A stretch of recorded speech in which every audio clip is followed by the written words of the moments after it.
Welcome back to the MODUS Super Series. It's day 2 of Group A action, and to reflect on what we saw yesterday and look ahead to today's action, I'm joined by our wonderful commentary team. Murph, we're going to start with you. Mark Dudbridge, top of the table coming into the second day. How impressed were you with him yesterday? Very impressed. A lot of the talk was about Chris Mason because of how well he played. He says unexpectedly, do you know what? Probably didn't expect him to play that well myself. I thought he might play better than he was suggesting. But Mark Dudbridge, it's a weird one, isn't it? To win four out of 5 matches but kind of go under the radar doing it. That seems to be the case, and I think he's put himself in a very strong position going into today, which will be a really important one for him, chance to put some distance between himself and the rest of the field. Yeah, that is such a good point, because I think one of the main focuses as well yesterday when we spoke to Wes Newton was that they felt a little bit rusty, so maybe that's why we didn't maybe give performances the credit they deserved. Do you expect them to be more settled today? No. No, I don't think that's a settled group at all. We've sat next to that practice room the whole time. The banter is flowing. They're not going to let each other settle. It's not going to happen. This is going to be an edgy group all the way through, and they're going to want to beat each other at every single turn. And it is, when we were just sat there having a coffee before we got going this morning, that's the loudest I have heard the practice room since we have been in this venue. Who do you think will be the one in there trying to unsettle things the most? Usually in the past it might have been Mace himself, but actually he's the one who's trying to keep it quiet, trying to get on with stuff. Matt said that when he arrived earlier today he was practicing by himself on stage for a little while.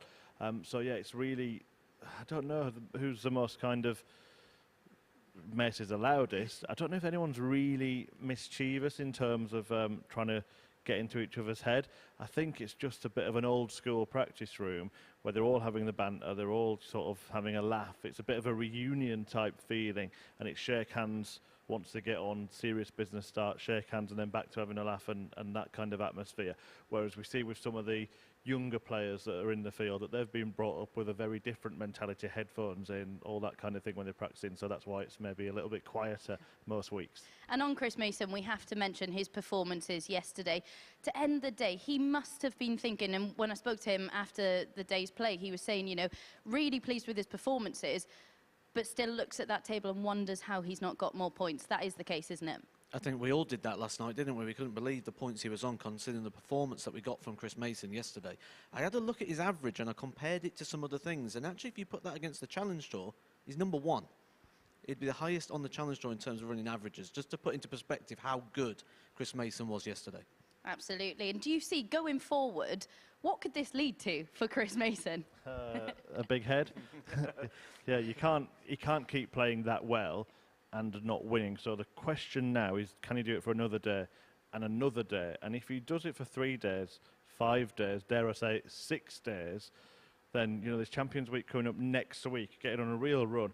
And we were talking about in commentary as well, that World Seniors thing looks really interesting now for Chris Mason. He hasn't made it through yet. I wonder if he would now accept an invite, because at that kind of level, he would be more than competitive to win the World Seniors Championship in February. And also coming into the field later on in the week is Paul Nicholson, another one of our commentators. If you're Paul Nicholson, are you starting to think, oh, I wish I went out first, given how well Chris Mason's playing? Because you are going to expect a little bit of a competitive edge between the two, aren't you? We're naturally going to compare the two. Murphy's already compared the two in commentary and said he's going to give Nicholson a hard time if he doesn't bring up the same level that Chris Mason has. So, yeah, definitely there's an advantage for Chris for going first, but Chris has set the bar and he's set it very, very high. And Paul Nicholson's got quite a lot to live up to. Yeah, if you watch him, Paul, good luck on Thursday and Friday.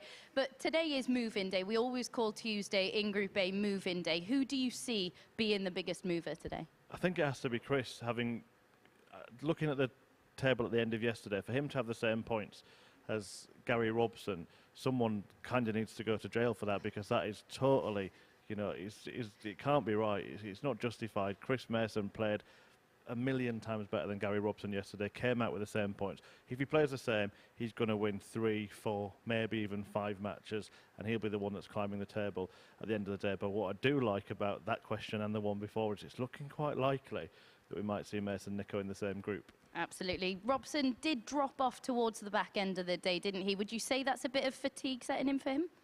Could be a lot of things. I picked up on there was an issue with the release and the throw didn't look right towards the end, and then I was reliably informed that he's got a bit of a shoulder injury at the moment as well, and he's not really resting this. He went out playing at the weekend, he's been doing exhibitions, didn't really perform at the weekend as well, so that's not going to be good for the mind either. So he's coming to do a full week, and he's not 100%. So I expect to see that again throughout this week. And he's not the only one. John Walton looked like he was struggling up here as well, but a crucial 2 points to end the day and keep his hopes. You'd think of Group B alive. It's probably unlikely that he's going to top Group A. Would you agree? I absolutely agree. Bizarrely, he played his best stuff in that last match, when you would think that as the day goes on, that would become more of a strain and more of a problem. Yeah, I think it could be a long, tough week for John Walton, to be honest. I think he's going to be here for 5 days, and I think it could be tough going. Right then, it is move-in day in Group A. It's the second day of action. We get underway in about 5 minutes' time, so make sure you come and join us on Sporty Stuff TV.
The MODUS Super Series, brought to you in association with Bet365, Betfair, Betfred, Coral, Ladbrokes, Paddy Power, Unibet and William Hill.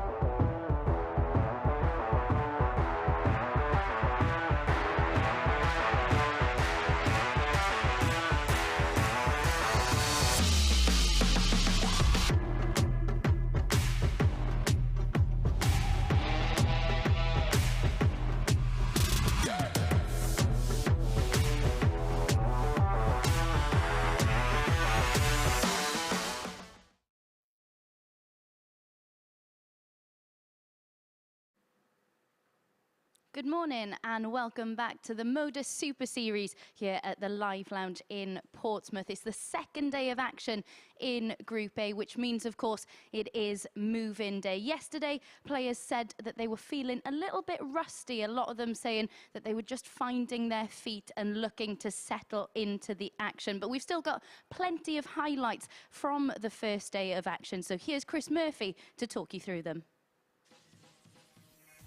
A group of stars of yesteryear. Have they still got it? Well, certainly in flashes, as early pace setter Mark Dudbridge showcased with this 160 checkout. One of 4 three-figure finishers that saw the former world finalist win 4 of his 5 matches. Wes Newton got in on the act too, completing this stunning 158 outshot en route to one of 3 victories on day 1. Gary Robson won his first 2 matches and was the only man to beat league leader Dudbridge, but then only picked up 1 leg in 3 heavy defeats as he slid down the table. It was our own Chris Mason, though, who set the bar with an average for the day of more than 91. But performances did not mean points for the ace, who only picked up 2 wins despite his superior standard. Tony O'Shea put himself firmly in the race to top the group with 6 points. The Silverback's highest checkout came in defeat to Newton. All to play for then, and they can all still play.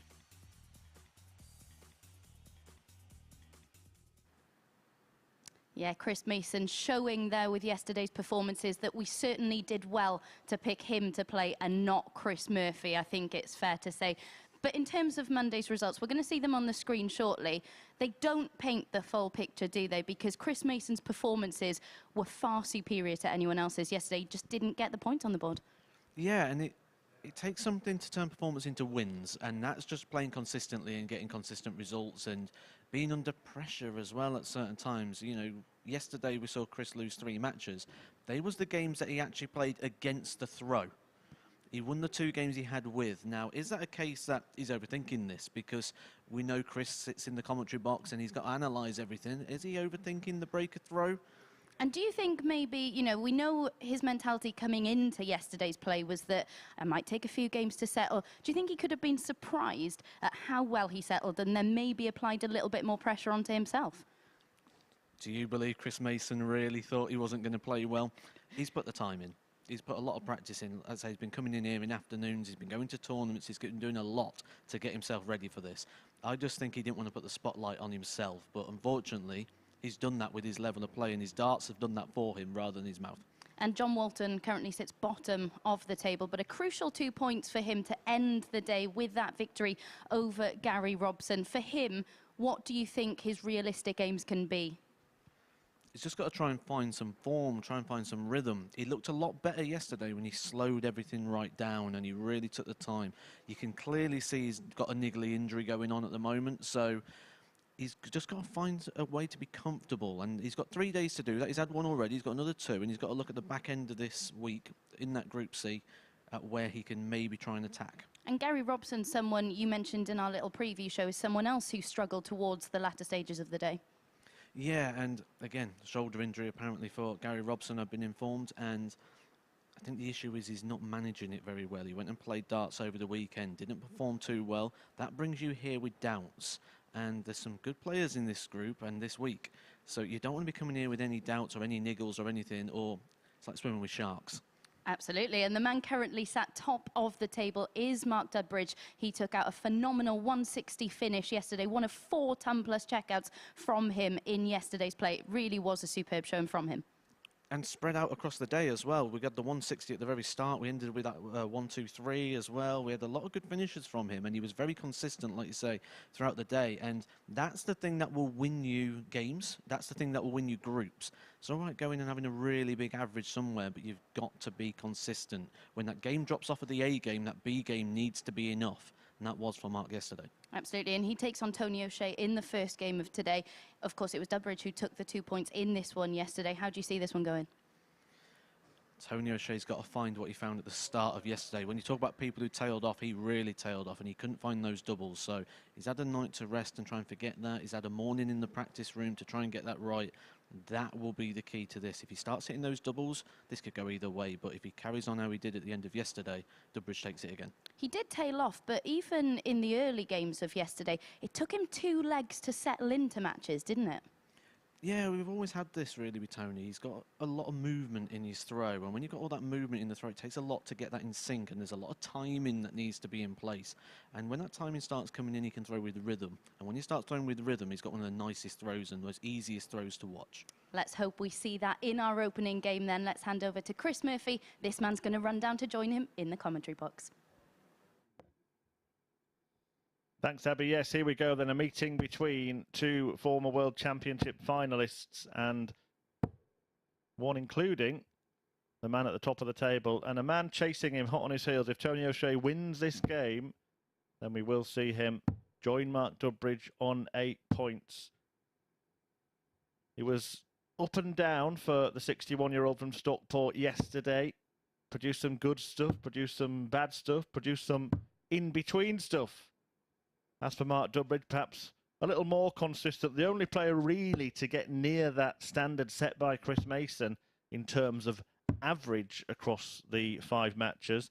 He was 87.12 for the day, but he did manage to convert his performances into points. Game on. 8 of them achieved in the end, bizarrely only beaten by Gary Robson, who really slid in terms of standard as the day went on. 58. It could be an opportunity for Dudbridge to pull away and put a little bit of a gap between himself and the rest of the field, or Tony O'Shea can try and close things up. A really important day, Matt, here at the Super 58. Series. Yeah, and as I was coming in there, you said something really interesting. Said he managed to turn those performances into points, something we didn't see Chris Mason being able to do. 85. Wouldn't you love to know what that is, what that secret formula is that allows you to turn those good performances into wins? Luke Humphries on the main tour is somebody who managed to find that formula. If you talk about people that used to play really well on a regular basis, but not seem to get the results that that performance warrants. Yeah, absolutely. Dudbridge hitting a 177 immediately to really take the game to O'Shea from the start. It's a good response from Tony O on 2-1-8 after 9 darts, following 46. that ton 40. I feel at the moment as well, everything's probably looking quite rosy for Mark Dudbridge, isn't it? He's just been announced as being a participant in the World Seniors. 140. Comes here yesterday and tops the table. Surely that's just full confidence coming now for Mark Dudbridge. Doesn't like the lie, but feels the need to stay there, being on 220. 60. Tony Probably about the best 78. he could have hoped for. Didn't fancy himself to find the treble.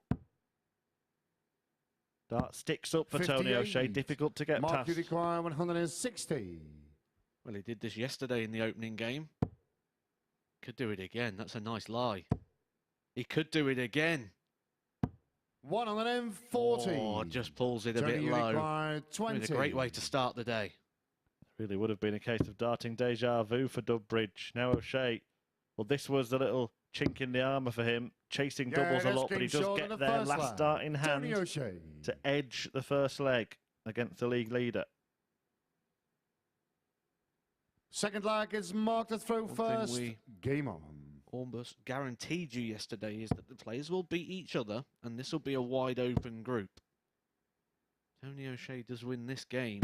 That trend will be continuing, but that's the first 180 of the day. It goes to Mark Dudbridge. Yeah, his 6th of the week. Tony O'Shea answers with his 5th of the week. We now have 2 cracks at the 9 dart leg. Yeah, we could see the best leg ever here. Well, maybe not. Still got 1 more life to go on the 9. 28. Best we've seen so far this week was an 11 darter. That was Wes Newton. Dudbridge managed to give us a 12. 60. Tony O'Shea's best leg yesterday was 14. Yeah, we were talking about Tony's famous 9 dart finish when he drove off in a new motor afterwards. Won't be adding his name to the Roll of Honour at the Super Series just yet. 125. But he is launching an attack here on the Dudbridge throw. I did say upstairs, I says when Tony O'Shea gets all those movement parts and those little twists in the body and the things 96. that he does within Tony his Uruguay, throw, when they all sink 136. in, he's got such a nice throw on the eye, hasn't he? It just looks so easy and relaxed. 96. Yeah, looking very good here. Mark Uruguay, 158. And don't forget, this is a leg that Dudbridge started with a maximum. Missed double top for a 160 in the previous leg. Now he wants double 19 for a 158. Misses that. 39. Tony Fair to say by Uruguay, the same 40. distance as well. Quite a chunk away. Tony O'Shea fancied it. He was nodding along in the background. Yeah, that's But he's Keith Short in the smiling second now. leg. Tony It's O'Shea. a breaker throw for Tony O'Shea. Hits the tops with a second dart. Opens up the gap. And at this point, Third leg, it's especially Tony early to in the throw morning, first. you've got to Game start on. thinking about a big win. When you take a 2-0 lead and you've got the throw to go 3-0 up, you start thinking, not only are you going to 80. take points off the tabletopper, but you're going to start chewing away at that leg column. He's one of 4 players with a positive leg difference. Tony O'Shea 41. can't catch second place Wes Newton in that department in this match, but he will, of course, go ahead of him on points. But 100. the point that you were making, not only did he add to his own plus column, but he takes them off Mark Dudbridge's as well. Dudbridge just struggling a little bit here with the 74. throw and the release here. A couple of snatchy darts. I mean, the other thing as well is I've been down to Bristol, where Mark Dudbridge is, and got his bar 501. 27. And he plays quite a lot down there. But one thing he won't be used to is this back-to-back days under the microscope like this. 135. And he might just start a little bit slow in places, or offer an opportunity that he wouldn't normally do. He's doing a bit of building work and things on the side. 100. And just sort of puts darts a little bit more on the back burner, doesn't it? Yeah, I mean, the closest thing is probably playing on the Pro Tour, isn't it? But then, often you're only playing 1 or 2 matches. 180. Only now and then they'll be in front of the cameras. That's a good visit, though, to get himself in contention against the 58. O'Shea throw. Don't Mark forget he's missed Uruguay, darts 71. at double in each of the first 2 legs, albeit for big checkouts. He'll get another dart at double in leg 3. 51. Tony Uruguay, 136. Well, Mark Dudbridge has hit his 2 trebles to give himself a poke at the double. Tonio won't be doing that, so 60. Mark will return. Mark Uruguay, Get 20. his first leg on the board and to regain the advantage of throw. Yeah, that's game short in the third leg. Mark There's a breaker Dudbridge. throw for Mark Dudbridge. Took him 4 darts to get there, but he's over the line. He's got his first leg on the board. Fourth leg is Mark to throw first. Game on. Yeah, it's the first time that he's had more than 1 dart at double in a leg. And it's seen him convert. He does have 100. a throw in this one, but still advantage O'Shea in the race. And you've played in this 100. tournament. When you're in the practice room, when it gets to day 2 and 3, you are keeping an eye on other results, aren't you? The rest of the field will probably want Tony O'Shea to win this match and keep it nicely bunched up. 80. Absolutely, yeah. You don't want one player running away with it unless there's multiple qualification spaces. If you're in something like a Group 60. C, at this point you start thinking, well, if he runs away with the group, that's fine, and I'll just take the second space. The main objective of everything this week is to be 96. playing on Saturday. You get through to Saturday, you get a few pound in the pocket, you're playing in front of the live audience. You're playing for £5,000 96. guaranteed. Mark Uruguay, prize money. 125. 125. No need to go the bull route, but he is. Oh, he's got to carry on, hasn't he? He's got to carry on. Oh, so 100. close.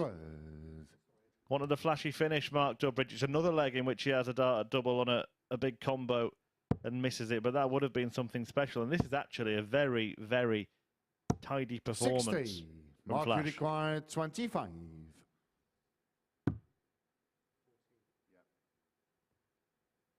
Tidy this up with 11. Doesn't tidy it up. Leaves him 5. No Might bust score. this. He does. I think that was the right play there. Come back to 25 again. Will be a different version of 25 because Tony O looking to set himself up on a single dart finish. 1 on an end, 70. Mark, you require 25. That's when we say too good. Double 8, 2 darts. 17. Tony, you require Awkward 15. lie on that first one. Cut the bed in half. After coming down and racing down really quick. 13. Was facing darts to lose the throw. Mark, you require 8. And it was a great attempt at that 1-2-5, but the decision to go for it may have come back to bite him. Tony O'Shea passing up the opportunity. Will he get another? 4. He does. Tony, you require 2. Only one place this can go. Yeah, that's game short in the And fourth. he goes down the Tony O'Shea. old school road of 1 up, 1 in. Probably hear that quite a lot down your local. Especially when you're on that double 1. Fifth lag, it's Anything Tony but to double throw 1 and first. It's a Game no on. score. He finds it with a second dart, and now we'll be throwing first for the match. And I think that's just that little sign that I alluded to early on, that 1 on an playing end, multiple 40. days back to back, we might just see a little bit of, well, rust, like Wes Newton said yesterday. 1 on an The end, power 40. scoring from Mark Dudbridge has been fantastic in this match. Look at that, the 3 180s. One of 1 on those an M40. 140 plus scores was a 177 as well. Did mention yesterday though as well, remember the time of morning. This is not 45. the normal time for darts to be played. And with that, I expect a little bit of lack in the board mastery department. That is where 41. you're moving around the board. And we saw that first with the big number being missed twice. And then we saw that when you're chasing those doubles around the board. 46. All right, when you're in that 20 and it's fluency. Just repeating an action into an area. 1 on an M40. That's very good, repeating the action into the area. Leaves himself tops after 12 darts. The best he did yesterday was a 14. So if he takes this in the first dart, this will be the best leg of the 91. week so far for Tony, Tony you O. require 40. Yeah, it's been a good fight. Dudbridge was averaging around the 100 mark in the midway of the match. But O'Shea has clung on. He's got more opportunities, Game, but he takes shot, this one. And the match. And it's a strong Tony start for O'Shea. O'Shea, defeating Dudbridge, only the second time that Flash has failed to win at the Super Series this week. And it means that Tony O'Shea will go joint top of the table with Dudbridge at the end of this opening match. 85 average for O'Shea, 4 out of 13 on checkout, 6 scores of 140 or more, plus that maximum. Dudbridge had some powerful scoring, but that 10% checkout success rate, the big reason why he lost so heavily. Coming next is a battle towards the bottom of the table between Gary Robson and John Walton.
Welcome back to the MODUS Super Series, where we've just seen Tony O'Shea come through with a 4-1 victory to move on to 8 points in the table. There we have confirmation of it. 4-1 win over Mark Dudbridge. It was a much quicker start to the day's session from O'Shea than yesterday. Flashed twice, missing darts at double for big ton-plus checkouts in the first 2 legs, and O'Shea mopped up nicely. Dudbridge with a largely impressive showing, especially in the scoring phases of that one. Got himself back into the contest and came close to a 1-2-5, but with both missing multiple darts at double in that 4th leg, O'Shea finally took it, and it felt like a really crucial break of throw in that one. And O'Shea, he scored the heavier in that final leg to get over the line with a 4-1 win, and we can see what that does to the league table after the first game of the second day in Group A. There we have it. Tony O'Shea moves to top of the table with that superior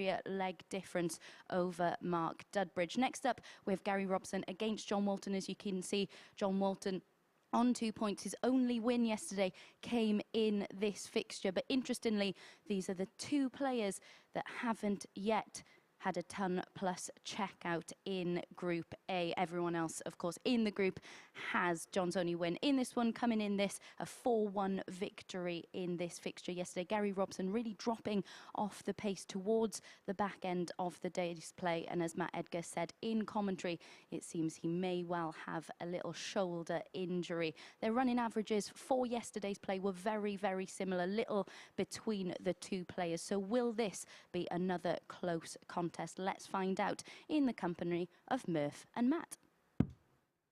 Thanks, Abby. Yes, I think it's hard to pick positives for this pair at the moment, so I'm not going to try. I'm going to let Matt Edgar do it instead. Just chucked me right under the bus there, didn't we? I mean, there's positives for John Walton. John Walton ended the day with victory yesterday. It was his best performance of the day, an 83 average, 2 180s. So plenty for him to go on there. I did say as well that I felt John Walton played better when he slowed everything down. When you have got that injury and that niggle, you've just got to be a bit more precise with things, and it worked for him yesterday in that respects. Gary Robson sort of tailed off. I think he's got to try and manage his diary a little. We say managing the diary is very important, but he did go to Manchester to play in the seniors tour this past week. Won 2 games, lost 2 First games. lag, Best was an 81, Game sorry. on. The lowest was a 62. So if you could have just maybe rested, he's got 5 days of darts, and if you've got that injury, and you can see straight away coming out in the hand and the release, I think it's causing a little bit of a circulation issue.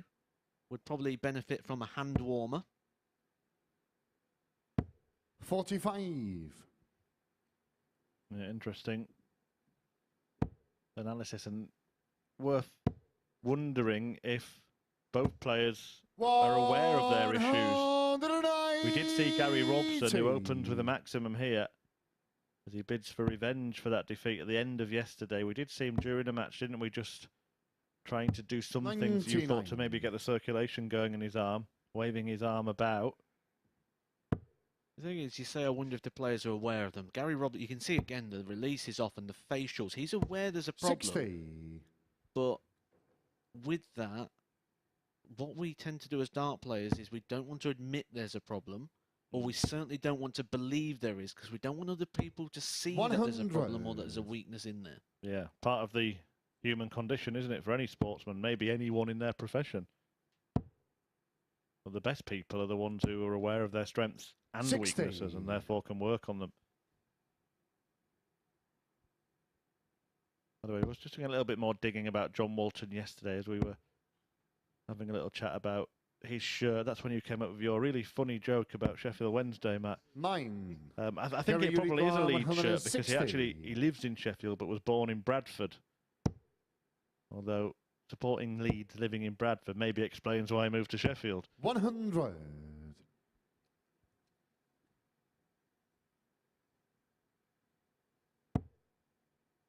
You have to remind me of the really funny joke, didn't you? Just sat with a big grin on my face now. Gary, you require 60. Well, at least it's not going to hamper him on tops. There, I have picked a positive 30. John, you But the require outcome is negative for 167. Robbo, who could be robbed with a 167. I expect to see a few low darts and a few 43. left darts from Gary, these you two. require 30. Or 15 for the leg. Yeah, that's game short in the Straight first in. leg. Gary It's going to make Robson. him feel a little bit better. I see John Walton already shaking his head in the background there and doing a bit of Second leg is John the stretching. throw first. Game on. Doesn't make pleasant viewing so far for the Waltons watching on TV. 100. I mean, you said we've done some digging. We also did some digging into as much form as we possibly could 60. about John Walton, just to see if this is out of the ordinary what we're seeing so far. And actually, the average that he produced yesterday is pretty much bang on to what we'd see him produce in the Yorkshire Super League. 85.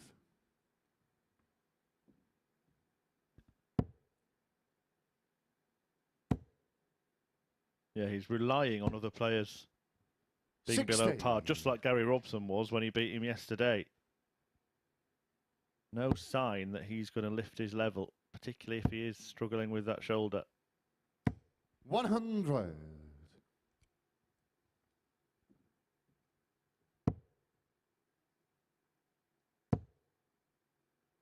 One thing, 80. a slight positive though about John's throw today is the hand. The hand's opening quite nice and wide, opening nice and early, which should allow 60. gravity to take over a little bit more when it gets to that highest point.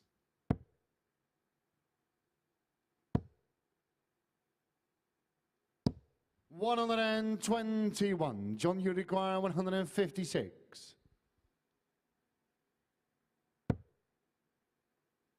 Well, he's in with a good chance here of levelling the match. Not the same standard as 60. the first game, and I do get the sense that we are going to have two groups in this group. Even though Gary Robson has 4 points, I think that we'll see Chris Mason certainly pull away from him. We might have a group 60. of 4 and a group of 2. John, you require 96. And the main goal is to win the group, obviously, get yourself through to Saturday's final, but 56. there is a reward for Gary, you finishing second require and third, and that 120. means you go into Group B. Group B is a big advantage. 60% of the players will go through. Yeah, statistically, more chance of qualifying from that group than not qualifying. 69. Huge advantage. John, you require 40. Said low and left, and we saw both low and left in those 3 darts. Well, Walton's left on top. Yeah, that's game short. And in now the he's second left on leg. nothing as he John levels the Walton. match at 1 apiece. Pedestrian start to this battle. Third And I leg is think Gary battle to is throw probably the right first. word to Game. describe it. It's going to be a war of attrition, this one. Just think if Chris Mason goes through to Group B, we're gonna be sat here 140. on Thursday night commentating on Paul Nicholson versus Chris Mason. Yeah, the viewers on Sporty Stuff TV have been watching them comment, analyse, 96. critique other players over the last couple of years. We'll be looking forward to casting an eye over a match between those two, but nobody more than me. 140. I wonder if Paul Nicholson's been watching so far this week. He is the type of player who will decide on his 45. approach ahead of it, and it'll either be watch every dart or lock himself away and not be aware of whatever's going on. Maybe you could let us know, Paul. 43. You know the drill at MSS Darts on social media. You can get in touch with me at Chris Murphy 180 as well, and Matt is at the Edgar 501. 83.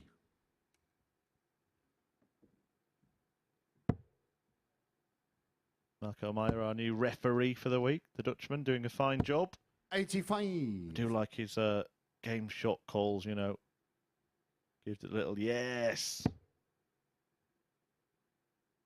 Used to be a referee when the PDC first come around, wasn't he? He did something 100. similar. Gary, and you every time he'd hit the door, require he'd go, 93. yes.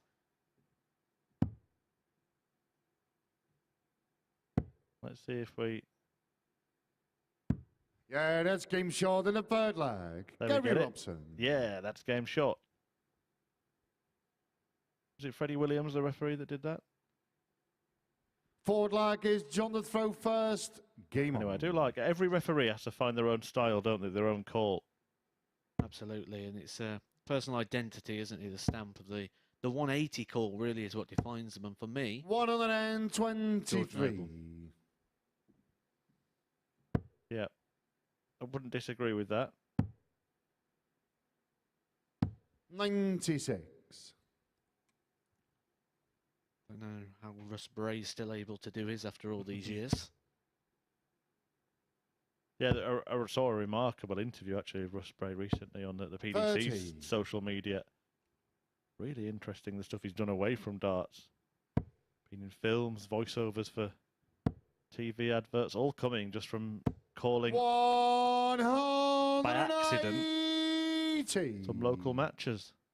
Did he do an advert for Crisps once? He did, yeah, when they were sponsoring the Premier League. 60. He's been in EastEnders, he's been in Family Affairs. See, there's one thing I'd love to do. I'd love to throw darts in the Rover's Return on Coronation Street. Phil Taylor's done that, hasn't he? 99. One of our other referees actually here at the Super Series, Owen Binks, he's been on TV as well. He's actually been in The Simpsons.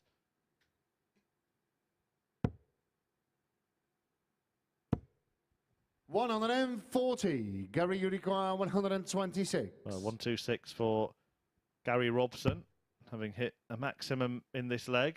Needs a treble, can't find it. 54. John, you require 148.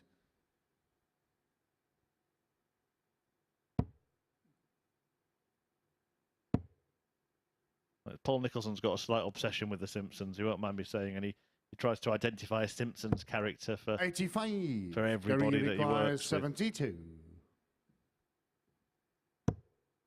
Don't think he's given us yours yet. I'll press him on that. 52. John, you require 63.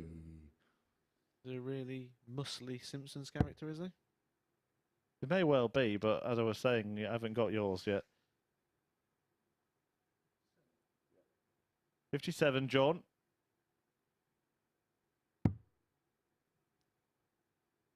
Double top, John. 43. Gary, you require 20. For a 3-1 lead, a breaker throw. Himself one leg away from the match. Yeah, that's game short in the Finds it on fourth the double leg. five. Gary Robson. He's one away now. Was a 17-dart leg for Gary Robson. He'll be thrown first to get Fifth revenge. flag, it's Gary to throw first. That result yesterday, on. which we have a complete flip around, really. Yesterday, John Walton winning 4-1. Gary can wrap this up. It'll be an exchange of points and an exchange of legs. Be as if it never happened. And Gary Robson, if he wins this match, will be above Chris Mason in the table. 41. Can you believe that? Based on the golfing standard between the pair. Yesterday, at the end of the day, Gary Robson in an average that was 16.5 points worse than that of Chris Mason. 140. Here he is, about to leapfrog him into fourth place ahead of Mason's match with Wes Newton, which he's going to take on extra significance thanks to this result. 85. Motoring to the finish line, isn't he? 140, 140. 140 again. Very, very good leg. Gary Robson, and out of nowhere, he's just put his average over the 90 mark. 85. Gary, you require 81. Well, he started better than he finished yesterday. He actually won his first two matches. Treble 18. 16. He started better than he's finished this leg as well. John Walton a long way back on 290. So nothing you can do here, really. 180. That's going to help the situation. Gary, It's his you first require 180 of the day. 65.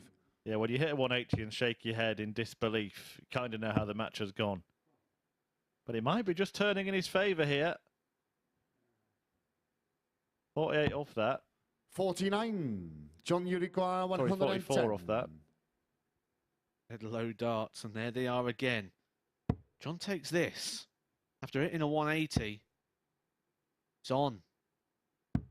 92. Comes a little bit Gary, low. you Gary require Robson, 16. 2 8s to wrap it up.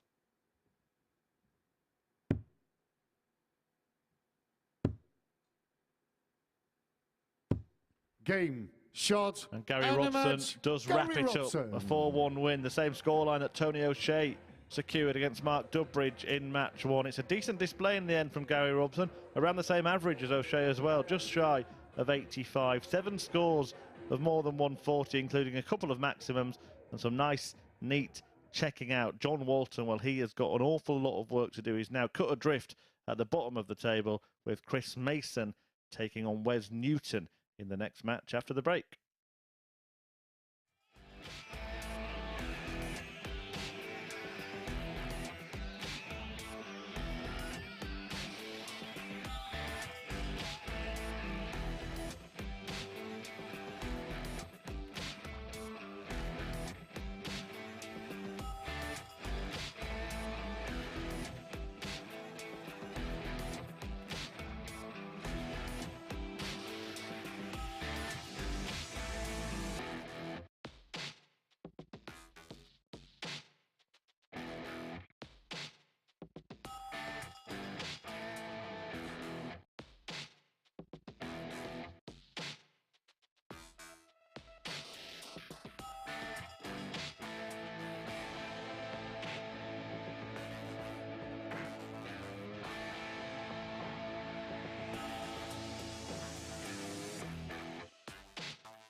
Welcome back to the live lounge here in Portsmouth, where Gary Robson has just beaten John Walton by 4 legs to 1. Neither player looking overly comfortable at the start of that one, but it was certainly Gary who settled the better into it. An 84.6 average for Robson in that one. He certainly exacted revenge because it was Walton who won by that same scoreline yesterday. The finishing much better from Robson in that one. 4 out of 9 on the outer ring, his highest checkout, a 93 in that one. Gary able to raise his level enough to get the points needed, but it was a fairly pedestrian pace for much of the match. John feeling pain in his shoulder more than his opponent will be after that one, that is for certain. We can see what that does to the league standings after 2 games played today. Of course, it was Tony O'Shea who won the opening match of the day, then Gary Robson getting the 2 points in that second one to take him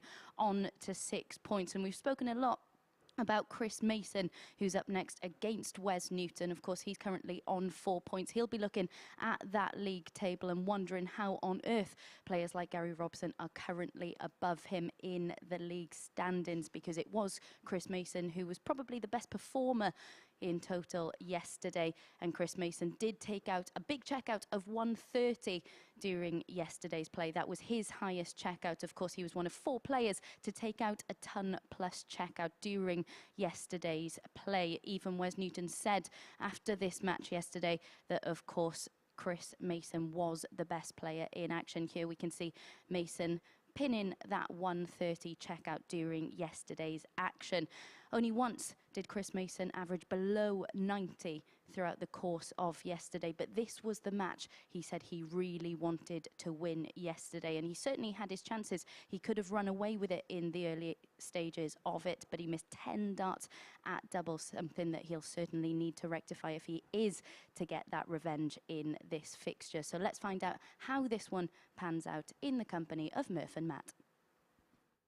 Thanks, Abby. Yes, Chris Mason on a revenge mission for that defeat at the end of yesterday at the hands of Wes Newton. That probably is the one that left him a little bit wounded, losing out to the Warrior in a last leg decider. Newton produced a decent display. He was still almost 5 points worse in the average than Mason, who averaged 94 and change in that one. But the 52-year-old Bristolian just needs to keep calm and carry on, to borrow a phrase, I think, Matt, because if he does that, surely he'll get a bigger points haul today than he did yesterday. You'd think that if he does carry on the way he did yesterday, he's going to win all 5. And I did mention at the start of the show, was there a bit of overthinking from Mace? Because he won the 2 games yesterday, but they're the 2 games he had the advantage of throw. Is he playing games out in his head the same way he commentates on them? First game on. Which is never a good idea. That'll be a little fun feature, wouldn't it? Maybe we'll get that for our YouTube channel, the MODUS Super Series. Get Chris Mason to commentate back on one of his own games. Be a completely different thing if we commentated on it while he was playing it. Get him mic'd up. 100. Actually, family show. And he's in the red bit again. One thing he was doing really well, he was nice and tight around that segment, wasn't he? His heat map would have been much more pleasing on the eye than any other player. And I just feel like he's done more than any other player as well here. We said about the practice and the preparation he's put in. He's been doing that again today. I got here today around about 8:15, and Chris Mason was on stage by himself. 60. Throwing darts.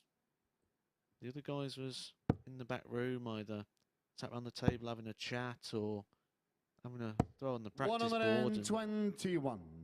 Mason was just up there on his own, out the way, practicing in the environment. He actually did say yesterday, Chris Mason, at the end of the day, when I had a quick chat with him, 59. That he didn't practice enough, that he felt that none of them really practiced enough yesterday.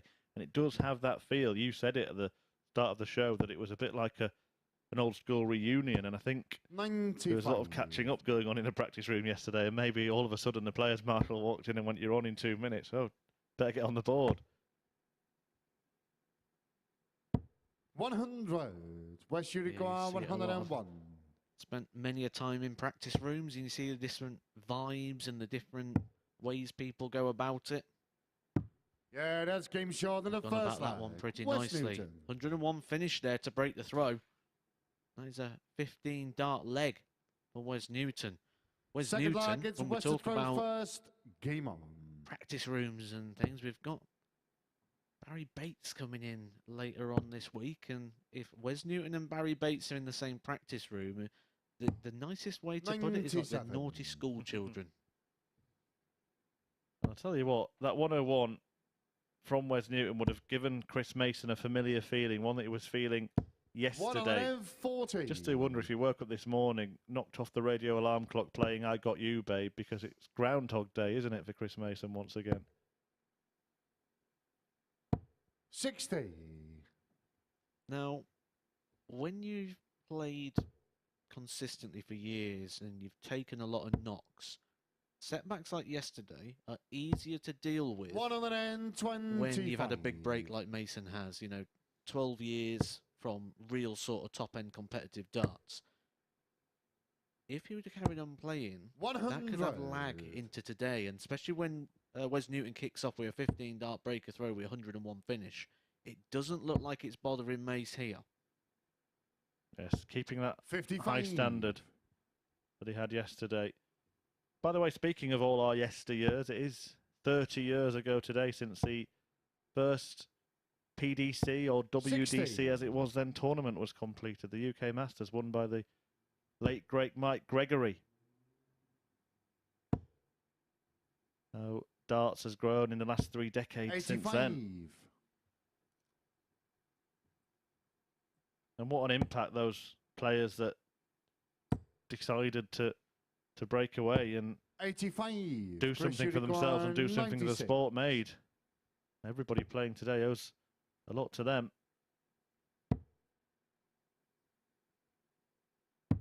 56. Wes Newton, Loose 99. darters force Wes into a 3-dart combo rather than a 2. We should get a dart at the double still. It's going to be at tops. 79. That would have made Chris Mason feel a little 14. bit sick. Yeah, it would have been typical, wouldn't it? The way things have been going for Mace this week. Is this going in? 5. And that has been probably Wes Newton, the key 20. reason why he hasn't got the points that maybe his performances have merited. We'll discuss it in a moment because Newton still has to get the job done. Yeah, that's game And he short has in got the job second done. leg. And I Wes just think it's Newton. happened quite a few times where a leg has been close. Chris Mason has missed 2 or 3 darts at double. When he's been Third streaks leg, ahead, it's it's Chris been to no throw problem. But when first. it's been Game on. both players in reasonable finishing range, that's when it seems to get a little bit twitchy for Mace. 60. Yeah, it's like he's aware of the key moments, isn't it? Well, he's sat here analysing the key moments for years, so when he's in that situation, he's 97. certainly aware of what it means to the game. He's got a very good read on the game. You see the throw from the side, he's got a very, very good balance. 100. Yeah, I don't think there are many better analysts than Chris Mason. Worked with him in various places. Provides excellent 99. expert insight. Never shy of an honest opinion. Even more impressive then that he's willing to be on show for others to analyse. 140.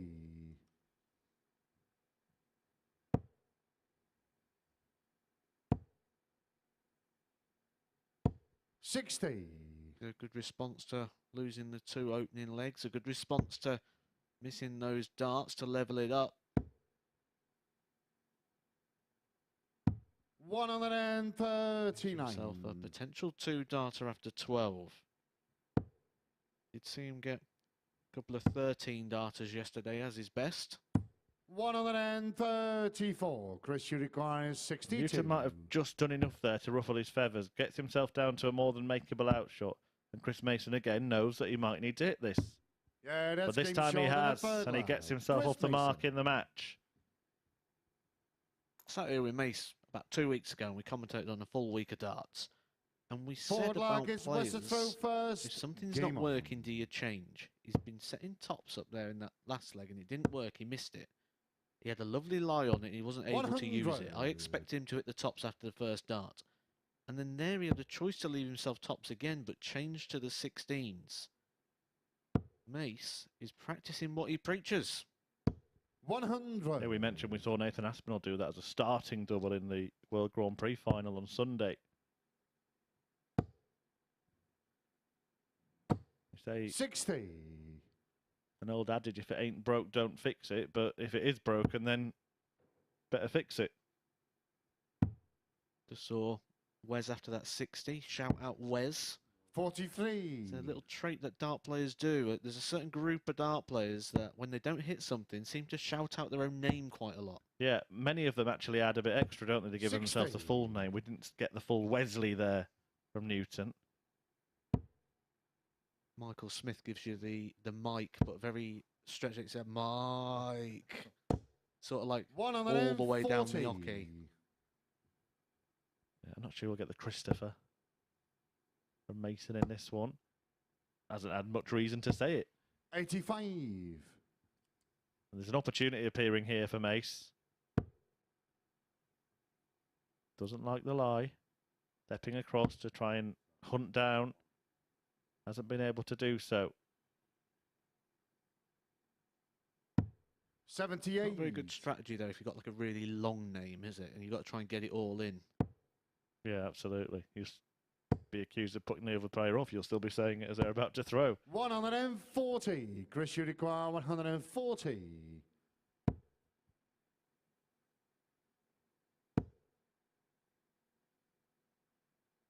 100. Wes, you require Will he 56. get a bit of luck? That's what he didn't seem to get much of yesterday. Rub of the green. Yeah, But that's Newton is in the red and one away from the win. There is someone who's got like a really long... There's a football player, Fifth isn't there? flag, it's Chris to throw He's got first. like 11 middle Game on. names. Who? I can't think of it. Someone's got 11 middle names, and it's something to do with like it was the FA Cup winning team or something. 57.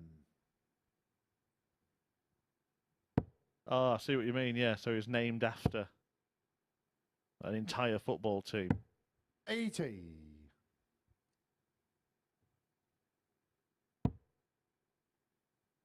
Well, there you see, not much between them in this one. Mace not quite producing 27. the level that he did for most of the games yesterday. Certainly not the level that he produced against Wes Newton. Abby mentioned there was only one match in which Chris Mason averaged less than 90, and that was an 86 average in defeat to the league leader Mark Dudbridge.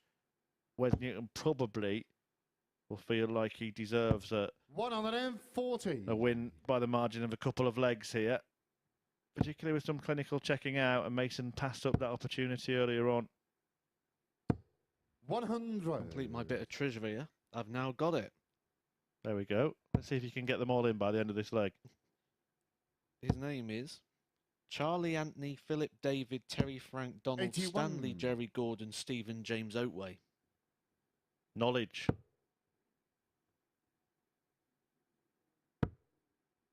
That's like my grandma when she names all the other 81. grandchildren before she gets to my name.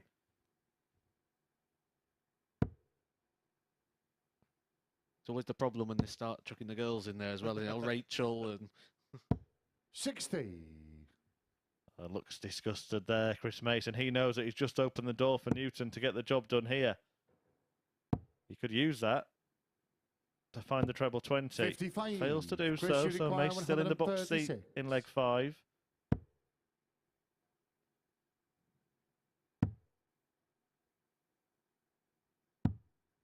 $96. Wes, you require 140. I'd say that would have been so typical of how Mace's week has gone so far if Wes would have took that out. But Chris, Mason you with 3 require darts in 40. hand, keep himself in this one. Oh, we're going to see an act of darting defiance that's here from been Chris short in Mason. Well, the fifth flag. first Chris Mason. blow has been landed in the fight back. It went the distance against Wes Newton yesterday. Now he is under pressure here. Newton throwing first, but it also means it's just one break and then a hold of throw for Mason to turn it around. Crucial start coming up in this leg, and Wes Newton almost perfect. This was the game yesterday Chris Mason eyed as one he would like to win. So there's a bit of revenge there from years gone by. 40. There'll be a bit more revenge for losing to Wes Newton again yesterday. It always feels good when you get one of those comeback victories. 44. There's a bit of an opportunity here to get himself in this one. Very good first dart. Very good second dart. 140. He is back in it. Just 4 points between them in the leg, which we'll see Newton get over the line or Mason get back in it. And now there's a real chance because 61. Wes Newton's had one on the floor and one in the one. That last dart, possibly crucial. Massive dart, wasn't it? He was about to effectively lose 3 darts out of the leg, really. 21 wouldn't have been enough. 100. But getting that treble just saves the situation. It allows him, if he hits 100 here, will still leave a finish. Starting to get a bit scrappy from Wes. 44. Now then, Chris Mason effectively has control of this leg. Any treble would see him keep it. And he gets one. 80.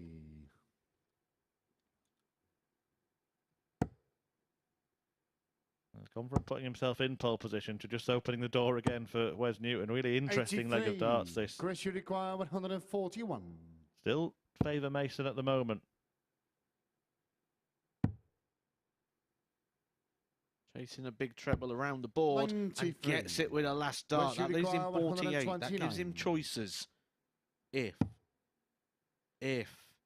Wes Newton doesn't take out the 129. 97. 48 Chris, for Mason. If we've seen 48. him leave 16, we've seen him leave tops. Chooses 16s on this one. Yeah, that's game Uses short of it the 6th slab. successfully. Chris Mason. Changes MO on what he wants to do throughout this game. But it's working for him now. He's brought it back level. It's 3 apiece, and he will throw first now to get some justified points on the board. Yeah, it's an ace fight back, if you pardon the pun, from Mason. And look at this. What a way to start. What a way to start a last leg shootout.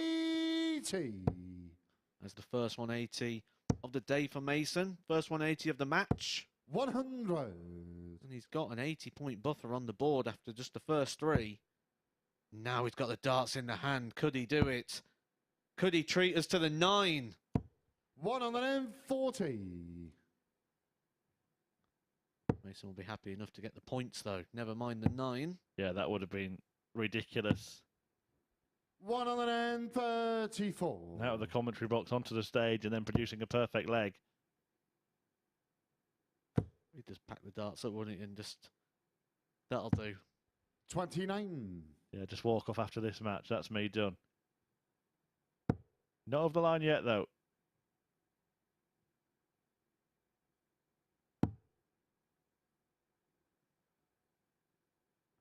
Has hit 9 dart finishes before Chris Mason. Had one in the World Masters back in 1999 and one in 2004. 152.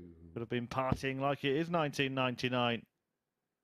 I'm trying to work out what Wes Newton was trying to do there with that last shot. He sort of snookered himself by hitting the treble. Just forced himself to have to hit another. Oh, he's hitting them here. He's going to leave tops. 139. All the reds. 56. Chris Mason is first to the colours. It's only one go, though. 36. Wes, you require 40. Game. He went back to the tops. He missed the tops. Wes Newton gets the tops, and the misery continues for Chris Mason, who is still stuck on 4 points. Wes Newton getting over the line in that one. A 13-dart leg to wrap that one up. That is the best we've seen from him so far this week, and he timed it to perfection there to break the throw in the last. Take the 4-3 victory over Chris Mason.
Welcome back to the MODUS Super Series, where we've just seen Wes Newton again coming through a last leg decider to get the better of Chris Mason. As Murph mentioned in commentary, missed starts at double at key moments, a large part of the reason why Mace hasn't accumulated more points. As you can see, 3 out of 8 for Mace on the doubles in that one. 57% checkout success for Wes Newton. Newton with that 101 finish to take the opening leg. Third ton plus checkout for him of the week, and it really was that clinical doubling that was the difference early on for Wes. But at 2-0 down, Mace responded really well. A 15-dart leg and a real show of resilience saw him force a last leg decider. Mace went off 180, 140, but it was Wes who pinned tops to take the win in that one. As you can see, very little separating the two with the averages, but it's another sickening blow for Chris Mason and his chances to qualify via Group A. We can see what that does to the league table. Of course, it leaves Chris Mason on 4 points after 6 games. A real blow for him. He'll be wondering why his performances haven't merited more in this group. But it's Wes Newton who is now top of the leaderboard coming into the next match, which sees Tony O'Shea. He could become the first player to move into double figures. He's taken on John Walton. Tony coming through that one in a last leg decider yesterday, but both these players will be hoping that there's a higher standard in this one, because between them in this fixture yesterday, they missed 31 darts at the outer ring. But Tony O'Shea, his highest finish yesterday was a 113. We can see it as if by magic. There it is on the screen. That was his highest checkout of the day. And of course, Tony has got off to a flyer this morning as well with that 4-1 victory. Walton feeling a little bit of a shoulder niggle in his opening match. Will that impact his performance in his second match of the day? Of course, he's looking to move on to 4 points level with Chris Mason. Let's get into this one then and hand back over to Murph and Matt. Well, that sounds ridiculous, doesn't it, Matt? If John Walton wins this match, he'll be level on points with Chris Mason, who has just been so unlucky.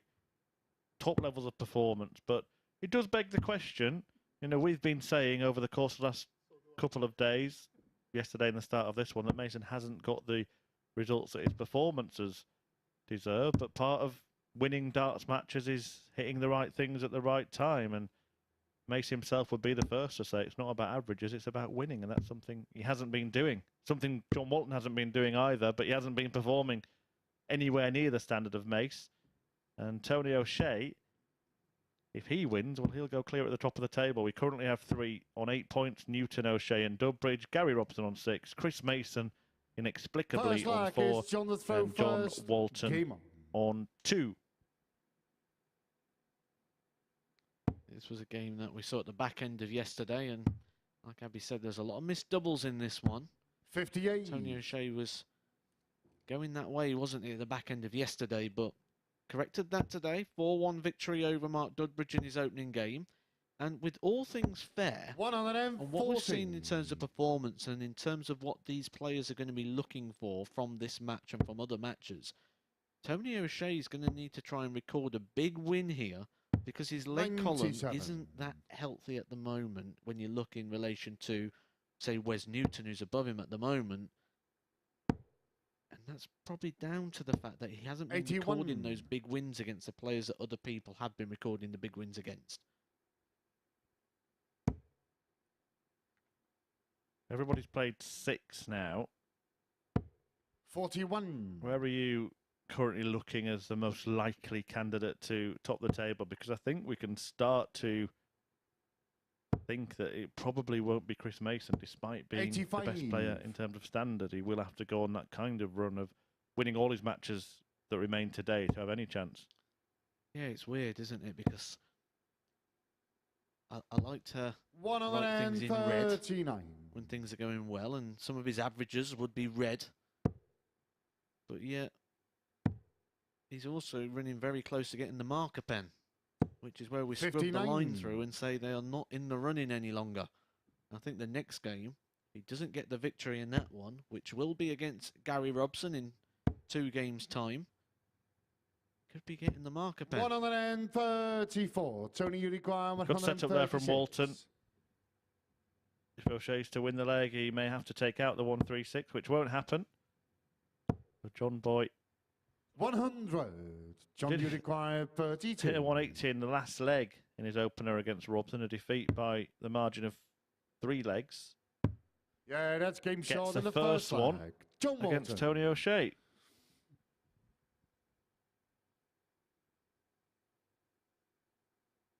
Second leg, it's Tony to throw first. This group's becoming a race of 3 at the moment.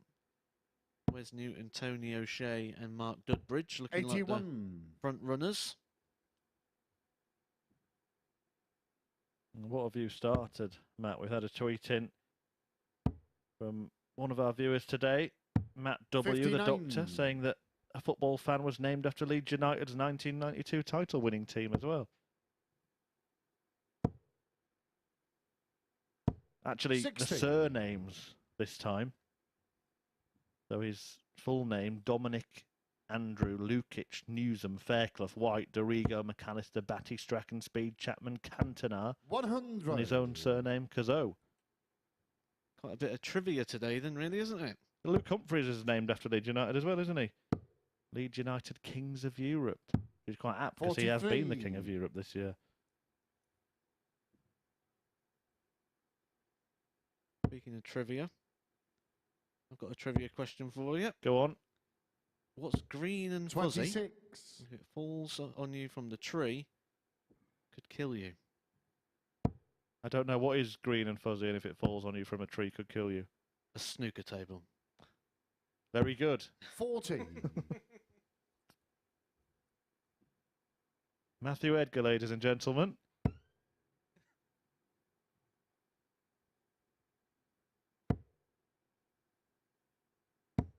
$55.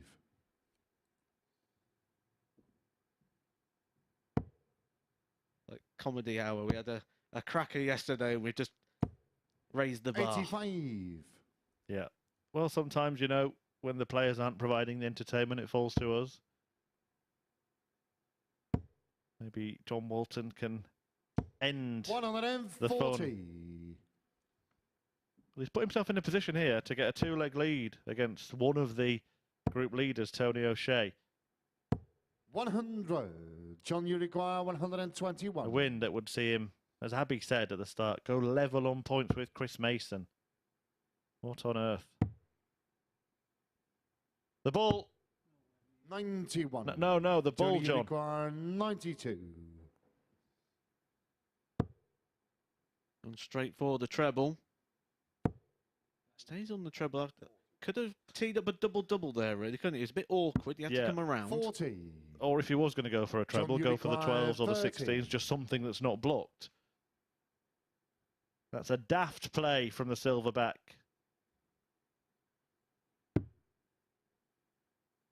And Walton could have stolen the leg.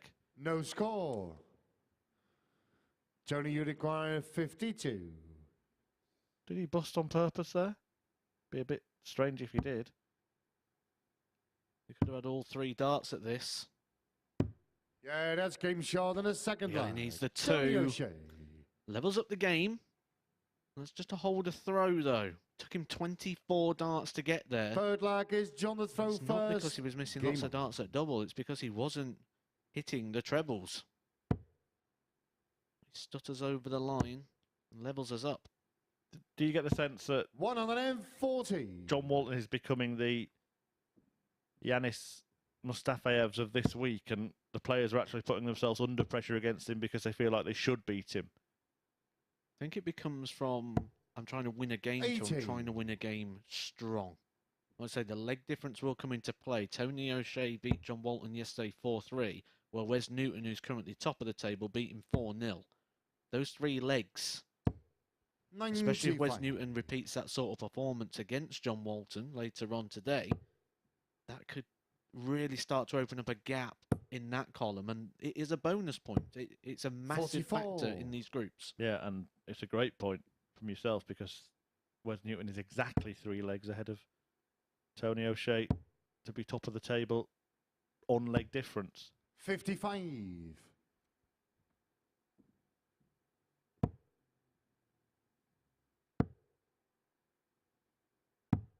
40. Again, he's not finding much in the scoring department here. Even behind after 9 darts, the 3-2-1 mark, which would be 60 per throw. So not even finding what would statistically be straight darts. 60. John, you require O'Shea 120. then persevering once more on that treble 20. That's the target Walton needs to leave tops. This for his first three-figure finish John Walton of the week. And Walton gets it to edge ahead against Tony O'Shea. And as Matt's been saying, even if O'Shea goes on to win this match, it might feel like a disappointing result if he drops 2 or 3 legs. When you say it's his first ton plus 41 checkout so far, it's also his best leg of the week. Yesterday he managed a 16 darter twice. That means he needs 6 visits to the board. That was a 15 dart leg for John Walton, which means for the first time this week he's gone out in 5 visits or less to the board. 100. Maybe he has done something to try and remedy whatever the problem is with his shoulder. You can see he's actually outperforming Tony O'Shea by some distance as well in that metric, the averages.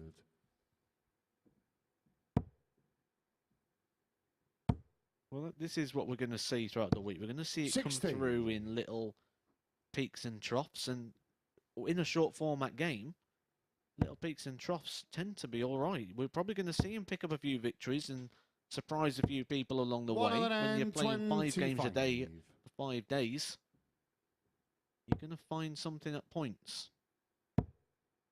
We will see from Tony O'Shea as well. I think it's been a feature of his game, not just in appearances here, but for many years now. Kind of low floor to his game and a very high ceiling. And he's in the basement at the moment. 55. Tony, you require 160. Just see him give himself a little come on there. He knows he needs something to spark himself, and that won't give him any confidence. 70. John, you require 98. Quite a nice little cover there. Leaves him straight. 90's a nice finish for a dart player. It's all on that vertical 58. line. 58. Tony, you 220s to the require ball. 90. Treble 20 will give him 2 at the double 15. We're looking for another one of those. Double 5. Yeah, that's game shot. Good finish from Tony O'Shea. Ground that one out. It looked like John Walton was going to open up a gap there and go 3-1 up, and Tony O'Shea picks out the 90 finish, levels it up. Game on. Yeah, he's been poor in terms of scoring in this match, but the finishing is keeping him in. And that was a much-needed 90 checkout as well. Walton waiting on tops as O'Shea went out on the 90. The response now we'll see from John Walton, see if he can continue 45. the increased level of performance now he's faced some adversity.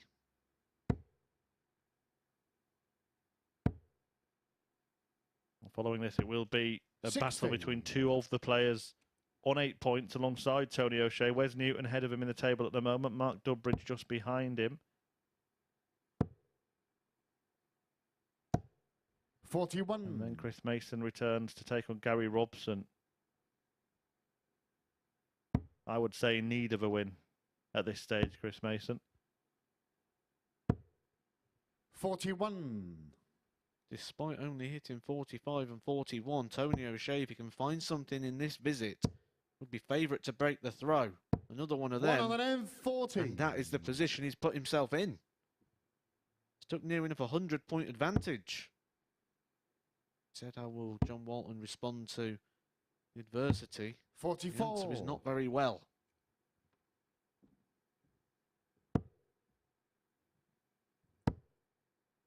But really look at the bullseye, and he stopped here. 94. That was the intention. Having said that, there is a suggestion that sometimes it can be overthought because John Walton on 45. 318 is unlikely to leave a finish. It's possible that he will. That just comes down to you to play the board or to play the man. 42. I think you've always just got to give yourself the best opportunity at all times, haven't you, really, to have a shot at something. Yeah, certainly when the standard is pretty evenly matched. You never know if you get a chance at a 170 finish. You never know if you're going to take it, you know. 44. Tony, you require 139. This is true.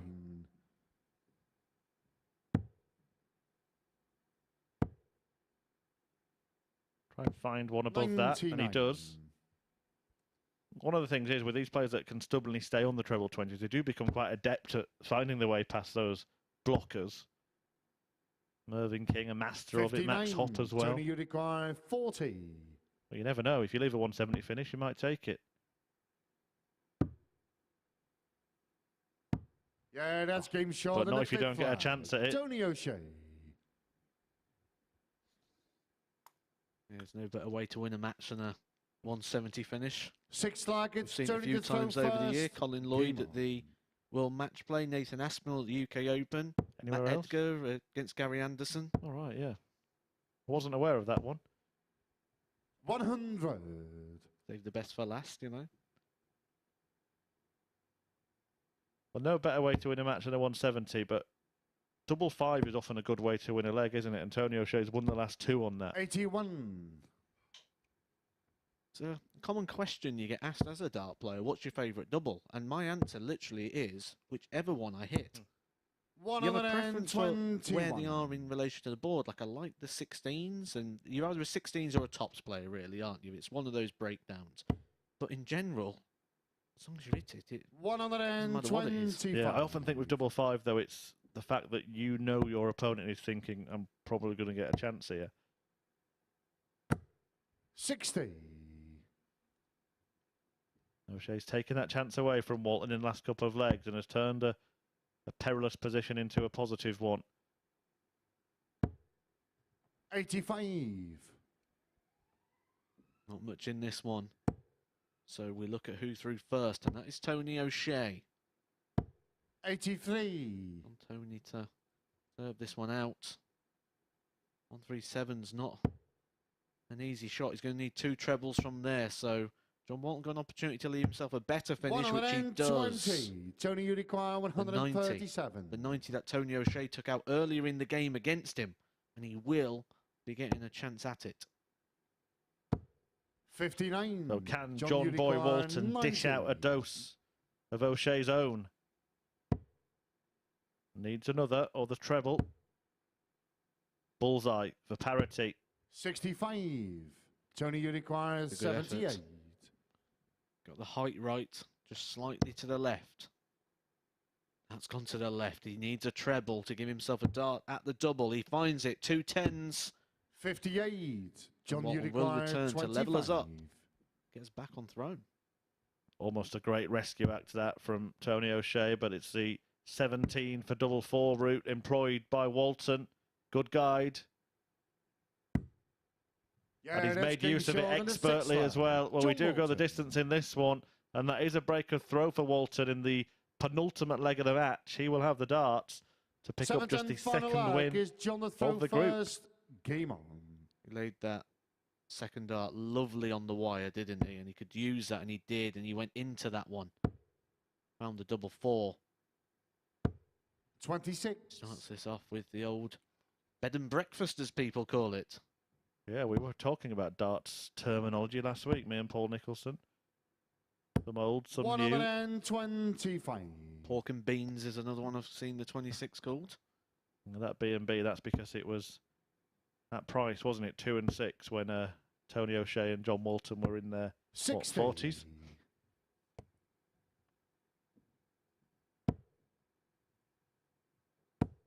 He had the advantage of throw, but that is no advantage now. Opening the game 26-60.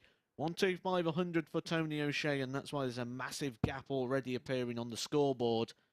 You feel this has to be a treble. And this one. 140. Quality darts at the right time for John Walton. 1 point in it, but Tony O'Shea has these in hand. Has to show how expert he is at getting past blocker darts. 41. And maybe, just maybe, that's why you should switch, Tony.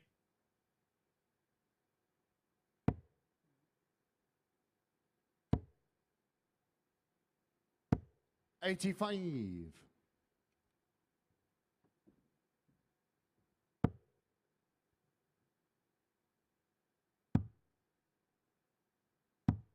58. Again, the maths working against Tony O'Shea. I think everything's worked against him in the last couple of visits. Staying on a block target to start with, and then this time, when he was on a block target, he switched 100. when he really should have been staying. And it's that 90 again. We saw Tony hit it. We saw John miss it. But if he hits it this time, 99. he'll win the match. John, you require 90. There's that 78 again that we've already seen Tony O'Shea miss as well. So dart a double 5 to replicate the finish that Tony Game, O'Shea did shot, against him. and he does. John John Walton Walton finds the double 5 and finds his second victory of the week so far. He moves on to 4 points. 4-3 the victory for John Walton. Coming up next, we've got Mark Dudbridge and Wes Newton, 2 players that are battling out for the top position. And with Tony O'Shea taking that defeat, things are going to get very interesting up at the top end of the table.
Welcome back to the MODUS Super Series here at the Live Lounge in Portsmouth. I don't think many people would have predicted the result we've just seen as John Walton has come through a last leg decider to get the better of Tony O'Shea. A 4-3 victory for him. Just a second win of the week for Walton. The finish-in was certainly better from both players in that one, especially early on. As I mentioned yesterday in this fixture, there were 31 darts missed at double. Much better percentages for both players in that one. Tony Scorin deserted him at the start, but he started to motor after that 90 checkout to level things at 2 apiece. John Walton, with arguably his best showing of the week, a 15 dart leg in there, as well as his first ton-plus finish of the week, that 120 out from him. And in the decider, it was he who took out 90 to get over the line. Remarkably, that now draws him level with Chris Mason in the league standings. They're both on 4 points. Chris Mason will be wondering how on earth that is the case, given the level of performances he's delivered so far this week. Next up then, it is the two players who are top of the league standings. It's Mark Dudbridge against Wes Newton.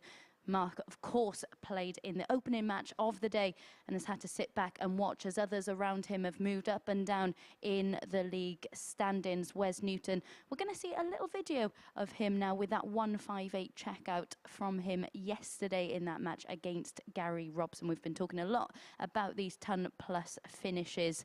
They've been a real key part of his game as well. Of course, Wes Newton coming through that last leg decider to get over the line in his first match against Chris Mason. Who will come out on top in this one? Let's rejoin the lads in commentary.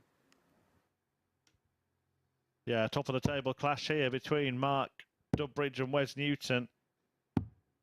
And even more important for the pair after Tony O'Shea's defeat to John Walton, it means that they will be out on their own at the top of the pile, whoever does get the job done. Dudbridge, who was beaten by O'Shea in his opening match of the morning, looking to put things right. Only his second defeat in the group. Wes Newton has also lost 2 matches, winning for the second time on the spin in a last leg decider against the luckless Chris Mason, who, as we've been saying, has been producing the premier performances in Group A, but hasn't been able to get that winning feeling very often. The same amount of wins as John Walton, who's just beaten Tony O'Shea. That is 96. Quite a remarkable position for Mason to be in. It's mind-boggling, isn't it, when you look at 81. The performances and the stats. And I suppose the old expression, though, was games aren't played on paper. Comes into hand with that one. 57.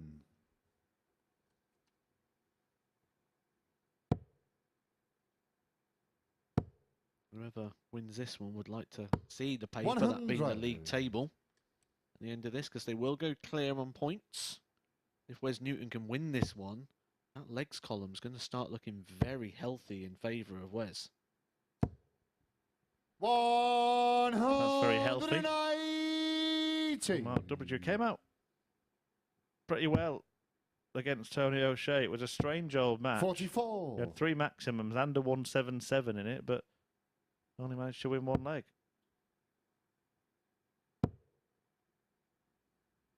think that came down to his doubles. I've got a 10% on the doubles for 40. Mark Dudbridge, so that's 1 in 10. He had his opportunities, he had his chances, he didn't take them.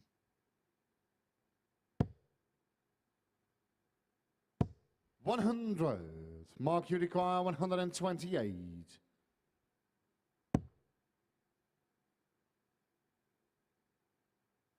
I think he's thinking about a different target here. Treble 14 would leave him double 16. 88. Leaves himself on tops after 15. Nice tidy leg. Wasn't 7. trying to go for Mark, targets that are blocked like we spoke about in previous games. And that's a lovely lie, surely. 20. Well, Wes Newton's last visit, he was actually on a finish and then threw another dart and he isn't on a finish anymore. He'd been better off throwing it on the floor. I think he should bust here. Treble 20 bull. 99. Mark, you Although, require probably 20. better to leave something like that, considering how Dudbridge was finishing in the first match. Continues that trend No of score. missing the doubles. 70. To steal one. And that's quite funny, isn't it? He used the bull to bust and hit it perfectly as well, having missed 50. Mark, you 14 require darts 20. at double already today.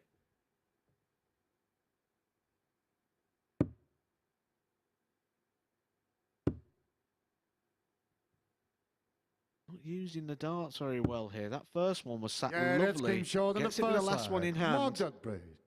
And eventually gets the holder throw after 24 darts. But Second leg is you sort Wes of throw feel if first.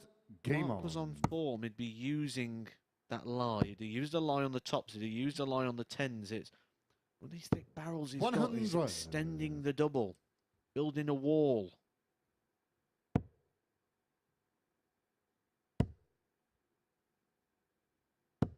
$100.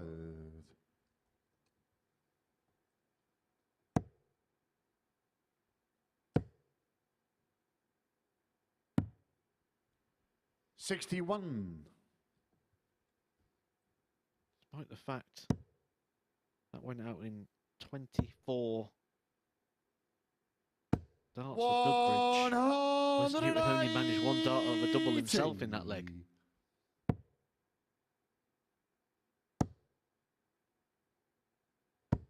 $100.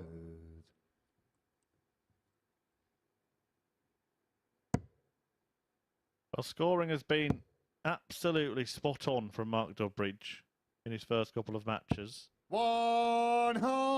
That's back-to-back maximums to leave 41. Now, it's probably a good thing that he gets so far ahead of his opponent that he gives himself loads of darts at double because he's needed them. 60. Mark It's his fifth Unicorn 180 of the day 41 already, and a 177 on top of that. So we could technically say that's 6 maximum visits already, and we are in leg 2 of game 2. 9. Yeah, he's 1 out of 10 on doubles in this match, just like he was for the entire match in game 1. 60. Mark Unicorn 32.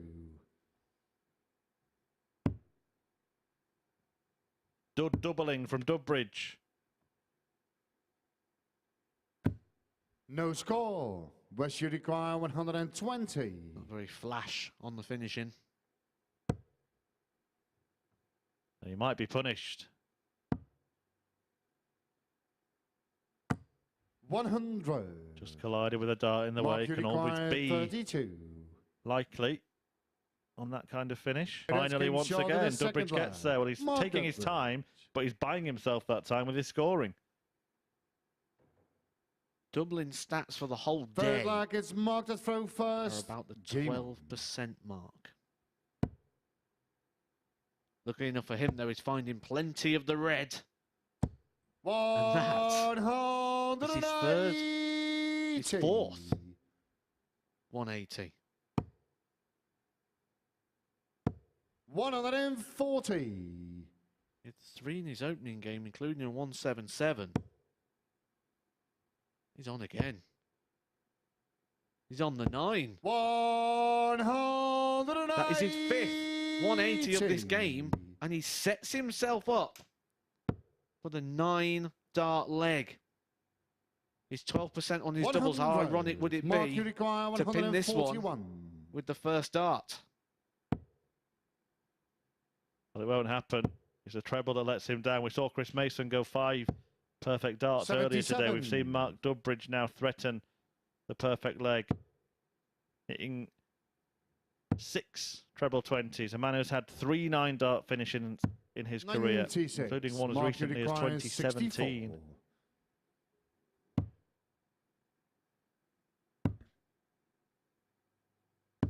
Yeah, that's game short in the Much better third leg. finishing there for Mark Dudbridge. Gets a double first dart in hand this time. He'll feel a lot better about that now. He's on for the 9 dart in that Fourth leg, back-to-back is West to throw 180s. first. Game on. And it's a 12 dart leg there for Dudbridge, which is the best he managed yesterday. As to 140. to a 12.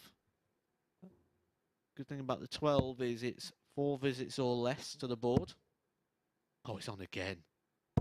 This is special. That is his 6th 180 of the match. His 10th maximum visit of the day. 85. Played 8 legs of darts. This is really remarkable from Mark Dudbridge. Won't threaten perfection again. But we're moving into 100. record territory here. Although he's running out of time, he kind of needs Wes Newton to win this leg. the 180 record. 86.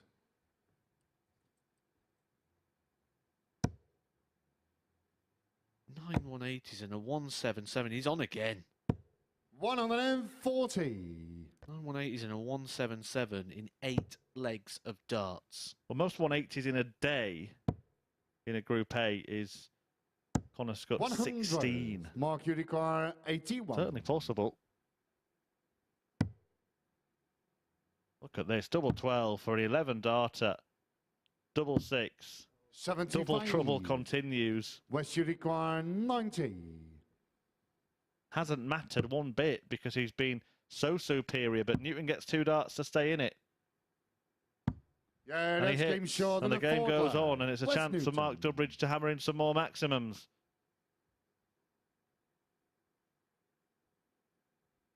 Fifth leg, it's Mark to throw first. Game on. Most 180s in a match, 7.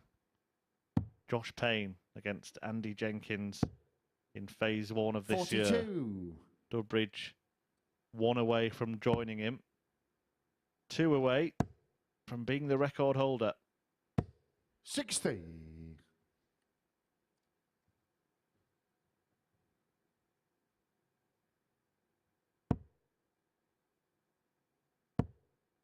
What was the scoreline? Do you know? Was it did it go extra 100. legs or? Don't have that info to hand, but I will try and find out.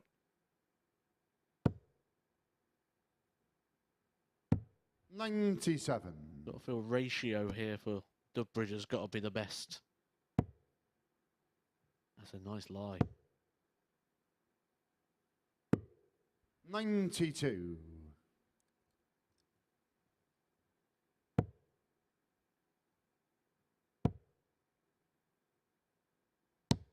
55.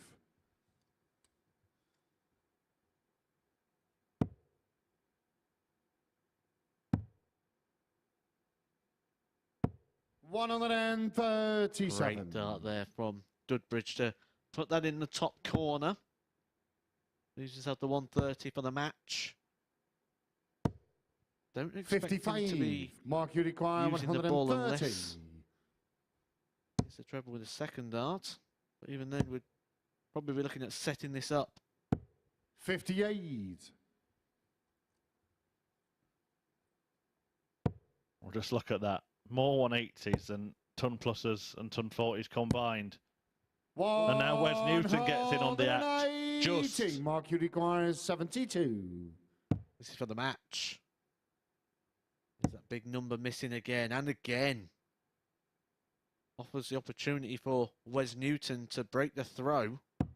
40. Turn this into a bit of a game. We've seen people come back from 3-0 down before.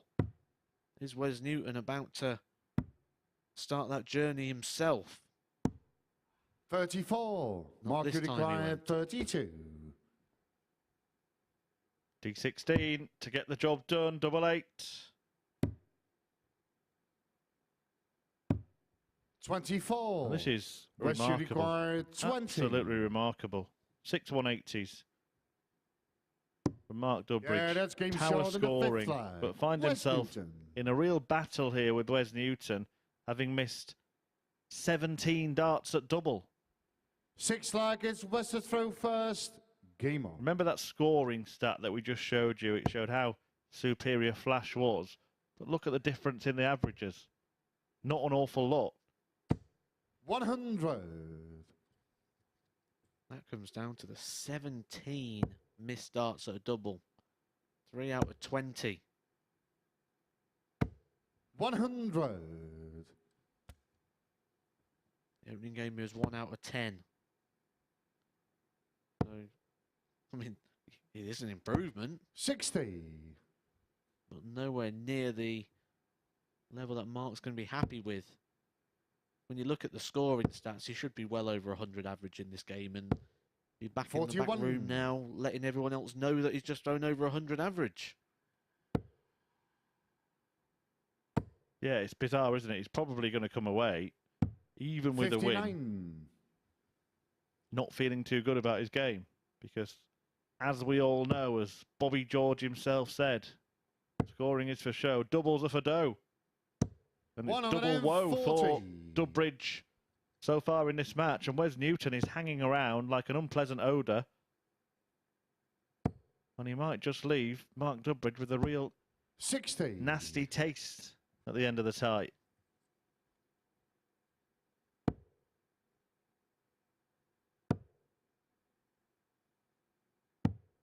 $42. It's one of the things when you're front running, you got that big gap. You tend to find that you can slip into that horrible mindset of trying to tick off the chances. Oh, that's that guy. It's okay, I've got the throw in that. Oh, he's got that one. And with this sort of game and the short format, you don't have that many lives to get over the line. Well, Newton will have the first go at a finish in leg 6. Important that Dudbridge leaves himself handy. 53. That miss does not West help. you require 128.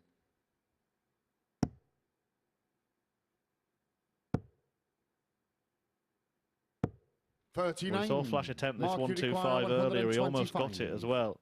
Didn't need it on that occasion. He might well need it now.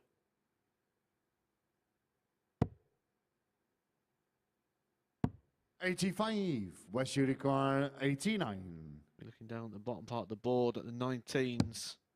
Treble leaves him the 16s. It's a nice switch across. 8s.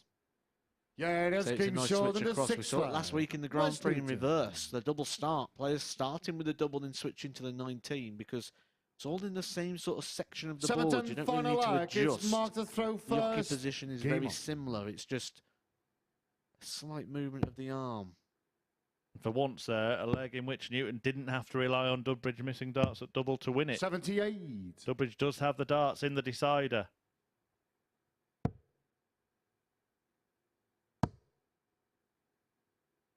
Dudbridge did lose his opening game today to Tony O'Shea. That was 4-1. Well, is Dudbridge going to have the Chris Mason day here and play better than everybody else, but not get the results? 98. This would really be one that's slipped from his grasp.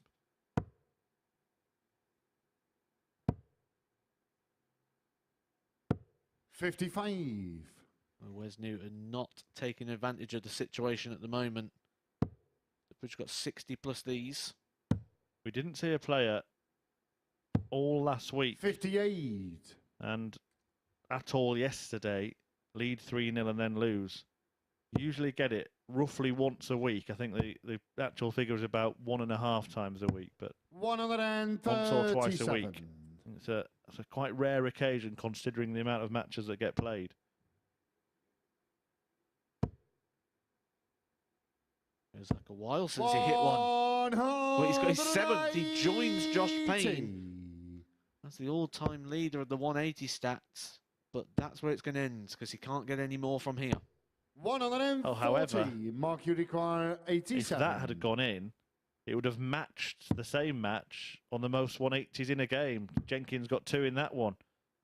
Double 18 for Dudbridge. 51. Well, a West record require haul of 109. maximums, but he might lose the game. This would sting. 19s. Dudbridge will return. 43. He's had 22 Mark, you darts at require double. He's only hit 36. 3. Needs one more. Game. And gets Shots over the and a line match. in the end. Mark Dudbridge. Mark Dudbridge hits the double 18. That is a 16 dart leg for Mark Dudbridge. But the key bit of information there is that record matching 7 180s. He hit 3 in his opening game. So that's 10 for the day so far, including a 177 as well. But the most important thing is that it's 2 points for Mark Dudbridge, who now goes top of the table. Coming up next, a very, very important game for Chris Mason as he takes on Gary Robson.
Welcome back to the MODUS Super Series. We're 5 games down on the second day of action here in Group A. Matt Edgar alongside me to reflect on what we've seen so far. Mark Dudbridge just getting over the line there. His scoring was faultless, but that finishing has been a real issue for him today, hasn't it? Say faultless, it's records leveling, isn't it? Josh Payne on 7 180s, and now Mark Dudbridge levels that up on 7 180s himself. That is some incredible stats, and that wasn't just the only time. He did 3 in his opening game as well. And a 177. It's that doubles percentage, isn't it? 4 from 23 and 1 from 10 in his opening game. That's putting him around about 13-14% on the doubles. That is not good enough in any room. Yeah, and Mark Dudbridge, of course, could break the record for the most amount of 180s in a day's action here at the Super Series as well. As for, we're going to talk about Wes Newton a little bit. He managed to force that last leg decider. Do you think he'll be feeling more down just because of how many opportunities he was able to carve out? I think he's got to look at positives there. When you're 3-0 down, it's easy to roll over and get beat, and he didn't. He brought it back, and he brought it back to a last leg shootout. Mark Dudbridge did have the throw in that and did hit a 180 in that last leg. So there's bits in there we can dismiss and just say it's down to bad timing or good timing on Mark's behalf. But there's a lot of positives there to take for Wes. Let's say it's easy just to roll over and get the tummy tickled. And a third of the way through the action here today, what's been the biggest surprise so far for you?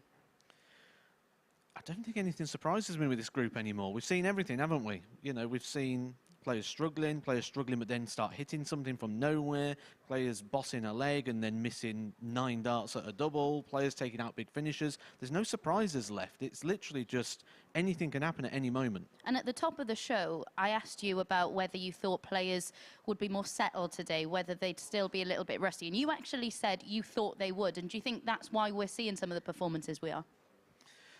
Yeah, and we're seeing just the rust. It doesn't go away after a day, does it? And like I say, the banter in the practice room and everything that we're seeing in there, and just when I walked through there, just to come back up to here, they're not getting off each other's backs. They're on it all the time. I wish I was in there today. I'd love to sit and listen to it all day. We should put a camera in there. Absolutely. And Chris Mason up next, of course. He is level on 4 points with John Walton. He must be wondering how on earth that is the case. I am also thinking exactly the same. I can't give an answer for that. I don't see why. It doesn't make any sense to me. But that's darts. That's what it is. That's this group. I said anything could happen, and I think that right there is the case in point to that statement. And I think it's Chris Murphy mentioned it in commentary, didn't he? That it's when legs go a little bit tight, when they're both down to a finish, that's where he's not really able to capitalise and allows his opponent in. He stood up here and in the commentary box for years. He knows what a key moment in a game is. He's described them for a long time. And the question I've got now is, does he feel those key moments? And is he trying to play those key moments as key moments rather than just turning over the technique and throwing the darts? And, of course, in this fixture, he's playing Gary Robson up next. In this fixture, he won 4-0 yesterday. Robson's not got off to the most convincing start, has he? We can see him in action here from yesterday. He's not got off to the most convincing start. This is one you feel Chris Mason needs to get the 2 points in. I won't be surprised to see a similar result in this one. Absolutely. Right then, there he is taking out the 97 from Robson in that match against Mark Dudbridge to get over the line in that one yesterday. But as we said, he did start to falter towards the back end of the day. So what are we going to see in this one? This man is going to run back down to the commentary box to join Chris Murphy. Well, take your time, Matt. Milk and 2 sugars on the way. If you're passing. It hasn't been particularly sweet for Chris Mason so far. The performances have been more than decent. We're getting sick of telling the same tale, but not as sick as he is probably feeling, and he will be feeling even worse if Gary Robson can put a gap between himself and Mace the Ace at the end of this one. The former World Trophy winner takes on our very own Chris Mason, twice a semi-finalist at the World Championship. Looking to go level on points with Robson and just keep himself clinging to the coattails of those top 3 in the table. First, game on. As Matthew Edgar has been saying, the first objective is to try and top the group and get through to finals night. But if you can't do that, then at least make it through to Group B. And I'm starting to get the sense, even this early on a Tuesday, that if Mason loses this game, that will become pretty difficult as well. No need to panic just yet. 121. But I think for Mace, this is must win. Fully agree. Fully agree.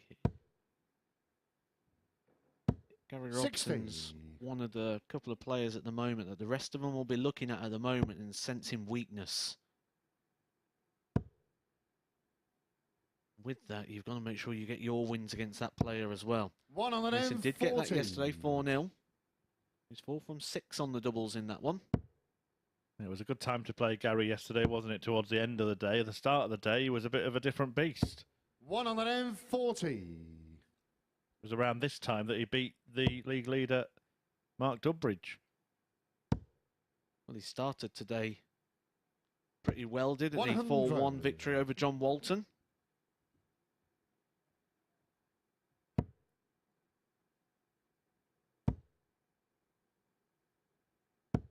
$100. Chris, you require 140.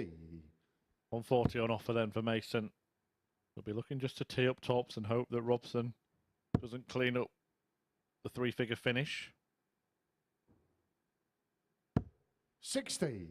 Gary, you require 101. Well, this was the same situation May's facing his opening game, and Wes Newton took this. It was a 15-darter.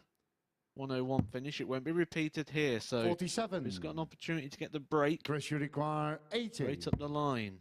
I always think it's a bonkers decision to go for the bullseye with 2 darts on 82. Give yourself the best chance. That's game short than the Didn't first do one. that, and Mason Chris took his Mason. chance. I agree. The 82, 2 darts. Second on the leg ball is in Chris every throw aspect, first. Game on. except when I'm stood on the hockey, because I do exactly the same thing, even though I know it's probably wrong. I actually think, most players 140. with 2 darts would favour treble 40. And I actually think in certain spots you might as well just go for treble 20. Especially if you've got a nice lie on there as well. Double 11's 43. one that people don't like because of the breakdown of it, but actually it's a lovely position on the board. Especially for a right-handed player. Especially a right-handed player who loves the 16s. 100. What Chris Mason has done in this match already is given himself that little bit of breathing space. And he has been better when he's had that. If there is one criticism of Chris, it's when it's come to the crunch in a leg or indeed in a match. He's been on the wrong end.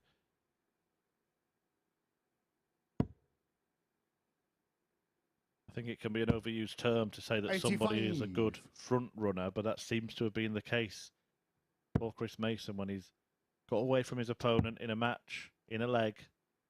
He's been all right. It's when it's got close 86. that things have started to get problematic for Chris. And the case in point is the first match today against Wes Newton when he lost it 4-3, just as he did in the last match last night.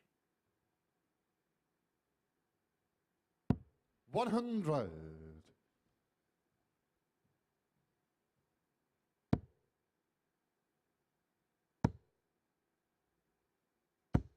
$140. Chris, you require 76.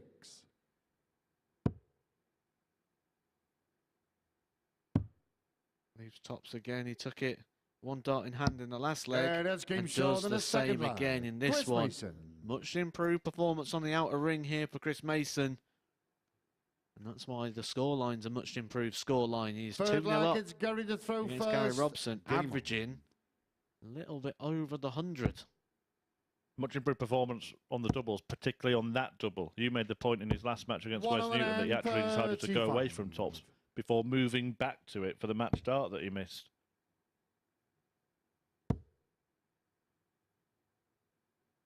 Finds his first 180 of this game. Did get one in his game earlier against Wes Newton as well. That's 2 for the day. Yeah, that was the first time we were teased with the prospect of perfection, wasn't it? He hit 5 perfect darts. Mark Dudbridge hit 6. 2 of the 7 180s we saw him hit in that previous match. 77.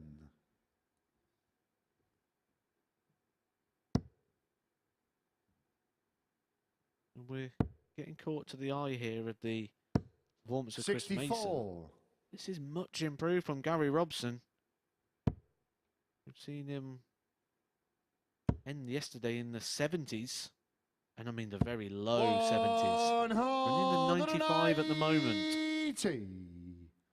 Mason finds his second 180 of this leg and the match. Making light work of Gary Robson here. You would think he would go for treble 8 based on his excellence on tops, but he is the 16 route. Decides to stay there. Doesn't matter what he leaves. Doesn't care what he leaves. But he has missed that one and given Robson an opportunity.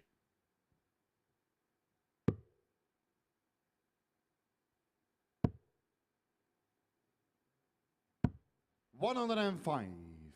Chris, you require 32 for a second break of throw.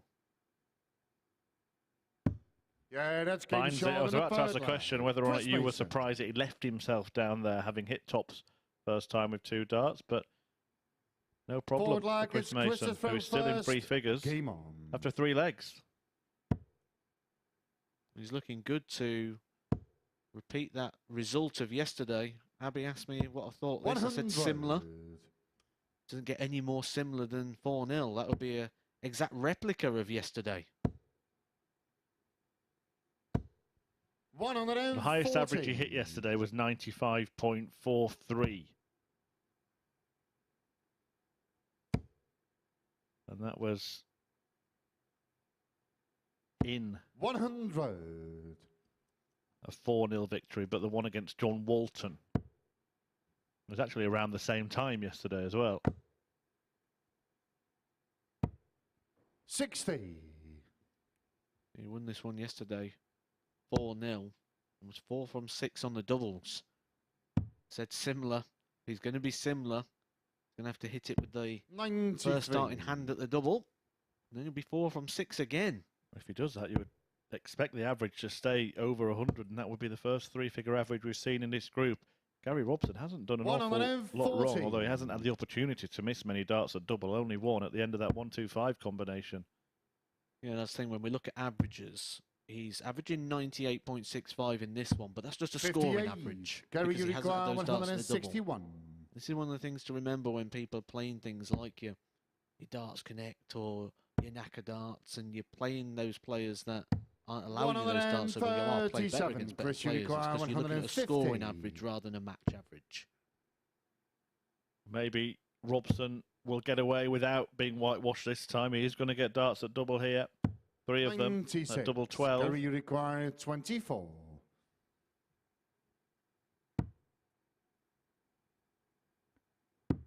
Yeah, that's game short in the 4th leg. And he gets Gary there. Robson. This is a high standard being produced 5th leg, it's Gary to throw first. Game on. by both players. Remember, Gary Robson managed to win his first couple of matches yesterday. You will have to do something nobody's done in over a week here at the Super Series and come from 3-0 behind if he's to win this one. But it would be the ultimate typical turnaround for Chris Mason. 100.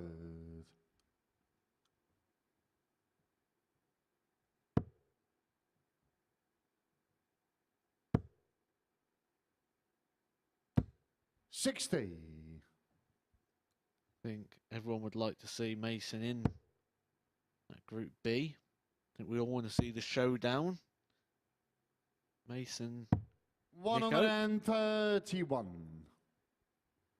worth staying up for on Thursday night and Friday. 77.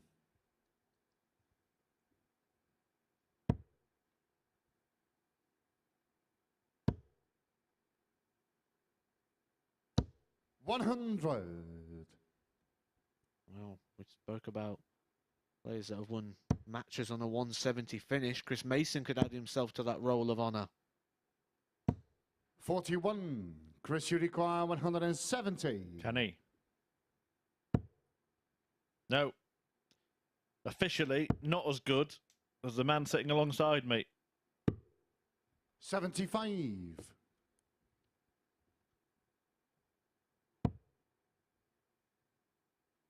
25's an awkward one. You You can go straight for it on the 19s. Chris, you require Doesn't 95. leave you the double 19. You could go at the ball.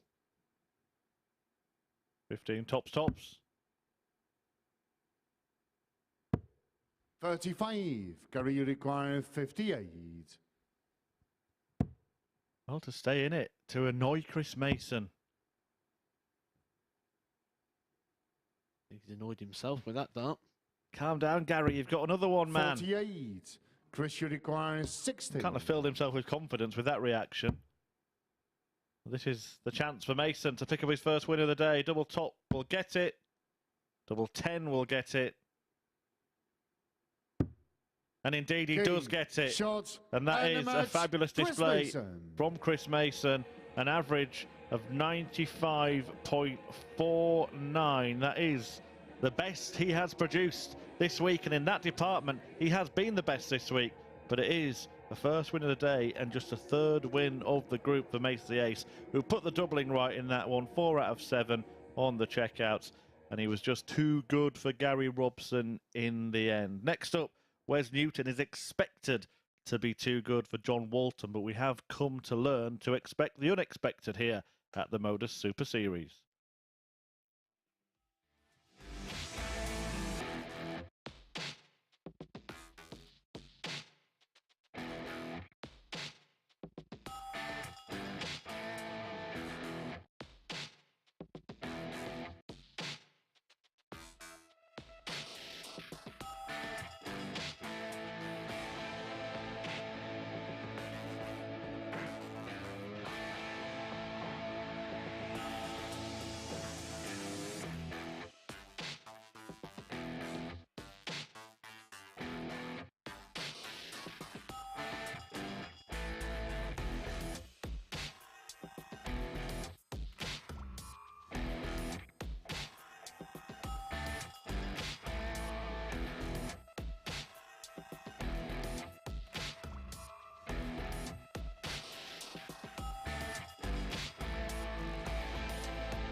Welcome back to the live lounge here in Portsmouth, where we've just seen Chris Mason get his first win of the day and his third victory in Group A. A 4-1 victory over Gary Robson in that one, and it is actually Mace's best average of the week so far. We know he's only had one performance that he's delivered an average below 90 so far this week. This one closer to 96, a superb display from Mace. We said that he needed to improve at the back end of legs. Much better finishing display from Mace the Ace in that one, especially early on. Really impressive from him. Gary Robson didn't play too badly either. He was just blown away by a far superior opponent in that one. And as I said, Mace moved on to 6 points in the league standings. We can see that there. He's up to 4th, given his superior leg difference over the man he's just beaten in Gary Robson. Next up, we've got Wes Newton Newton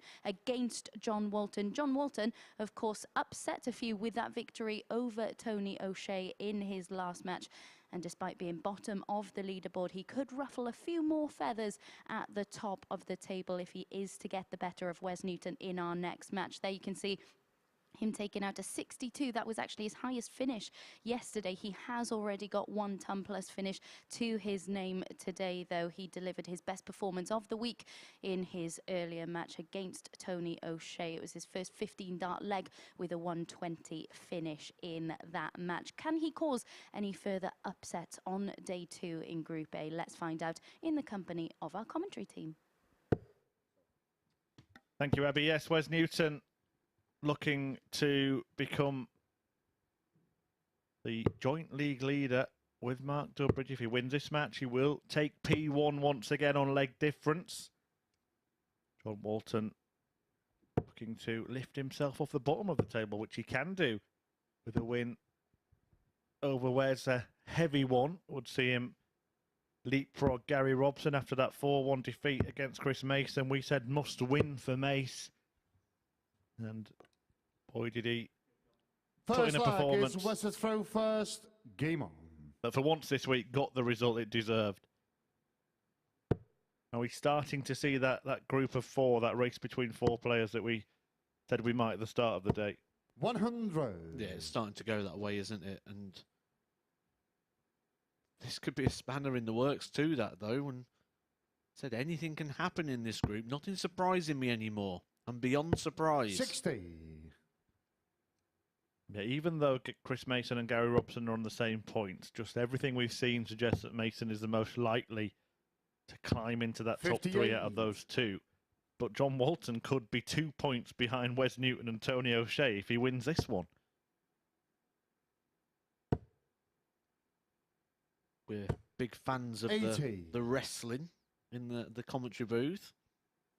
And they say anything can happen in the wrestling, and I think anything can happen in this group. I think, you know, a couple of the commentators are big fans of wrestling. 39. I just don't like getting pinned down myself. You've dabbled, haven't you, with actually getting in the ring? 49. Yeah, about 5 years I did that for you. I actually used to go to a training academy literally here in Portsmouth. You're going to pick it back up now? You're 60. Spending a bit more time here?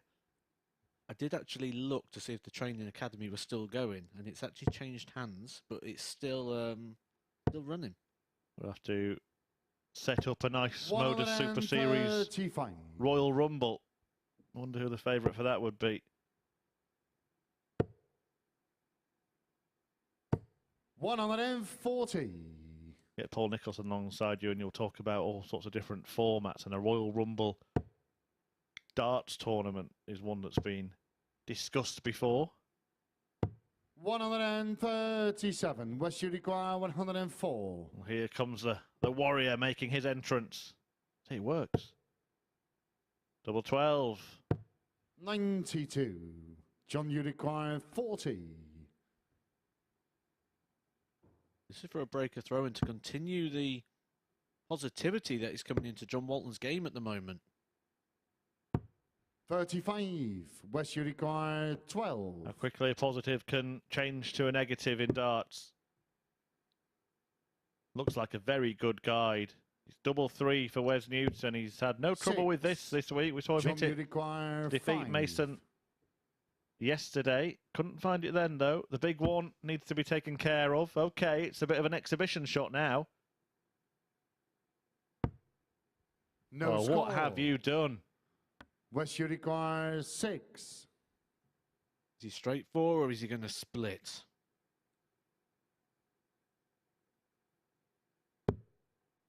Straight out. That's awkward. Got to go right. Even righter. Yeah, that's right enough. The first leg. It is, isn't it? What a, we were talking yesterday about the second dart split. Maybe that was the right time to do it, but Newton persevered and he throw first. Game on. Proved me wrong, I guess. Suppose I should have followed up moving righter with that last dart being gooder. 43. Yeah, new words. Interestingly, Wes Newton, if we're going to talk about spelling and grammar and all that kind of thing, he's a person that spells his name differently to everybody else. I don't know. 83. Surely he's the one in the right.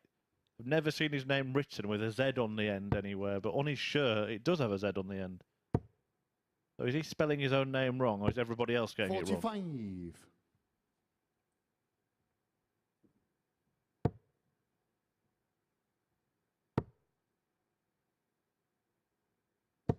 60.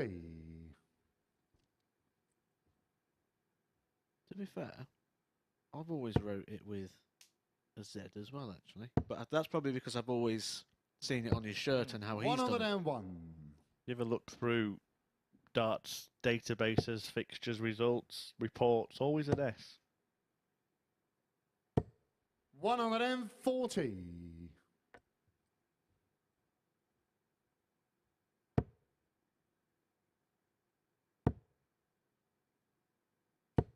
100.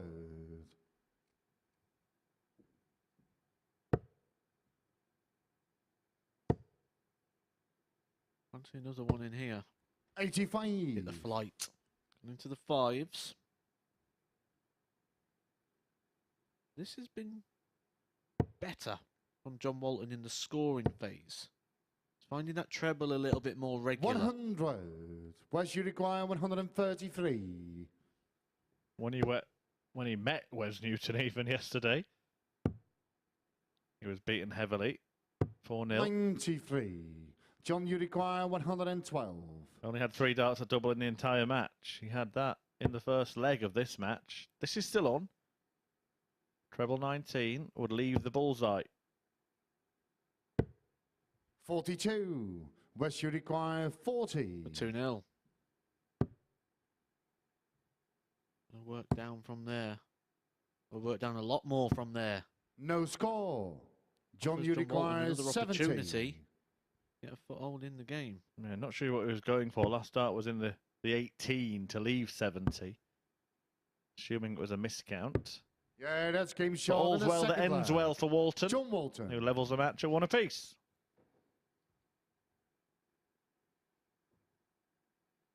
Third leg is Wes to throw Sort first. of in that position, isn't he, Game on. where after the first day you can say he's probably out of the group as such, but he's in a position that's just going to be awkward for everybody 60. now. It cause people problems. Wes is causing plenty of his own problems at the moment. That's that last game to Mark Dudbridge. 3-0 down, brought it back, and then 95. Dudbridge got over the line 4-3. And this one is not producing as of yet. 100.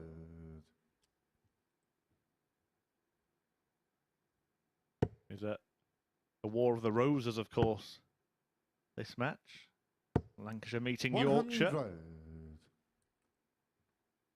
Where's the Fleetwood Flinger up against Walton, the Sheffield Slinger?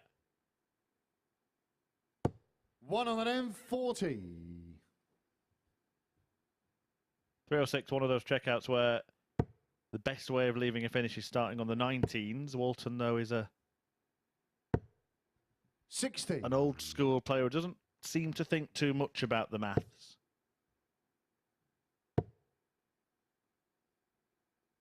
135. Yeah, they've gone for the logic of, I'll just hit everything and it won't be a problem.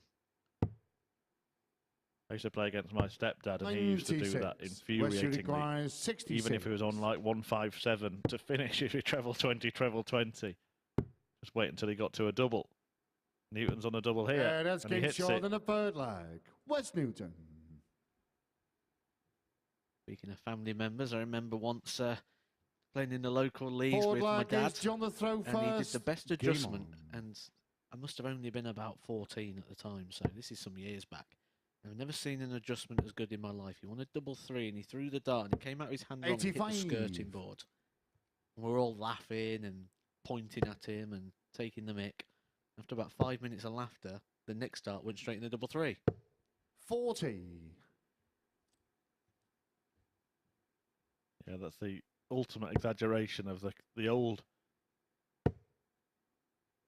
sort of sense that when a player misses by 45. miles, the next one is destined to go in. If you've got any funny stories or anything you want to share with us, please do send your tweets in. Someone actually has 31. tweeted in that the picture of the shirt you mentioned yesterday, Wes Newton's Avit shirt. Just seen that on the MSS Darts timeline. Always up for 60. doing some fun stories from around the country, around the leagues. The funniest one I've got in playing darts, and people won't believe it because I actually won 45. hit 5 treble 20s in a row. I was playing against my stepdad who I just mentioned before. And when the 5th one went in and I was about to throw the 6th dart, he kind of, unaware of etiquette, just went, 99. "What's going on here?" And I just completely shanked it somewhere. I've convinced myself that I definitely would have hit a 9 darter had he not done 50.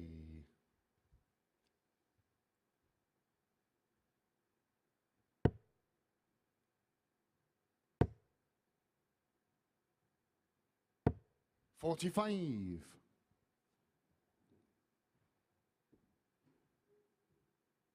Wes Newton taking a little bit of time here. He's trying to psych himself up a little bit, it seems.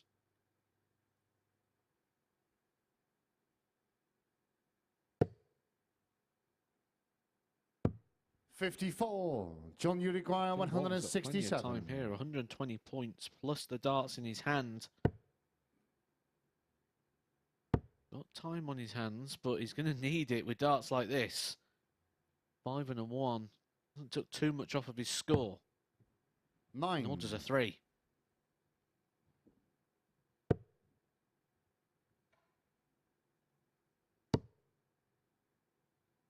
I've got a funny story 100. that hasn't been told yet. John, you require 158.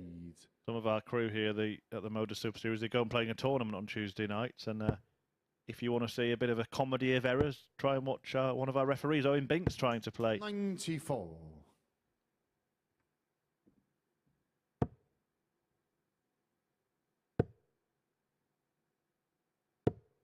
60. John, you require 64. Fully down the road of talk's a good game, is it, that one? But it's quite funny, actually. We'll just come on to it 24. after this Wes, you leg, require 121. because he's one of the best counters that I've ever met, Owen Binks. Really advanced counting. Can you count on Newton to hit the bullseye? That's Yes, been you shown can. in the forward leg. Wes Newton. And look at John Walton's face. That really hurt. Yeah, just to finish the story. It's Wes to throw first. Game on. Before I was rudely interrupted by that sublime finish by Wes Newton there. Owen Binks is a brilliant counter. That's why he's one of the premier referees here at the Super Series. So he'll be on things like 306, and he'll go for treble 19, 44. and he'll hit double 8.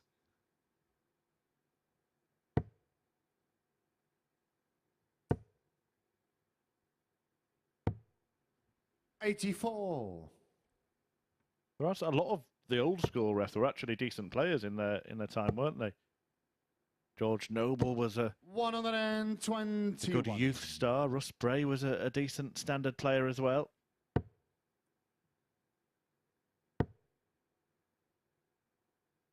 Many of the people involved in the running of the sport, organisation of tournaments. Keith Bisbee, for example, who runs the PDC Pro Tour, an excellent player still now. 100.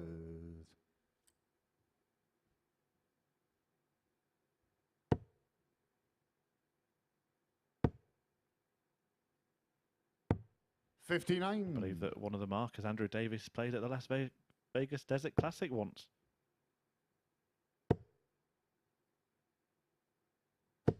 $140. Not sure how good Marco is with the old darts in hands.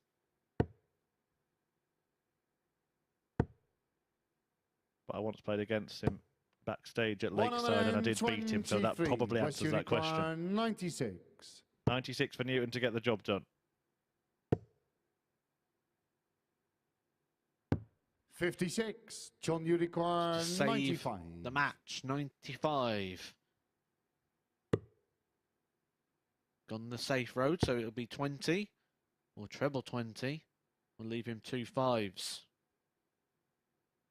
Save the game to keep it going, to break the throw. 85. Wes Wes Newton 40. What he does do is offer Wes Newton an opportunity to get this one. Game. Shot. And he does get it one, Wes Newton. He races to the hockey there, impatient to get over the line against John Walton. But he does get over the line, and it's a victory that sees Newton move to the top of the table, level on points with Mark Dudbridge on 10. Not the most convincing display from Wes Newton in terms of the average, but a nice 1-2-1 checkout in there, and he wins it comfortably against the basement boy, John Walton. Coming next, we will see Tony O'Shea looking to join Dudbridge and Newton on 10 points. He faces Gary Robson.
Welcome back to the MODUS Super Series, where Wes Newton has just come through 4-1 to get the better of John Walton in our last match there. John Walton certainly playing better today than he did yesterday, and it looked again like he was going to cause a few problems and be a bit of a nuisance to another player at the top of the table, but unconvincing at the back end of legs, and Wes stood up to the challenge well. That 1-2-1 on the ball to go 3-1 up, really putting him in control and denting the hopes of Walton, who looked quite dejected after that one. As you can see, just one of his 7 attempts at double pin. That was for that 70 checkout. As for Newton, 4 out of 15 on the outer ring for him. Newton got over the line to get himself into double figures in the league table. We can see what that does to the league standings there, and it is Newton who goes back to the top of the table due to his superior leg difference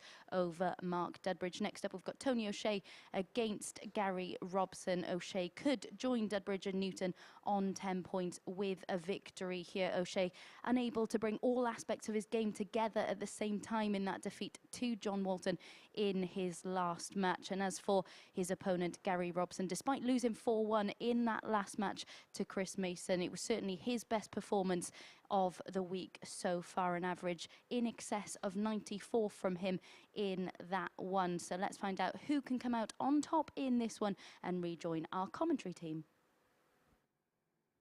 Thanks, Abby. Well, this was the time yesterday when Gary Robson started to slide. A 4-0 defeat in this very fixture, the 8th match of the day against Tony O'Shea, was the start of a run which saw Robson pick up just 1 leg in his last 3 matches. And today, he's already lost one. He hadn't at that point yesterday, so it could be worrying times if he goes the same way. And I suppose we will learn if he learned anything from that experience yesterday. Tony O'Shea will be delighted if he can seal the same scoreline. It's been a mixed day for him, a mixed group for him so far. A 4-1 win against the overnight league leader Mark Dudbridge in his first match, but then losing to the bottom of the table John Walton in a last leg decider in his second. So an interesting match and maybe an important one for Silverback if he keeps harbouring hopes of topping the group.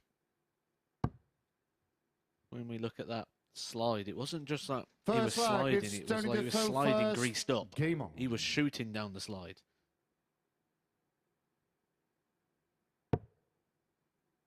Grease sliding. And the Super Series. 125. Well, Tony O'Shea in full swing from the start, finding a couple of trebles. That's ominous already for Robson, because what has been the case is that when O'Shea's found it in a match, he's kept it. Yeah, it's either been all in or nothing, really, hasn't it, from Tony O? 21. It was almost all in, and then it was almost nothing in the first 2 visits. Just to highlight the point.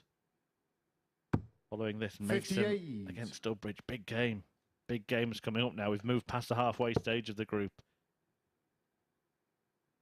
Walton and Newton have already played 60. their 8th match. This is the 8th for this pair. And if Mason can beat Dudbridge, then you're going to have 2 points separating the top 4. 140. Just thinking Tony O'Shea there is like me and probably many other people when we go to the gym. I either don't bother going or I train like an 100. Olympic athlete. It's all or nothing. His average has been completely the other end. It's like an A game or a D game. There's no B or 41. C in there. I suppose that's the thing you lose, though, over time, isn't it? You don't lose the ability to hit them peaks and hit those A games. What you do lose is the ability to do it more regular. Yeah. 137. Have that a B game or a C game, as you say, that is still capable of getting victories. No player's ever won all of their tournaments by playing their A game all the time. 58. Double top to take the first leg. 38. Offers the opportunity to his opponent. 91. Break a throw.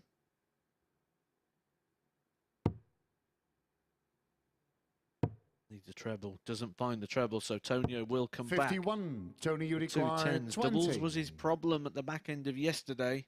It'll be the problem at the back end of this leg. 10. Gary, you require 40. Well, 5 missed in the first leg, and Robson gets his first at the outer ring. That's game short. Pins it dead centre. Gary Robson. Apologises to Tony O'Shea for that. Tony wasn't looking. He threw the darts at double like he wasn't looking as well. Second leg, it's Gary to throw first. Game on. We go back to that sort of B and C game and say you don't lose that A game, you don't lose that peak, you don't lose that ability to throw quality. 96. And like we've said, we're big wrestling fans here in the commentary box. He uses the word "we" there, rather tongue-in-cheek. And I was watching a documentary from The Undertaker. 123. It was the Last Ride documentary, very, very good documentary. And he talked about how he used to get ready just for WrestleMania and doing that 1 match a year. And he used a line, "I'm 137. not as good as I once was, but I'm as good once as I ever was." And I think that is such a good way of putting it, that 100. you might not be as good as that you once was, where you can do it night in, night out. But when you reduce the amount of times you have to produce it, you can still produce that top level. 85. Quite like that. Well, being a big wrestling fan that you are, you'd probably love the iconic Undertaker. What's preparation for wrestling? Rehearsal. 40.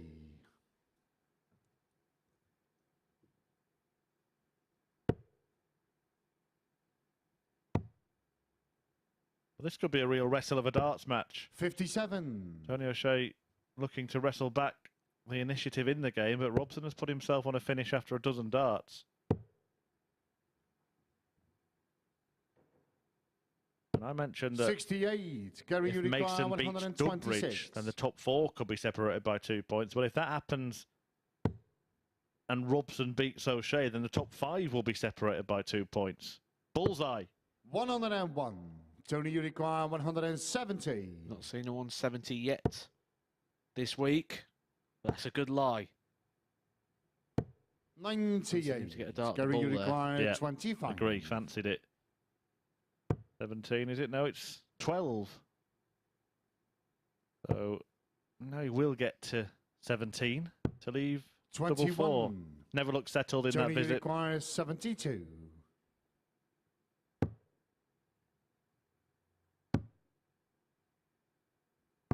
Yeah, that's game short in the second leg. One Tony apiece, he O'Shea. gets his throw back. His 2 legs both gone against the throw so far. Both breaks the throw. Tony O. Third leg, it's Tony to throw first. We're first Game for a on. 2-1 lead, and that 170 we said would be the highest checkout so far. 160 has been the best we've seen so far. That was Mark Dudbridge. But actually looking through the history 9. of the players in this, the best we've seen from anyone so far in any phase of any version of this is a 164, and that was by Gary Robson. 60. By the way, if you're enjoying watching, thinking about filling those seats behind the players, why not come down Saturday night? Tickets are available 60. from dartshop.tv. That's the place you need to go to get them, and they are absolutely free. If you can make it to Portsmouth, the action gets underway at 10 p.m. on Saturday 45. evening. Head to dartshop.tv. Book yourself a place. You are going to see some well-known names because the majority of the field this week are pretty high profile. 140. If Chris Mason or Paul Nicholson do make it, no heckling, please. 30.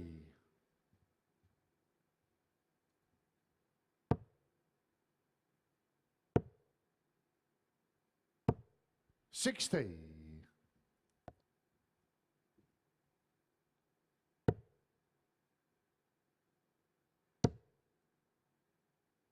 'Just a puff of the cheeks there from 45. Robson. Living and breathing every dart. Very expressive player. Robbo not quite Robbie Collins, but doesn't leave you guessing what he's thinking. 125. That's one thing we're seeing as the league table's starting to take shape. We're starting to see a bit more expression, a bit more frustration, a bit more 58. excitement, a Tony bit more Uruguay, hope. 107.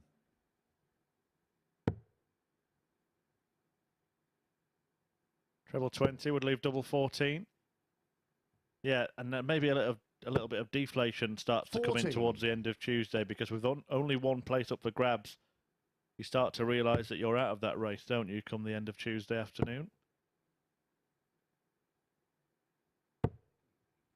27. First Tony Uruguay, hold of 67.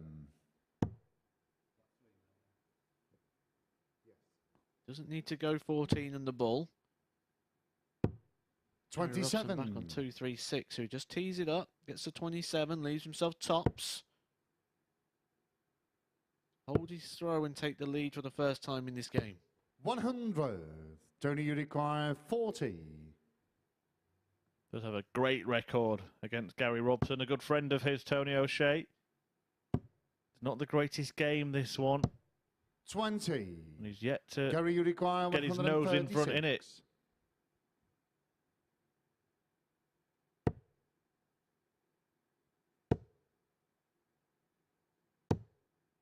87. Tony Uruguay, 20. Turns back for tens. a little bit awkward. He's going to have to shimmy left.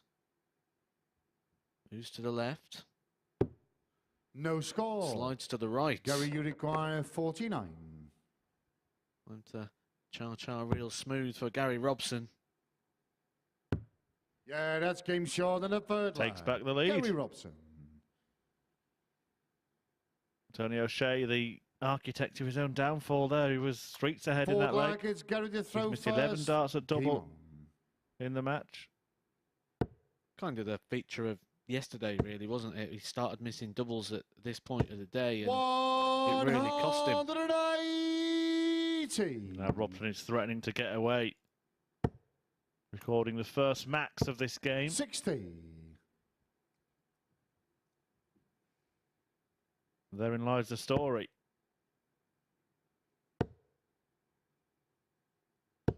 $140. Fancied that. They were sat nice.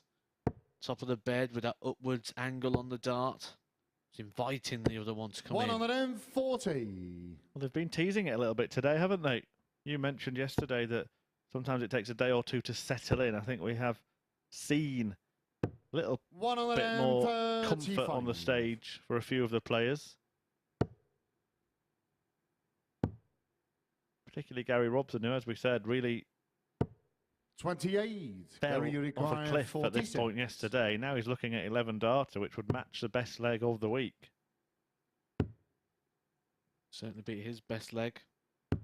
Yeah, 14 that's darter game short and a yesterday. fourth lag. Gary Goes out in Robson. 12. He has gave us an 11 darter in the past. 12 is more than enough there. You're not going to break Fifth a 12 lag, darter it's unless you Tony can to hit a throw 9. first. And your Game opponent's on. throwing first, and Gary Robson gets that one wrapped up and is one away from getting himself onto 6 points. 60. To 8 points, sorry. Which would match Tony O'Shea. Yeah, and then we would have that match against Dudbridge for Chris Mason, which if Mace could 41. win, would see a situation where after 8 matches, 5 players were separated by 2 points. Everything we expected it to be. 41. And just to run through the league table, Wes Newton and Mark Dudbridge both have 10 at the top. Dudbridge with a game in hand. O'Shea here on 8. Mason on 6. Robson also on 6. And John 26. Walton at the bottom, having played 8 matches with just 2 wins. Therefore, 4 points. We asked early for a couple of stories to be sent in. We've got one here from Lee Seymour. Said he was playing in his local against an old man in his 70s. He said it was a one-leg singles match, which originally I thought was like some sort of pirate theme. 60. Where everyone had to play on one leg, which ironically brings me to another story I'll get to in a second. He said his opponent left 40, he hit double 5, and then hit double 13 going for the 10s, which, if you think about that, you've got to miss the 6s to get up to the double 13s, and then ended up hitting the double 2 to win the game. So 3 doubles. 85. That double 13, you can imagine, you probably feel quite happy after seeing your opponent miss by a whole number. And the dart's standing on 100. one leg. You know who'd win that tournament, don't you? Max Hopp. Well, actually, the story I was going to say there used to be a guy from around the Stoke area. I believe he played in the 118. PDC Tony, you for require a bit in the earlier 141. days. I think he's Nigel Birch. And he used to get to the board, stand, and then he used to lift one leg completely off the floor and throw on one leg. 97.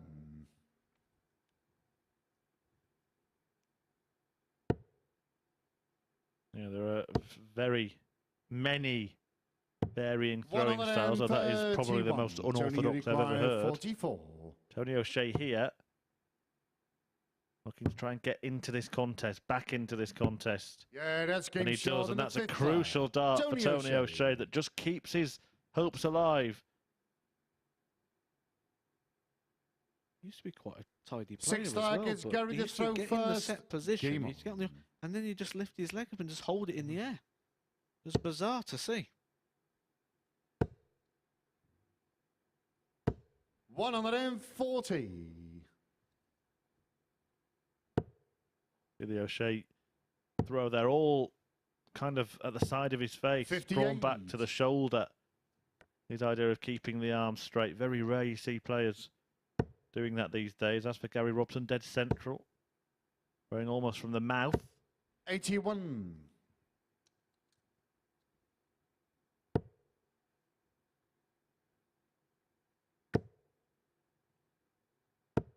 41.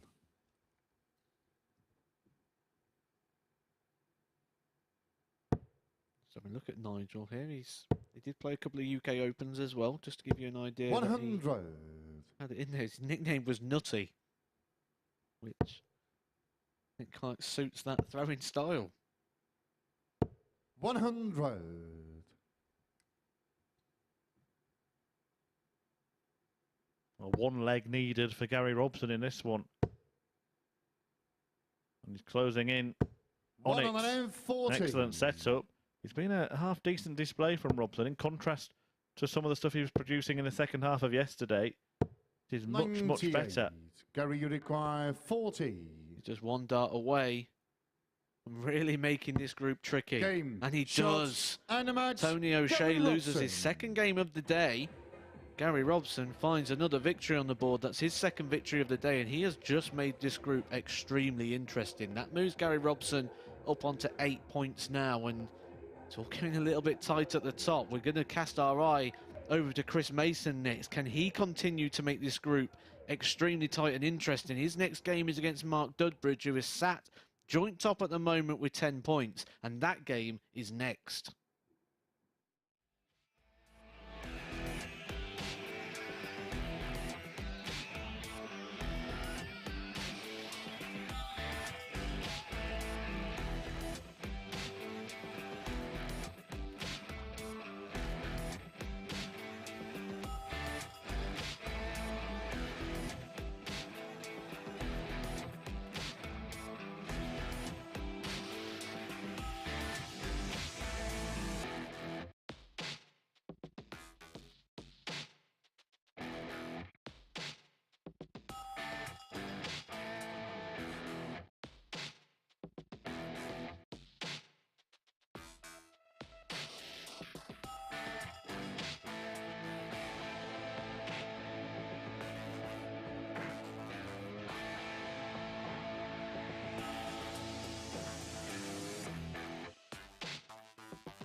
Welcome back to the MODUS Super Series, where Gary Robson has just kept things very interesting at the top of the Group A table with that 4-2 victory over Tony O'Shea. Tony missing 5 darts at double in the opening leg, Robson stealing the leg with his first attempt, and that turned out to be the theme of the match really for O'Shea, as you can see, pinning just 2 of his 14 attempts at the outer ring. Both struggled for much of that one, seemed to be searching for their form a bit. O'Shea showing disgust with his finishing at the back of the stage, shaking his head, clearly unhappy with himself. But a 12 dart from Robson, 12-dart leg from him, his best of the week to go 3-1 up, and then it was a 13-dart leg to win the match 4-2. We can see what that does to the table then. A very congested Group A table at the moment. It's Wes Newton leading the way on 10 points, joint with Mark Dudbridge, but of course that superior leg difference in Wes Newton's favour. Next up, we have Chris Mason against Mark Dudbridge. It is the battle of the Bristolians, and we've got a video of Mark Dudbridge to highlight his scoring power in his last match. Of course, it was a record equaling 7 180s in his 4-3 win over Newton in that last match, taking his tally for the day to 10. And of course, the record for a day's play is currently held by Connor Scutts, who hit 16 in a day. And you feel that if Dudbridge can continue scoring in the way he started the day, that record could be beaten here this afternoon. He takes on Chris Mason, who was superb in his victory in his last match. So then, the battle of the Bristolians, who's going to come out on top? Let's rejoin the lads in commentary. Well, whoever does come out on top, it's going to be a very significant result for Chris Mason either way, because if he wins it, then we do have that situation where we will have 5 players separated by 2 points. But if Mason gets beaten by Mark Dudbridge, just as he did 24 hours ago, then Dudbridge will pull 6 points clear of Mason. You'd expect Dudbridge to pick up a few more points over the next couple of days. That might well be an unassailable lead. That would have been a bit of a tactic, wouldn't it, for Mason? Just throw a dart straight in Flasher's head as he walked back down the hockey there. But he will want revenge on his fellow Bristolian. As Abby said, it's been another mixed day for Mace. He would have felt that he could have got revenge on Wes Newton in his first match, but he did breeze past Gary Robson in his second. It's Chris to throw first. Game on. It's game on to see whether it's Dudbridge who gets away at the top of the table or whether it gets all bunched up very nicely with a Mason victory in this one. 57. Yeah, it's sort of must-win territory now for Chris. If he does lose this, that 6-point gap between him and Dudbridge, it's going to take him 3 games to close 58. that in. That'll be 11 games, considering Mark Dudbridge loses all of his. And there'll only be 4 games left after that point. A game Chris can't really afford to lose if he's going to win this. Now, Chris did tell me a couple of weeks ago he'd be happy with Group B. But I think the way he's started and the way he's played, I think he'd probably be quietly disappointed now about a Group B position. 58.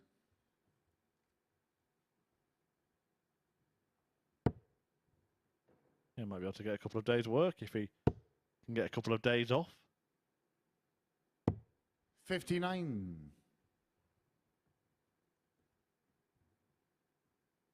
Won't write off Mark Dudbridge, though. He'll be aware of his prowess in this department. 123. Brilliant highlight reel we saw before the match of Dudbridge firing in those 7 maximums to equal the record for the most by a player in a match. 100. 3 180s in the opening game as well, and a 177. So really, he's on 11 maximum visits for the day. 117. Yeah, I had a chat with Dan Dawson recently, actually. Oh, I'm sorry. Yeah, thanks. Just getting over it. But yeah, I think 96. we had a chat about stats, 145. what stats you'd like to see, and I think one of them is maximum visits rather than 180s.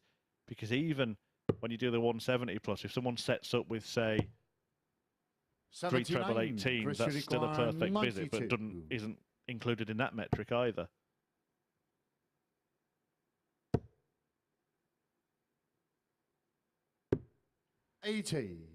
Mark, you requires this is for the metric 66. in the legs column, the one that really matters.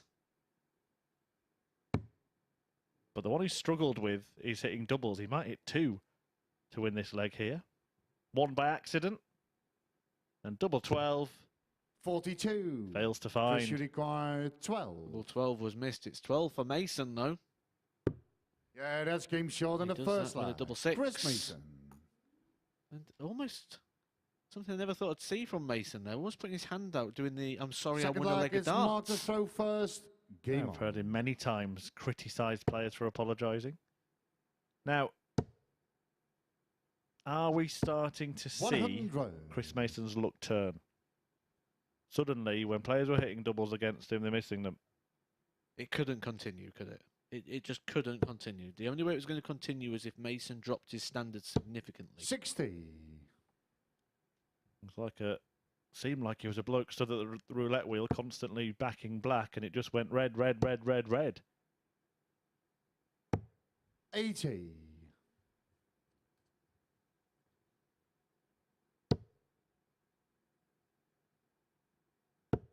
Going back to stats we'd like to see, I'd like to see the 140 column 89. disappear as well.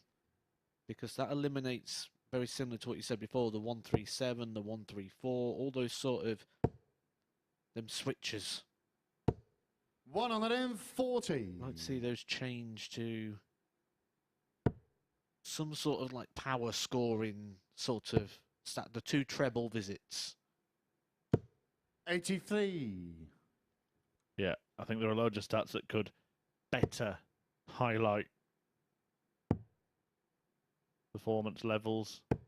93. Even the one that we see checkouts, doesn't tell the true story, does it? Because sometimes the misses don't matter at all. Maximum visits, power scores, jabs. 97. Which are those Mark single require treble visits. 88. Yeah, maybe something like functional doubles, so when you're not allowing your opponent another visit. We've seen the trebleless visits come in 56. recently, haven't we? So this definitely could be something of interest, because if you're at the last dart in hand, you've still not allowed your opponent another visit to the board. Absolutely. Maybe we will pioneer a stats revolution here at the Super 100. Series. Mark require 32.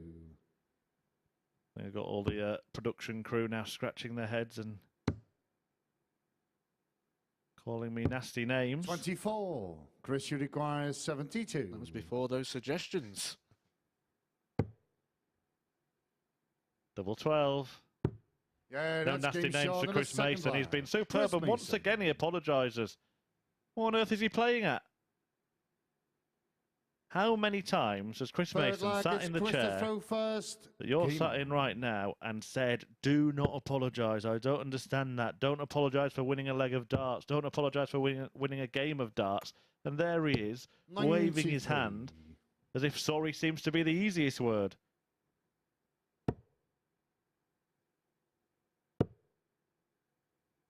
Yeah, I'd agree with Mason that 97. I'm not a fan of the apology for winning. I'm sorry I did what I tried to do. Sorry I hit what I went for, and you know exactly what's going to happen. I'm going to go on that stage in a couple of 85. weeks' time. I'm going to win a leg, and I'm going to turn around and apologise.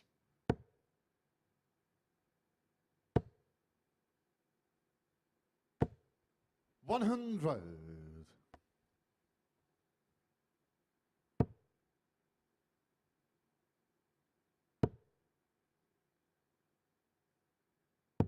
Good cover 137. shot there from Mace. Could do with a big win, really. The legs column would get that healthy for 140. himself. Could see him get up that table a lot quicker.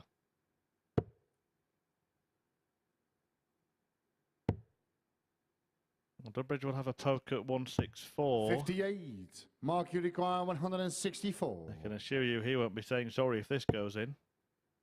Treble 18 will give him the chance.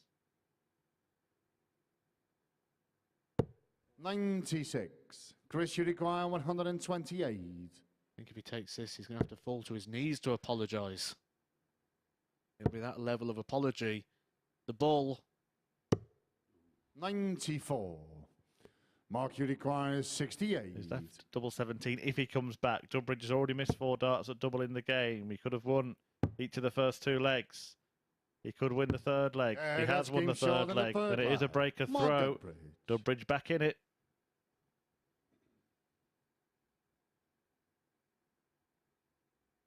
Forward leg, it's Mark to throw first. Game on.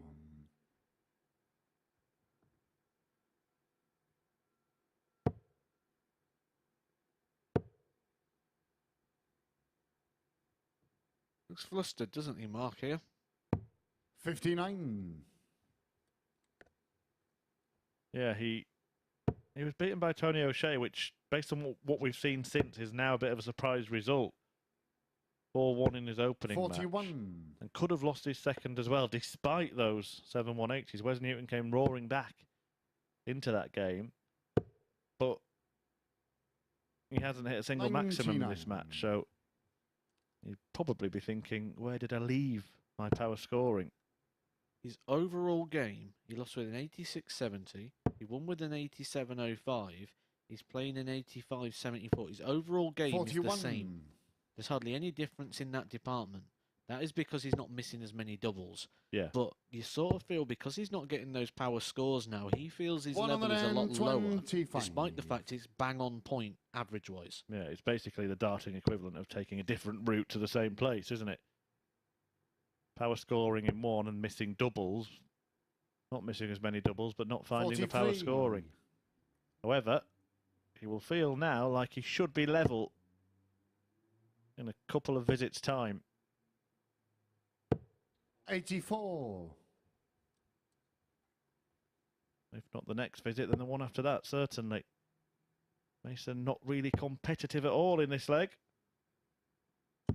96. Mark, you require 134.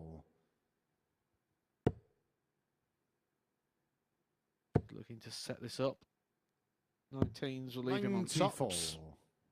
Oh, is it nice? Mason needs a max just to give himself any hope.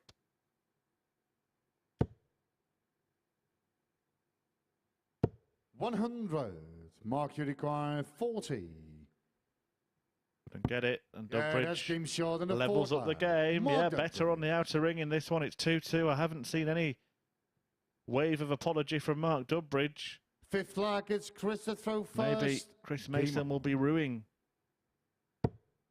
his manners early on in the match. Now he wants to take it out on the treble. 180. Ironic that Mark Dudbridge does not hit the first 180 of this match after hitting 11 maximum visits already today. 123. Yeah, and this is an excellent response from Chris Mason, who has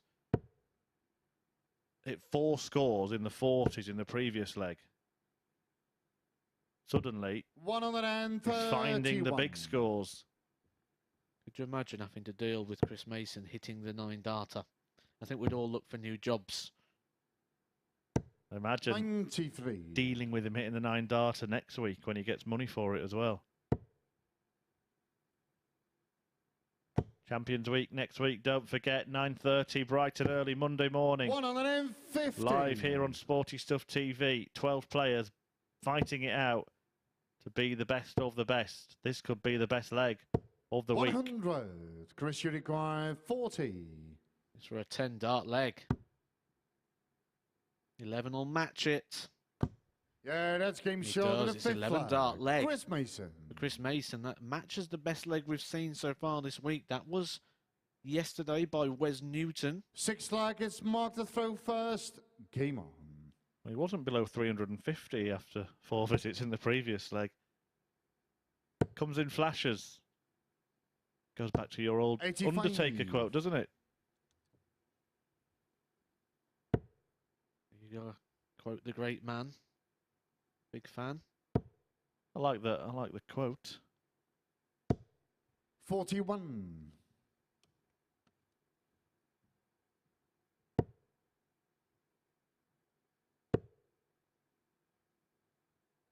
Actually, probably one of the 99. few wrestlers that I've heard of, the Undertaker. So he must have done something right. The one that surprised me actually when we was in lockdown during the COVID times. I did an 141. episode of Talking Bull with Glenn Durant, and one of the questions was name as many wrestlers as you can in 30 seconds. I thought, I've got this one. And he reeled loads off, and you wouldn't think Glenn Durant would be a man who knew like 20-odd wrestlers. Yeah, man of many interests, Glenn Durant. You'll be interested in watching these lot. 85. Mark, you require 137. They do some decent darts at times. Dudbridge is now averaging almost 94 in this game, having hit his opening maximum and taken his tally to 11. for the day. 5 off 97. that daily record, remember, that he's now chasing. And looking to respond to Mason's 11 darter with a 13 dart leg of his own. 58. Mark, you require 40. Yeah, that's game short in the 6th leg. And this one goes all the way. It goes all the way with Chris Mason having the advantage of throw.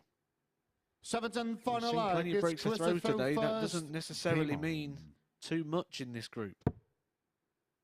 We're just looking at Chris Mason's results over the course of the week so far. It was a 4-0 win against John Walton yesterday, a 4-0 win against Gary Robson yesterday, and then a 4-1 win against Gary Robson today. Any match in which his opponent has got a couple of legs against him, they've gone on to get all 4.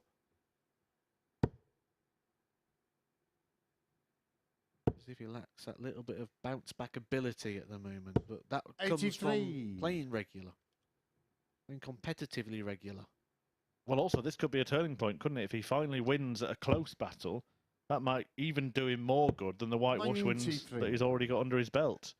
Well, it's almost like you're suggesting very mildly there that we've got a touch of the Rocky Balboa quote there.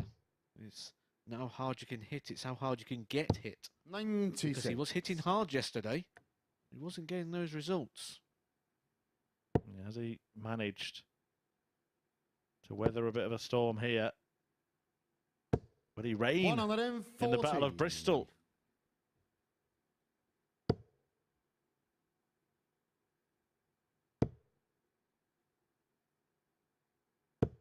$92.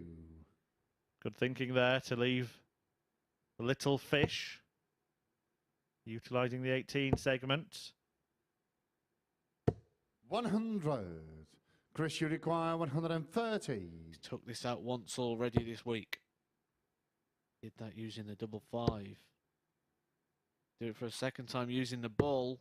Game, And this time, shot, it's for the and match. Chris Mason takes out a 130 finish for the second time this week, hitting the ball with the last dart in hand, and takes 2 points off of joint table topper Mark Dudbridge, which is going to make interesting reading on the table. But that was a good performance there from Chris Mason. Nothing to split him on the 180s, not much to split him on the 140s, not much to split him on the doubles, but Chris Mason got the most important one. That was the last one, and he takes the victory 4-3. Coming up next, it's Tony O'Shea versus Wes Newton.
Welcome back to the live lounge here in Portsmouth. Well, it seems the tide could very well be turning for Chris Mason here this afternoon, coming through a last leg decider there to get a 4-3 victory over Mark Dudbridge. A really hard fought win for him in that one.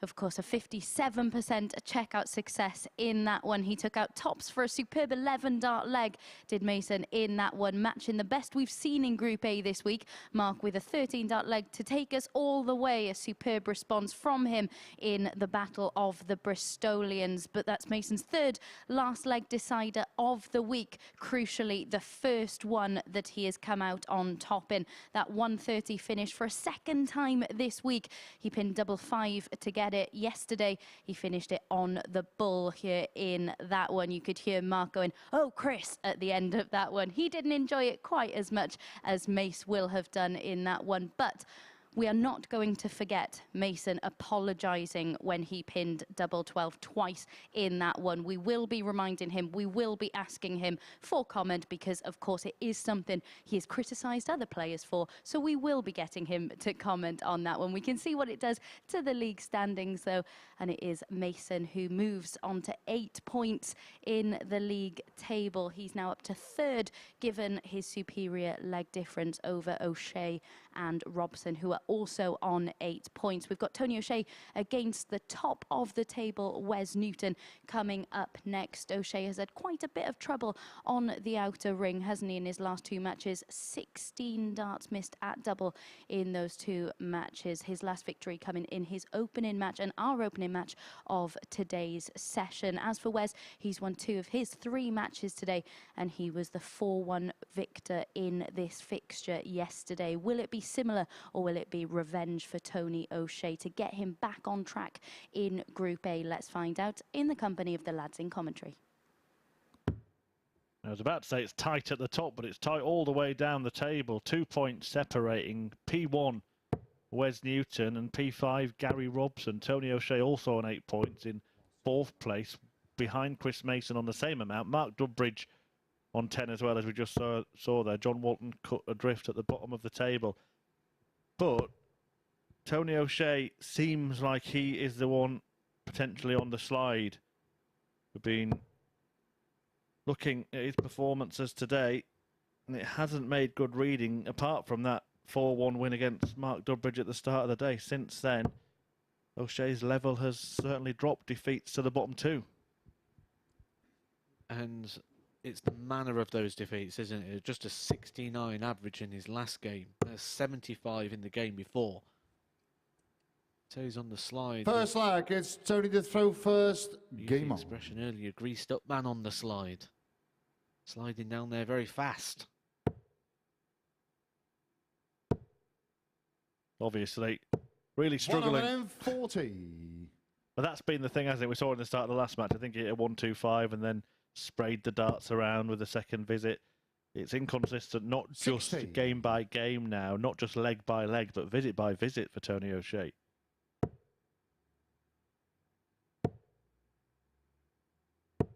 $95.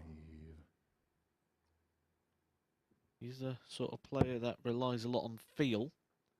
So if that feel and that swing and 60. the turn and the twist, and if all that can go in sync, he have a very nice looking, smooth, silky action. Yeah, when I was at a 60. nipper, I used to really love watching Tony O'Shea. I still do. Obviously, he was on song more often then than he is now. Just such an easy on the eye type of throw 100. when it's going well.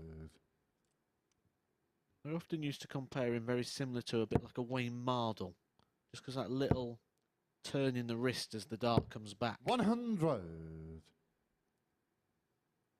Obviously, with that, we know the problem that that can produce, which is 5s. Sid Waddell 96. used to call it Tony, you require 106. the lateral drift into the 5s. Treble 18 will probably be the target here. Double 16 will now. 74. Well, it's been a fairly decent start from O'Shea. Newton looking to knock on his door a little here. Don't hit another 41. one. Tony, you require 32.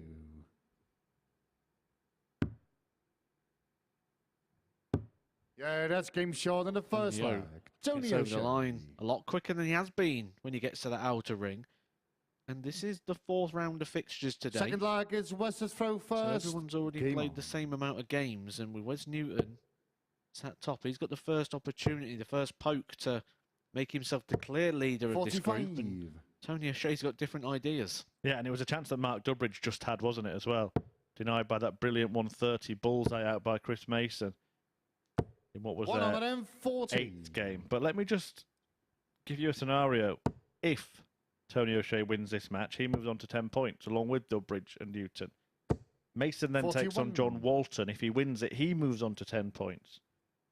Dudbridge then takes on Gary Robson, who, if he manages to win that, he moves on to 10 points. You'll have 5 players all on 10 points ahead of the final round of fixtures today. I feel like you should have warned people to go get the pen and paper as you reeled all that off. So many possibilities, 59. and that's what we expected from this group and one of the exciting things. We've seen in the past this Group A get walked and ran away by one leader. Last week was a classic example. Daniel Closer was so far ahead that the leg difference was the incredible stat. He was the only player at the end of the group that had a positive leg difference. Plus 29, everybody else on minus.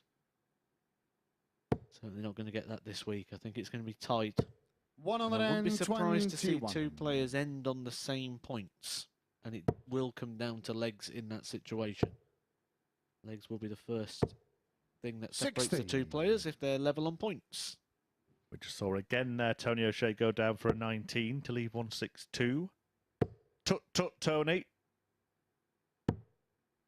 34. Tony, you require 102. Still on, but doesn't have to.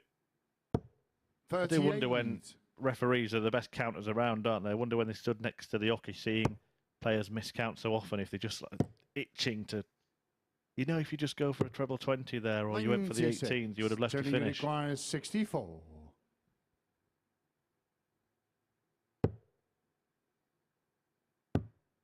It's the 16s. 32. West, you require 105. To level the game.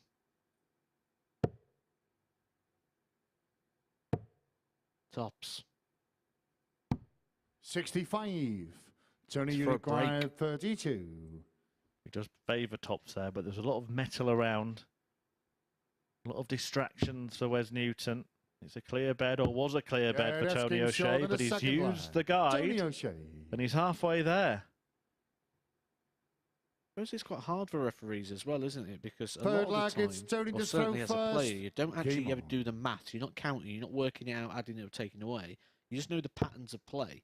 And I suppose it must be awkward when you're expecting a pattern of play and then someone goes and throws something 100. completely wrong, and you then got to start working things out and adding things up. Yeah, I think they are one of the most underrated aspects of the game, 100. referees. It's a really tough job. And you've got to be a very special person to be able to do it.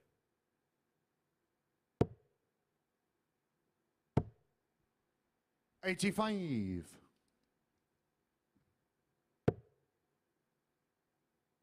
It's a massive improvement from Tony O'Shea. Now, the numbers might not sound that much when you say, like, an 82 average is better than the 75 he produced earlier or the 69 he produced earlier. But actually, the difference between an 82 and a 75 is massive. 40. The difference between a 69 and 80 is massiver.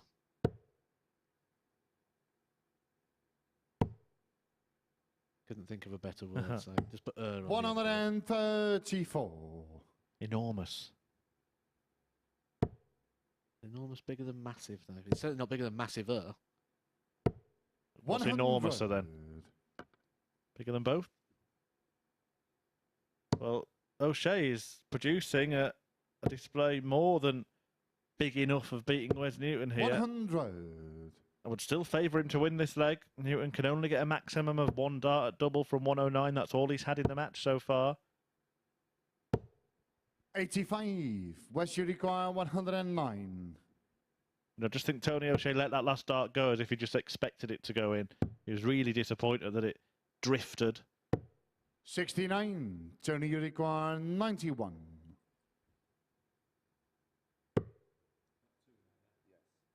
Tried to use the ball there, going a safer road to guarantee himself a shot, and ended up missing the 25. 24. So Wes Newton, West you require 40. the tops to get himself back in the game. 20. Tony wasn't looking, but he's only Tony, left you himself require 67 here. 67. Sometimes the safe route can actually be a dangerous one.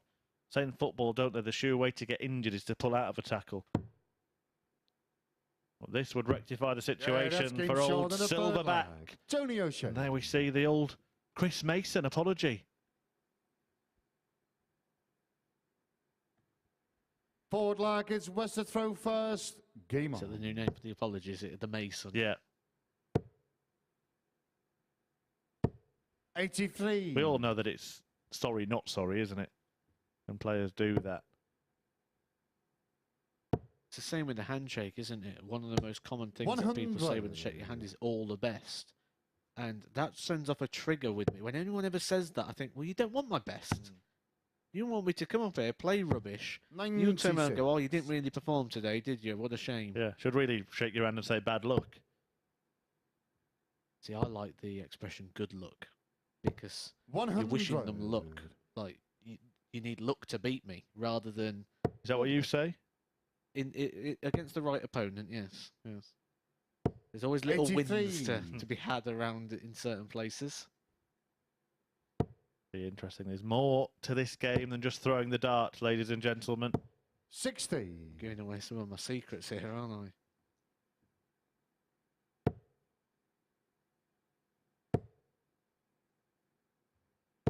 One on the end, I 40. think Michael Van Gerwen says something like "good game" before it starts because he's basically just saying like so if it's a good game, probably by me. 100. West you require 99. Can Wes Newton give Tony O'Shea 99 problems here?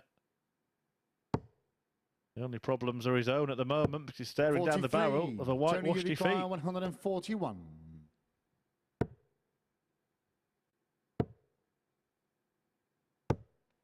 81. West you require 56. 16 for tops. Tops. Tends to get his first leg on the ball. 51. Jeez, pulled Tony it low. requires 60. So this 60 is for the match. And 2 vital points. A horrible finish for Tony O'Shea, 60. Game, But he shot, pulls it off and the perfectly. match, Right Tony above O'Shea. that dart. Even he can't believe it went in there. But it is a 4-0 win for Tony O'Shea that sees him go level on points with Wes Newton and Mark Dudbridge. And we still have the prospect of 5 players being tied on 10 after 12 matches today. O'Shea, an 81.24 average, hit half of his double attempts. Newton got now in the end, and O'Shea takes a 4-0 whitewash win. Coming next, Chris Mason looking to join them on 10 points at the top of the table. He takes on the basement boy, John Boy Walton.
Welcome back to the MODUS Super Series, where Tony O'Shea, it feels like he's just got a crucial 2 points on the board, which, given his league standing, seems like a strange thing to say, but given his previous 2 performances, that was a much-needed win and performance, wasn't it? And legs. This group is so tight that taking a 4-0 like that, it's not only going to put 4 legs on your category, but it's also taking 4 legs off of Wes Newton. Wes Newton joint top going into that, and this is a new round of fixtures as well, so he's started this new round of fixtures now with a defeat, which means everybody's now got the opportunity to catch him up in this cycle. And a crucial part of that game, as you can see, 50% checkout success. That's something he really needed to improve on in that game. You could see him starting to shake his head a little bit during games, and this is a sign of an experienced bunch of players, isn't it? That just doesn't faze them going into their next matches. Yeah, every game's different, isn't it? Every game's new, every game's different. And we said before we got into today's action, we needed to see Tony O'Shea improve that double in stat, and he'll start getting wins. You're going to get chances in this group. In every one of these games, every player's had a chance. And when you start taking them, you start getting big wins like Tony's just got there, and he's really mixed this table up. And you've said it is incredibly congested in that league table, but do you see anyone pulling away, or do you think it'll be like this for the remainder of Group A? This is what we're going to do. I mean, if you look at the table there, 3 players on 10 points, 2 on 8. The leg difference, Chris Mason's slightly got the advantage in that department, but no one's going to pull away in this group. This is what we're going to see. We said at the very start, they're all going to beat each other. It's just timing of those wins, and if you can just put a string of wins together, like win 3 games in a row, that's going to be the difference. And we've seen some high quality from players, but I think some of their vulnerabilities have been an interesting aspect as well. We've seen Dudbridge's and Tony O'Shea's finishing. Chris Mason, at times, that's been a bit of an Achilles heel for him. It's quite an intriguing thing, isn't it, to watch when, even though they're playing so well, there are still those vulnerabilities in their game. Yeah, they haven't lost the ability to throw quality darts and play at the very, very best. What they've lost the ability to do is do it all the time and to the level that they once was. That's probably come down to a bit of age, maybe not practicing as much, certainly the competitive side. That's probably the thing that's, at the moment, why Chris Mason's playing well but not converting them to the amount of wins that he should be getting for the level of performance that he's showing. Just being out of that sort of swing of the game. And he's got John Walton up next. This was where he was at his most clinical and convincing yesterday. Do you see it being the same here today? Yeah, from what we've seen so far, it's looking like it's going to go the same sort of way in this one, and yeah, I think Chris will get this quite well. Saying it quietly. Right then, do we have our very own Paul the Octopus in Matt Edgar? We are about to find out in our next match. Let's hand back over to Chris Murphy. Well, we can only go 7 legs in the race here to 4 between Mace and John Boy Walton, and it looks like Mason has awakened in terms of getting those wins that his performance has deserved, as Matt rightly said there. Something that we thought must turn and has turned, starting to get that bit of better luck as the day goes on. But you would say that defeat here, and it would be good night, John Boy. He's bottom of the table on 4 points, and everybody starting to pull away. I said earlier to Mr. Edgar alongside me that it looked like a group that could become a group of 4 and a group of 2. It could actually be first game on. A group of 5 and a group of 1, featuring John Boy Walton just doing his own thing, languishing at the bottom of the table like an already relegated football team, just fulfilling their fixtures. Mason looking to compound the misery here, and for the first time, go top of the table. It's probably a feeling you're quite used to being a Sheffield Wednesday fan, isn't it? Seeing your team lingering around the bottom to get relegated. Well, thanks for that. 3rd place, I'll have you know. Have to have been relegated 2 seasons ago. Again. 123.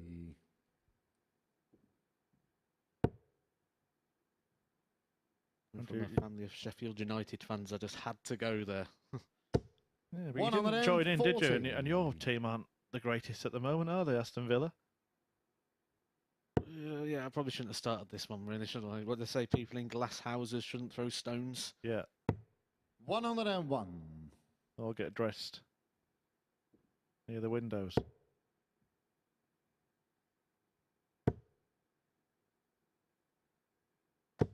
Oh, Chris Mason is throwing everything But John Walton, just like he did yesterday, looking for another 11 darter here. Dare I say it? 99. Chris, you require 81. He's getting better. He told us he would. I mean, he tells us a lot of things, but this is one thing that... 41. John, you require 148. Played very well in this game yesterday, didn't he? 95 average. John Walton, an 85 average himself, which is the best we've seen from him. 50. That's what we saw yesterday Chris, against Chris require Mason, didn't it? Everyone 40. just brought their A game. Double 10. Double 5. This would wound Walton. 35. It John, might be you a require self-inflicted 98. wound as the Yorkshireman looks to nick the leg. You think we'll get an apology if he does? We'll never know. No, it'd be a 40. waste of Chris, you energy, wouldn't it, an require apology? 5. Double 2. And still, a little shuffle to the left. 1. Almost did the trick. It clicked off the barrel. He can't believe John, you that's not require in. 58. John Walton can't believe his luck.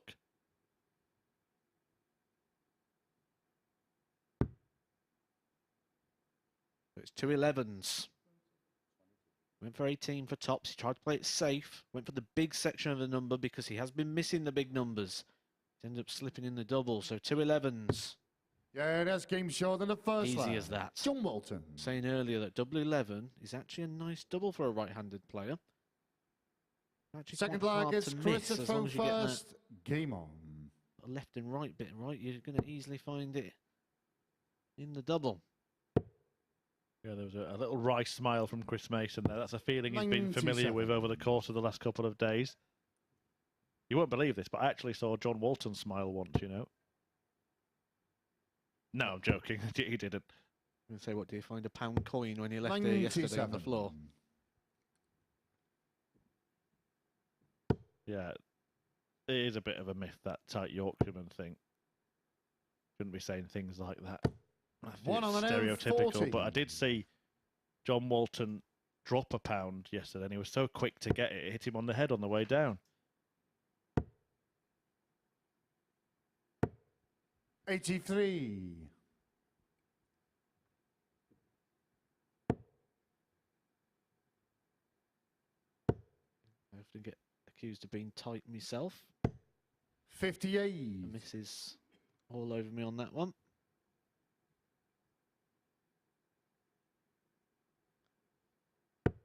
And we've got two Yorkshiremen in the box, haven't we, really? So we know all about the tightness 81. of the area. Yeah, it's amazing that we're actually using so many words. You'd think we'd keep them to a premium. I think some of the viewers might wish that as well. 174. But no words needed for that.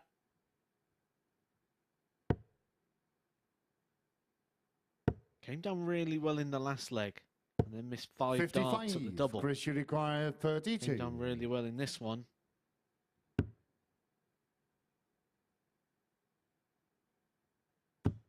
Yeah, that's game Misses short the in the one second dart at the round. double, but the Chris most important Mason. thing is he hit one this time. And he levels up the score. It's a holder throw. Chris Mason, Third leg is John the One throw apiece. first. Game on. John Walton. But look at the difference there. 14 darter there for Mason. He could have won that first leg quite easily. 46. Well, looking at the numbers, that suggests if anything like what we are seeing continues, like Chris Mason's going to 97. get a convincing win here. And I say anything like because with those sort of numbers, they can fluctuate by John Walton could add 4 points to his, Chris Mason could lose 4 points, and the control of the game 100. is still going to be the same, that Chris Mason should still win by those sort of stats. But you look at Chris Mason's position, he would move top of the table on leg difference with any win in this group.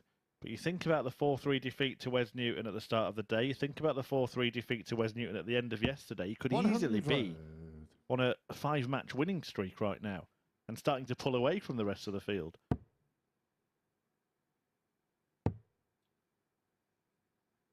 think it would 46. be all things fair and all things right if Mason was up towards that top position by the end of the day. He has been the best player. 140.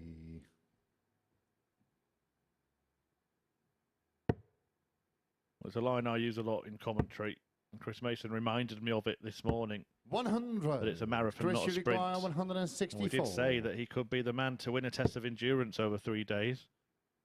Leading after 2 days would put him in an excellent position to do that. 86. So much in his favour.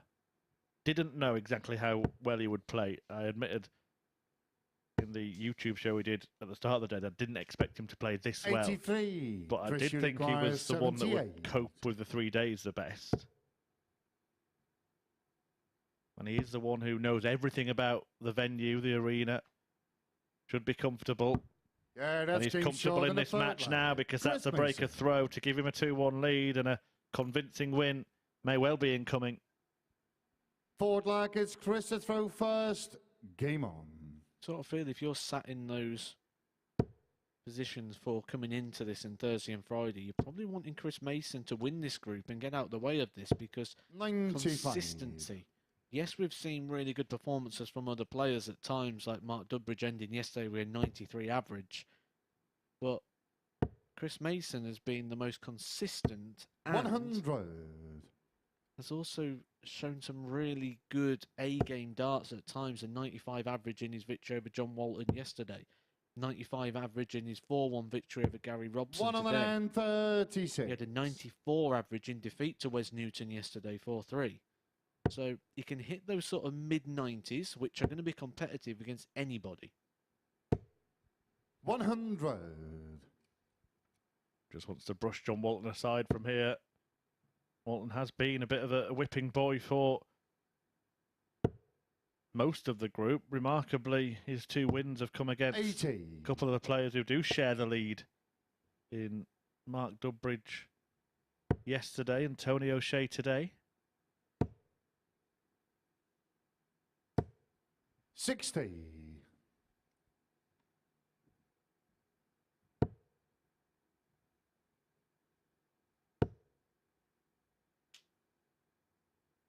A little ponder.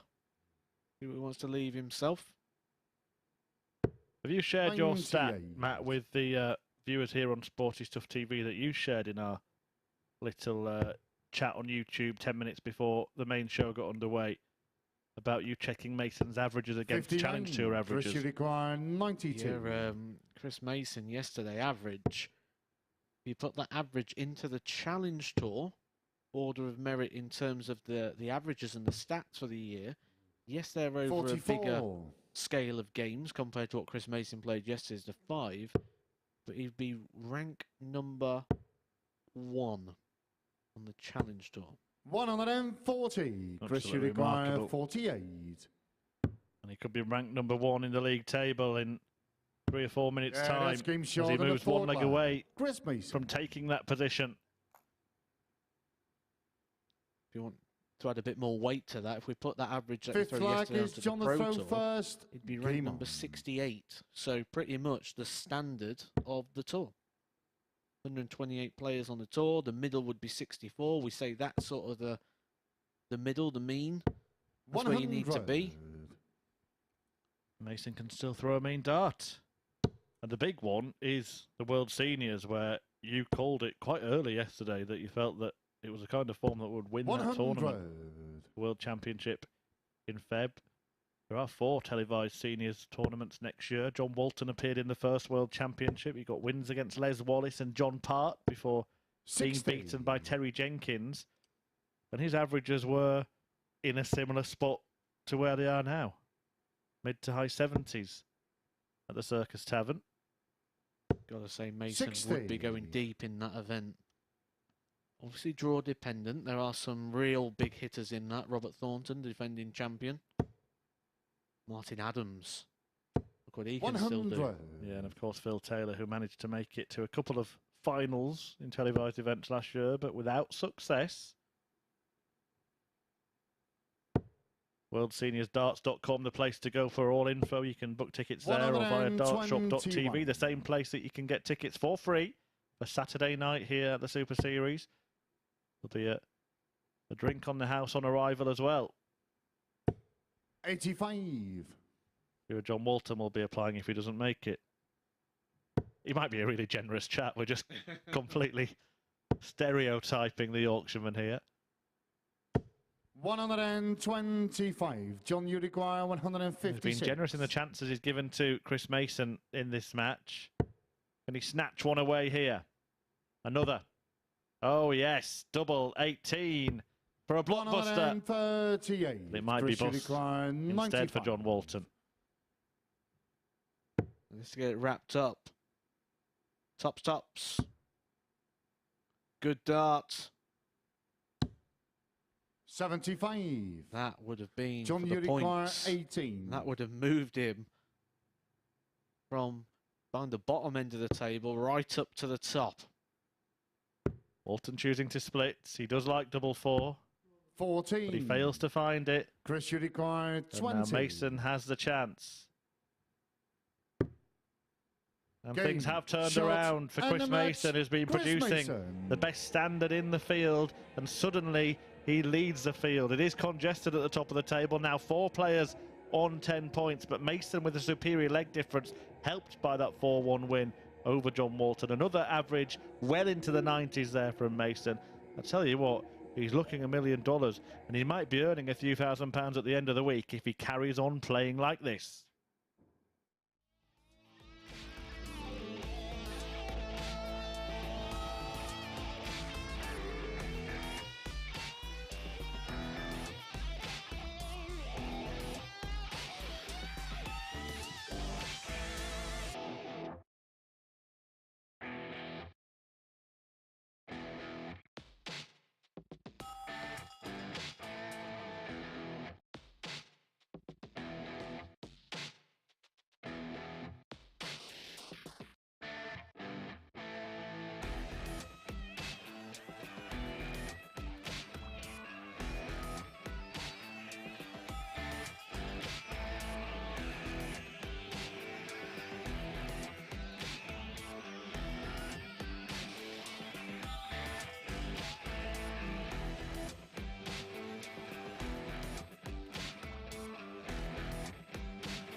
Welcome back to the live lounge here in Portsmouth, where Chris Mason has just secured a victory that takes him to the top of the league standings for the first time this week. There you can see it, 4-1 victory for Mace. He had the chance to go out in 11 in the opener, but multiple missed darts at double, and John Walton took the leg in 20 darts. That is actually the only leg that Walton has managed to take against Chris Mason this week, because of course he lost 4-0 when they met at yesterday. An impressive demeanour up on stage from Mace the Ace. All aspects of his game starting to click at the right time now. Walton missed 3 darts at double to extend the match, and Mace wrapped up the win. There you can see 4 out of 11 on the outer ring for him in that one. And as I just mentioned, that does take Chris Mason to the top of the league standings at this stage of the day. There you can see 4 players joint on 10 points, but it is Chris Mason's superior leg difference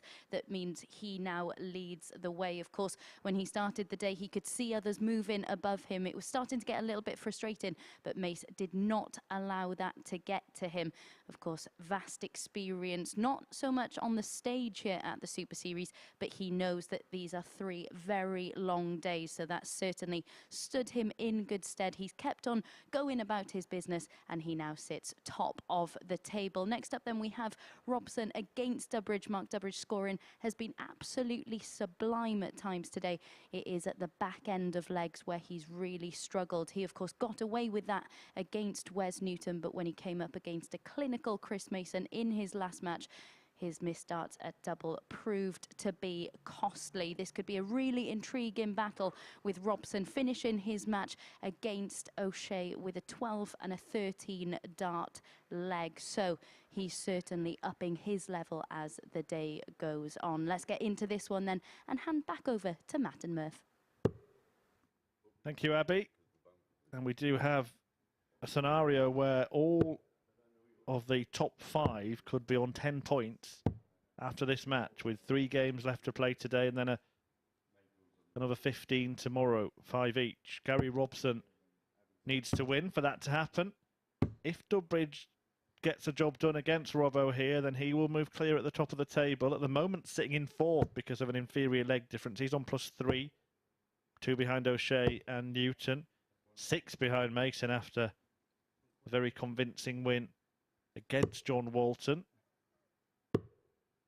Very interesting to see if Robbo can get this done, and I think the analysis from Abby was totally correct, that Mark Dudbridge has been absolutely exceptional in the scoring stages of legs, but his doubling has been troubling, Matt.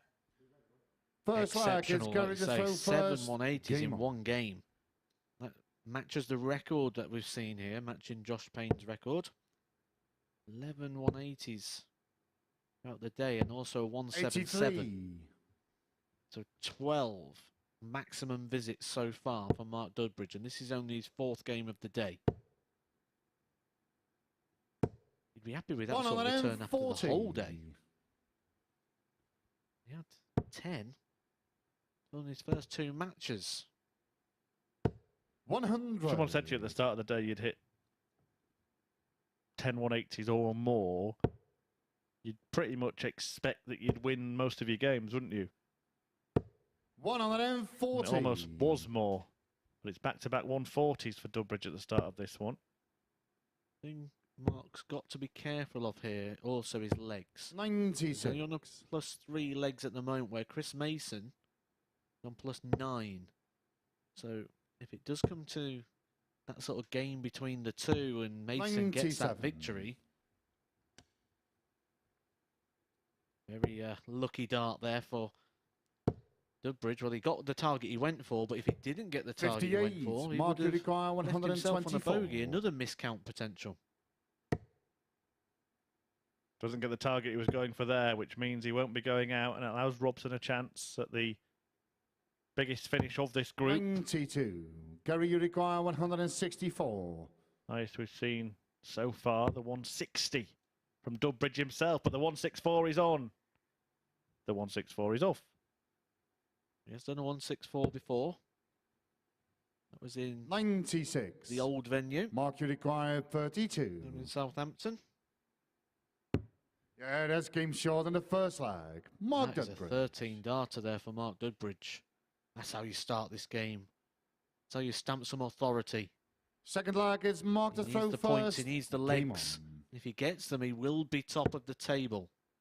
And surely a settler for Mark to hit a double first time 80. after all of the struggles he's had, because he's in danger of ending today with just 1 win to his name, having led the league overnight.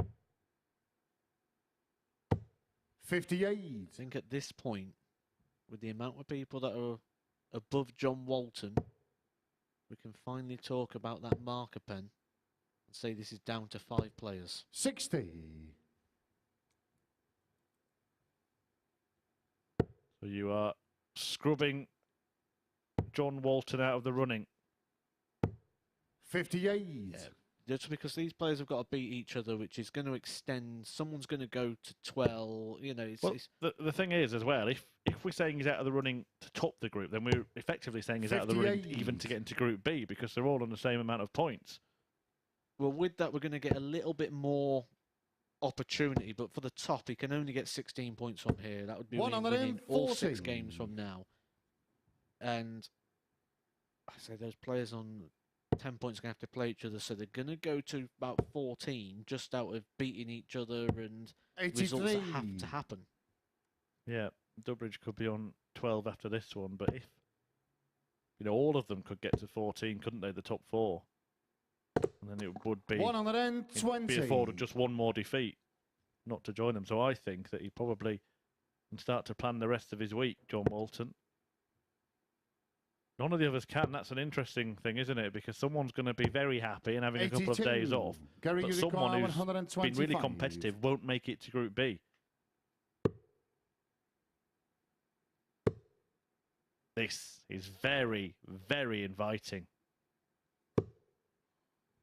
78. Mark, you require He just stopped 138. there. I'm just wondering if the dart that was in the 25 wasn't as nice as our camera close-up showed. 98. He didn't like it Gary, you as much as I require thought he would. 47. 16s for a level game.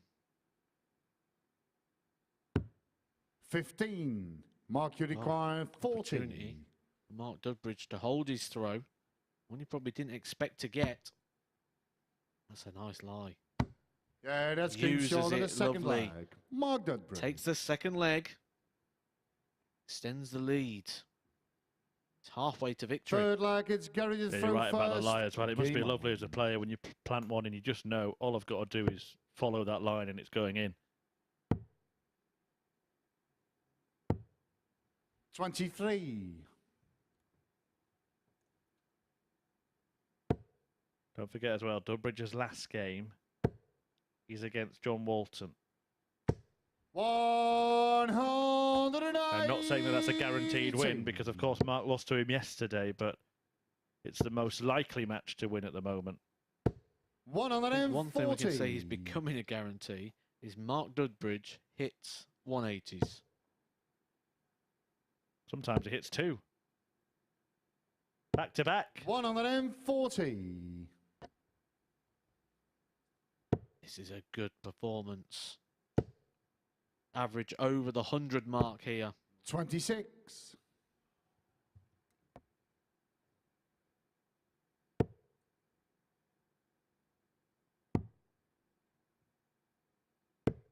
57. He's kind of announcing himself as the top dog in this group. 60. Despite the Mark, you require 124. fireworks we've seen from Chris Mason, who beat him last time out. Dudbridge will probably end up edging the league overnight once more. No need to go for the ball. 92. He just lays up and tees up a potential 13 darter.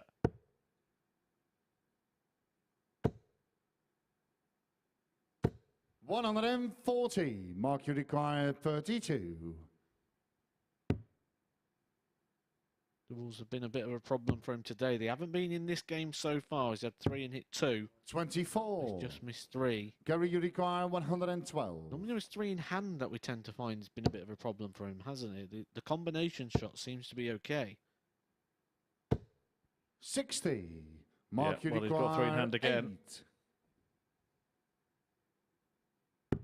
Yeah, that's game short Puts of it the right. third leg. Mark Breaks Dudbridge. again, leads 3-0. Mark Dudbridge edging towards that outright lead in the league Fourth table. leg, it's Mark to throw first. Game on. And you can see a golfing class between this pair at the moment.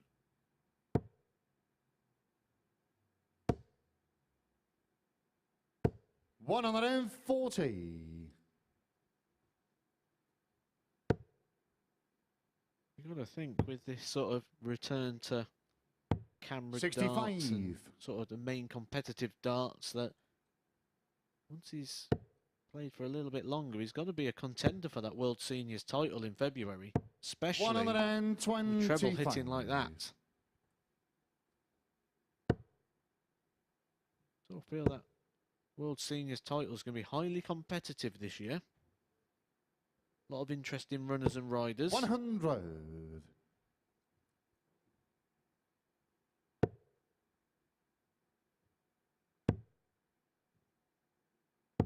96. We looked at the crunching the numbers earlier. We said that Chris Mason is not only good enough to compete at the top end of the Challenge Tour, but be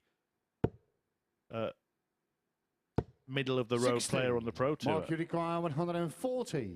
You've got to look at Mark Dudbridge's performances as well and say that he could probably join him in that.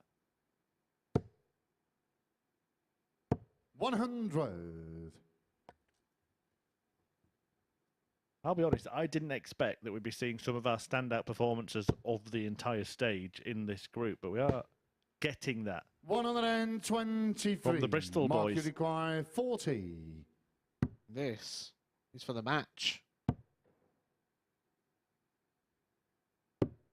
Game. We said shot, that Mark and the Dudbridge match. needs Mark to put something in that Dudbridge. legs column, and it doesn't get any better than that. A perfect performance there from Mark Dudbridge, taking every single leg in that game. A 4-0 victory for Mark Dudbridge, a 93.94 average. We saw this from him yesterday at the back end of the day. He got stronger, and he's repeating that again. He's got one more game to go. That is the last game of the day. He will be throwing first against John Walton, but coming next, it's Chris Mason against Tony O'Shea.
Good afternoon and welcome back to the MODUS Super Series, where we've just seen Mark Dudbridge get a crucial 4-0 victory over Gary Robson in that match. It's his second victory of the day, an average just shy of 94 from Flash in that one. He looked a lot more comfortable, and that victory was certainly a lot more drama-free than his first of the day, largely thanks to a notable improvement on the outer ring for him. 40% checkout success in that one. As you can see, Robson just having 3 darts at double in the entirety of that match. So then, as I said, it's a crucial victory and a crucial leg difference for Mark Dudbridge, getting the 4-0 victory in that match. We can see the table, it moves him on to 12 points and improves his leg difference significantly. But it is Chris Mason who still has the upper hand in that column. And it is Mace who's up next against Tony O'Shea. Of course, they're both looking to progress on to 12 points in the league table. Tony was the 4-2 winner when these two met yesterday, but Chris Mason certainly has the upper hand in this one today, given his form over the course of the day. And to be honest, we don't really know what to expect from Tony after his performances today. Some he's been clinical on the outer ring, and some he's just struggled to find a double. So it is Mace who has the upper hand, but which Tony will show up for this one? Let's find out in the company of Murph and Matt. Thank you. Yes, the ace looking to make it 4 of a kind here at the Super Series. Mason has won his last 3 matches after what could have been a gut-wrenching defeat to Wes Newton in a similar fashion to the way he lost at the end of yesterday to the Warrior. But we said at the time, it's all about keeping calm and carrying on, and that's what Chris has done, and he's maintained that superior standard to anybody else in the group, averaging more than 90 for the entire group, Chris Mason. And a win here would see him temporarily go back to the top of the table, level on points with Mark Dudbridge, who would have that game in hand over John Walton at the end of the day. And Wes Newton taking on Gary Robson could also be on 12 points. So a really important match for the pair of them, but it looks like the luck has turned for Chris Mason. First leg, it's Chris's throw first. Game on. And maybe we'll end the day actually feeling like he's got what he deserves. And I still think that when you look at the 2 days overall, he could still feel a little bit aggrieved that he isn't further in front. Yeah, I think after having a good day yesterday, we then start asking questions, don't we? And the questions are, can he repeat that? Can he continue that? Or was that just a day? He's certainly shown today that he can repeat that. Abby said at the start, like, we don't know what to expect from Tony O'Shea. I don't think Tony O'Shea knows what to expect. You can see it. It's written all over his face when he's playing these games. He doesn't know what's coming. 100. But to open a game, we are 180. I'm back, he's thinking. I'm back. 60. And suddenly, he comes up dry once again.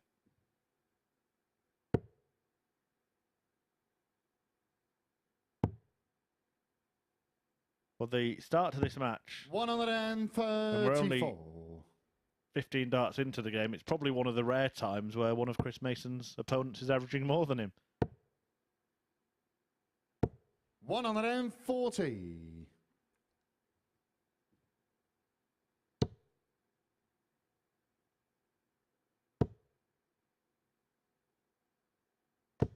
140. Tony, you require 121. Focused and composed, and with a light level of aggression, Chris Mason, these last couple of games. In fact, it didn't happen at all yesterday, did it? An opponent averaging higher than Mason. Has it happened today?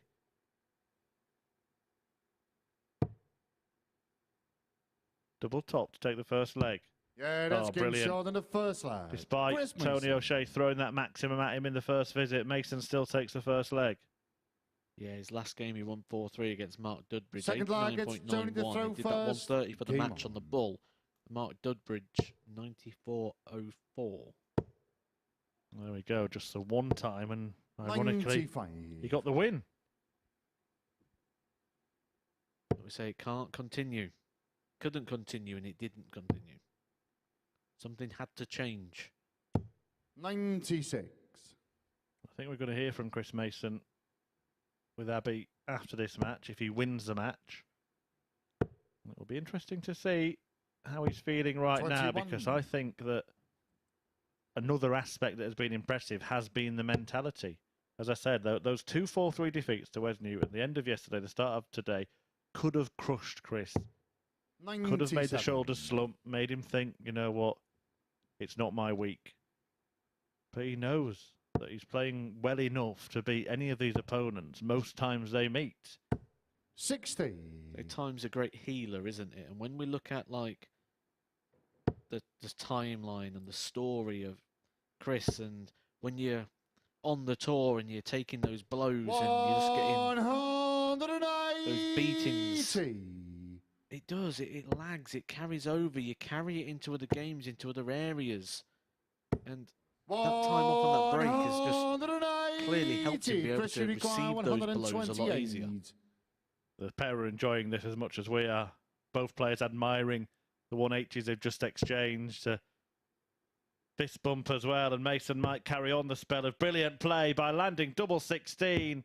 96. Oh, what an exchange that would have been. What an exchange it was. 45. Is the exchange over? It is, and Mason will return with 3 darts at the target he's 55. just missed. Chris, you require Just like 32. most exchange rates at the moment, we end with a poor return. Yeah, that's game short in the second Chris round. Mason gets Chris a very Mason. positive return. 13 darter that was to break the throw from Mason. 180 in that one. Third the lag is average, Chris to throw first. 107.36. Made the joke yesterday when Mason was up at these points. We said, take a screenshot if you're a fan or friend of Chris Mason. You don't need to, because you're just going to keep doing it. Yeah, up in the 110s now, Chris Mason with that ton 40. 60. He'll be a very happy man if he manages to close out the day with back-to-back victories by 3 or 4 legs. 4-1 he beat John Walton by 140. in his last outing. We are starting to move towards record heights. 140. Back-to-back 140s here from Chris Mason to kick this off. Tony O trying to live with him. Trying to go blow for blow. Mason's landing some very big blows. 91. We get a nice little stats pack, don't we, delivered each day, and it's got all of the all-time records, everything at the Super Series. And Chris Mason sat in commentary 67. how nice it Chris would be 130. to see his name on that list somewhere. He's already done this finish. He's done it twice this week. And he's done it 2 different ways. No score. And now, well, he's got the 130, but he's still got 130 because he's busted his score. There's no master out in this, Chris. Need to finish on the double. 94. That Chris, you require average will take a 130. busting off the back of that. Trying to get over that. And trying to get over the mess at the end of that last visit, which was perfect up till 58. then. Just pulled Tony, the you dart. require That is 140. a danger, but not something you see very often. We'll have another crack at this to get this one wrapped up. 60. You missed Chris, the dart to do it in 12. 72. You get 2 more darts. See it off in 18. 60. Tony, you require And a 80. chance to Tony O'Shea. Hasn't had a dart at double in the match yet, Tony O'Shea, despite a couple of maximums. 60. He got pretty Chris, you close, require 12. but not close enough, and Mason has the chance to pull away even further. Yeah, that's game short in the Gets third over the line Chris in the Mason. end. Could have gone out in 12. He went out in 19 in the end because he bust that 130. Going for the double Forward 8, pulled lag, it it's down Tony into to the throw 16s. first. It was right in the Game corner. on. Wasn't a terribly thrown dart, but it was a terrible situation that it caused. It's been a really interesting couple of days 81. just watching Chris Mason alone because nobody knew what to expect from him. We had a few glimpses in the events that he played in the seniors 100. qualifying events, etc. But all of the other players have been playing pretty regular stuff. Chris Mason, an unknown quantity in a weird way for a 100. person so well known in the game. But he's shown a level that is going to be really competitive in any stage of this sport, whether it be here at the Super Series, on the Challenge 140. Tour, on the Seniors Tour, even on the Pro Tour. Absolutely. We say about that mess he's made in that last leg, but he's still pushing the 100 average here. In his last game, we were 93. Another 94 today as well. 97.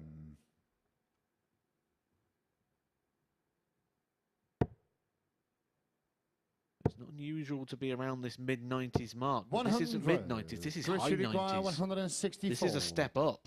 He said he'd get better as it went on. But he can't wait for tomorrow. 100. Tony, you require 120. Shanghai to survive for now. For now. 100. Oh, again, he's just Chris, you underneath. require And that could be 64. that. This is for the match. This would be a big scoreline. Chooses to go on the 16s. 32. Offers Tony, you Tony O'Shea a require chance to get his 20. first leg on the board. And the holder throw. Yeah, that's game short in the fourth leg. This will be Tony O'Shea. giving himself a little tap on the leg there. I was going to say give himself a little kick. The tap will do. Trying to G Fifth himself flag, up it's here to Chris get to this throw one done first. nice and early. Game on. You can get this done here. That'll be another +3 legs in the column of the legs. And that's a column at the moment he is really strong in compared to the rest of the table. 97.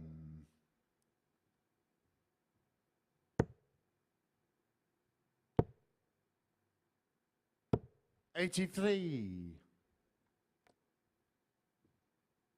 So we'll want to make sure of the job here. Chris Mason, having once again slung at a superior standard than his opponent. 57. Embroiled in a battle, although he is fresh a couple of games ago from a really hard-fought victory against Mark Dudbridge, and it could turn out to be a very significant one as well. We expect Dudbridge to be the league leader overnight.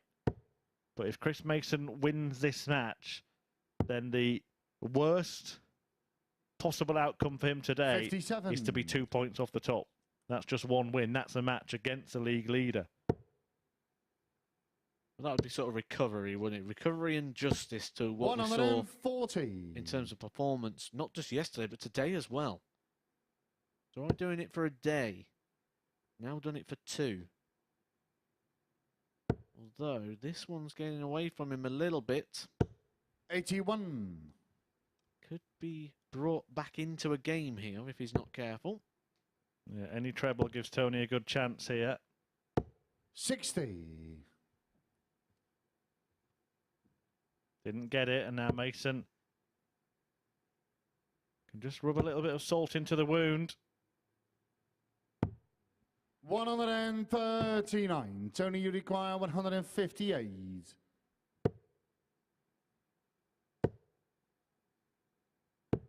58. Chris, you Took the require 70 out 70. earlier in the match. Takes it out here with the end of the match. Double 8. 54.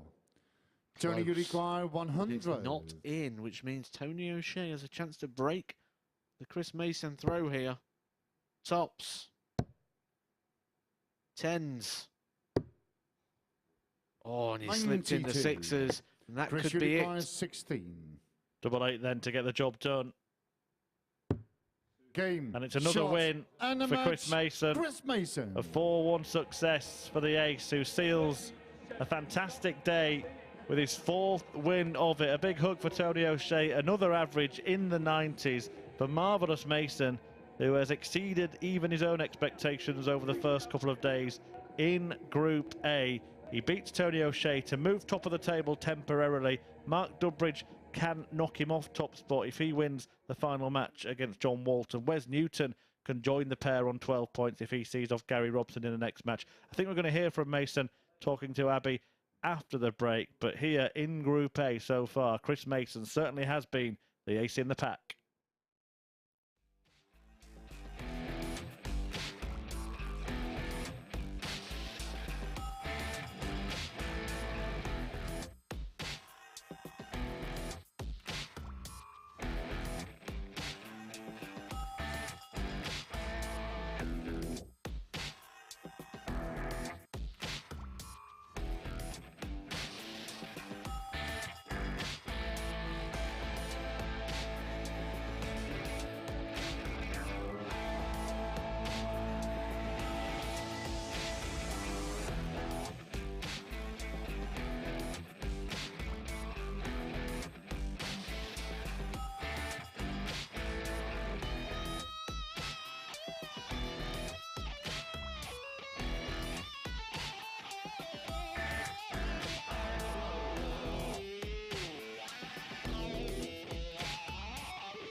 Good afternoon and welcome back to the MODUS Super Series here at the Live Lounge in Portsmouth, where Chris Mason has just rounded off a magnificent day here at the Super Series. His 4th win from 5 matches. There a 4-1 victory over Tony O'Shea. Chris Mason with a 13-dart leg in there as well. Some superb scoring from both. Mace averaging in excess of 110 after 2 legs. He really has been consistent throughout the 2 days of play, but timing this race to perfection.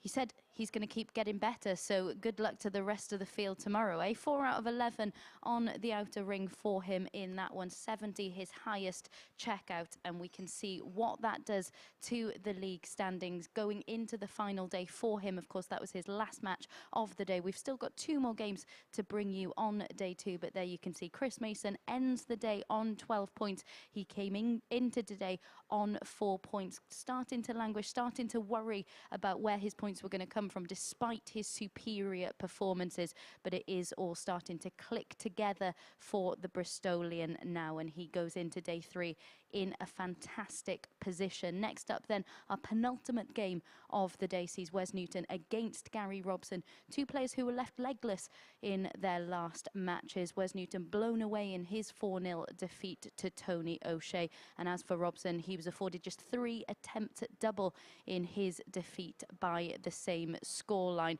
He really started to fade, didn't he, in his final match yesterday. So let's see, will he wilt once more, or will he be able to put something together to get another 2 points on the board in this one? Let's hand back over to our commentary team. And a reminder, we'll be catching up with Chris Mason after this match. Thanks, Abby. Yeah, sorry about that. I thought he was coming straight up to boast about his performances today, but he's going to tell everyone in the practice room about them first and then go and join Abby. I'm actually surprised he hasn't knocked on the commentary room door and joined us to talk about it here. But full credit to Chris Mason. I think we've given him plenty of credit, but it is deserved, isn't it? Well, he's probably out doing his lap of honour at the moment, isn't he? That's probably why he's not gone up there yet. But yeah, definitely, he's been the standout performer by an absolute mile. And the big standout factor is that consistency. Well, if Mason is the ace in the pack, then I think Gary Robson's kind of the joker. First leg, it's West's throw first. In more ways than one. Game He is a character behind the scenes. You know that well. You've played in the same group as him before. But in terms of his position in this table, because he seems to be taking as many batterings as John Walton, but a win here would see him join Tony O'Shea and Wes Newton on 10 points. Yeah, he's from Newcastle, isn't he, Gary Robson? So you can imagine what it's like growing up in that area. A lot of people like going to Newcastle temporarily to enjoy the atmosphere of the place, but being brought up there, you can imagine there's 100. A deep-lying banter built into you from a very young age.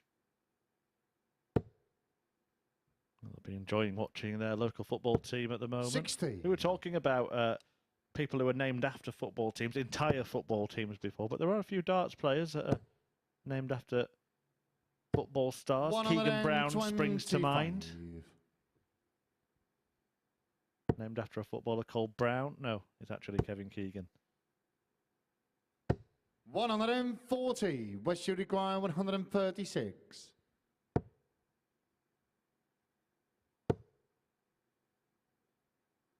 96.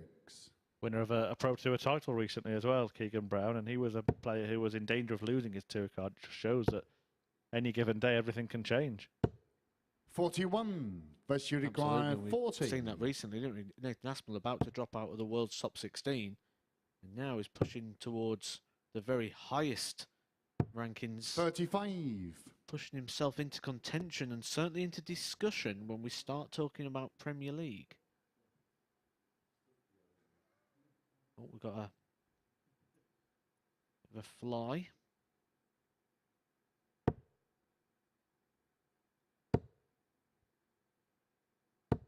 $100. West you require 5. Double 2. Madhouse. 3. Gary, you require 100. Maybe the old Joker act again played here by Gary Robson. Nicking a leg from nowhere. Double 16. 68. Wes, you require 2. Yeah, that's game short on the Straight first in. leg. Wes Newton. Mentioned earlier about all the expressions that people have in the areas. The one out, one in. Got one sent in Second earlier, leg, didn't it's we? going to throw In first. Boltonese, Game apparently, on. which was one in the tyre, one in the wire. That was sent in by Paul Carr. A more exaggerated version of one at one in. 180. All 3 in there. 3 in a bed. Gary 26. Robson.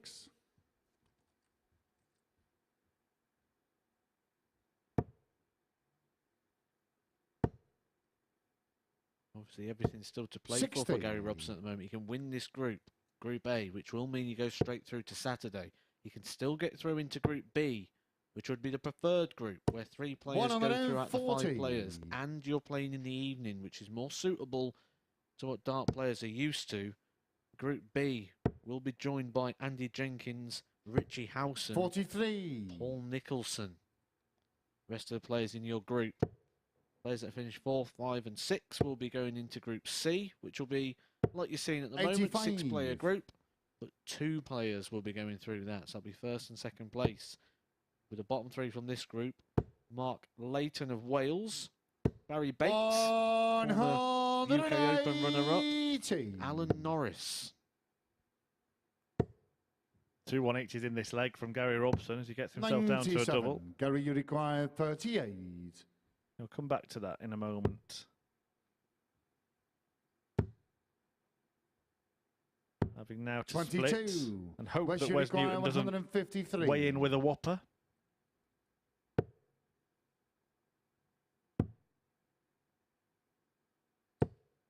$42. Come on, Gary, hit Gary, this you because I'm require preparing to put Matthew Edgar on the spot. Can you find the spot? 8. You can't. Wes, you require 111. Took out 101 earlier on. 111, although it's 10 points more, is not really much of a different equation. It's still a treble, a single, and a double. 65. Gary, you require 8. Well, he keeps on missing, Yeah, but that that's looks like a game good short of the guide, and second Robson leg. does level Gary up this Robson. match. Yeah, the question I was going to ask you, Matt, forget about the league table in Group A. Third leg if you is were coming in game on Thursday, and you could be in Group B with Andy Jenkins, Paul Nicholson and Richie Howson, and 3 players go through. 60.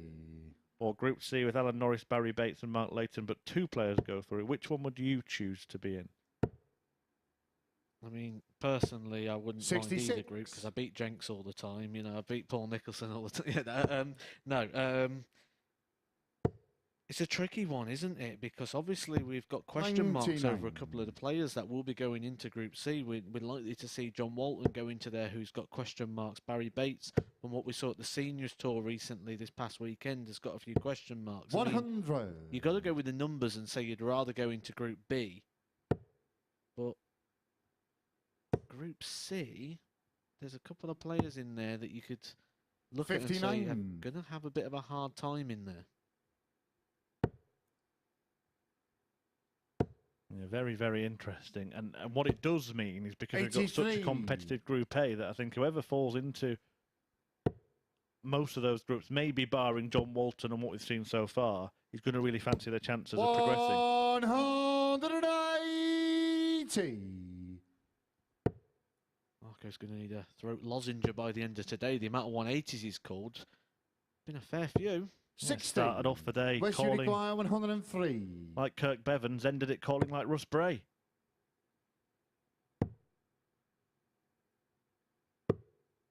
$62.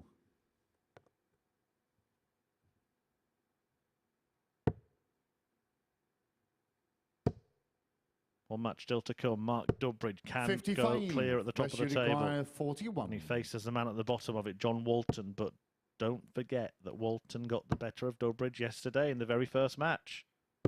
Yeah, that's game short in the third leg. Wes Newton. Wes Newton getting the better of Gary Robson here suddenly. Both players playing at a similar Fourth leg, standard it's in the Gary to game. throw first. Game on. Each have recorded 5 three-figure visits in the match. Just that. 137. One dart more hit at double, that's the difference, but that's all it needs to be at the end of the game. 59. Windbog's players are hitting similar things. What you don't get is breaks of throw. 100.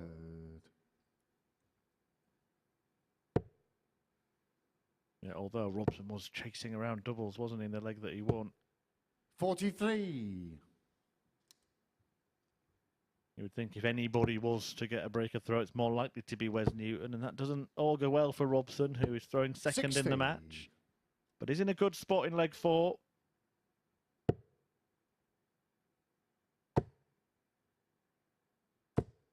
$140.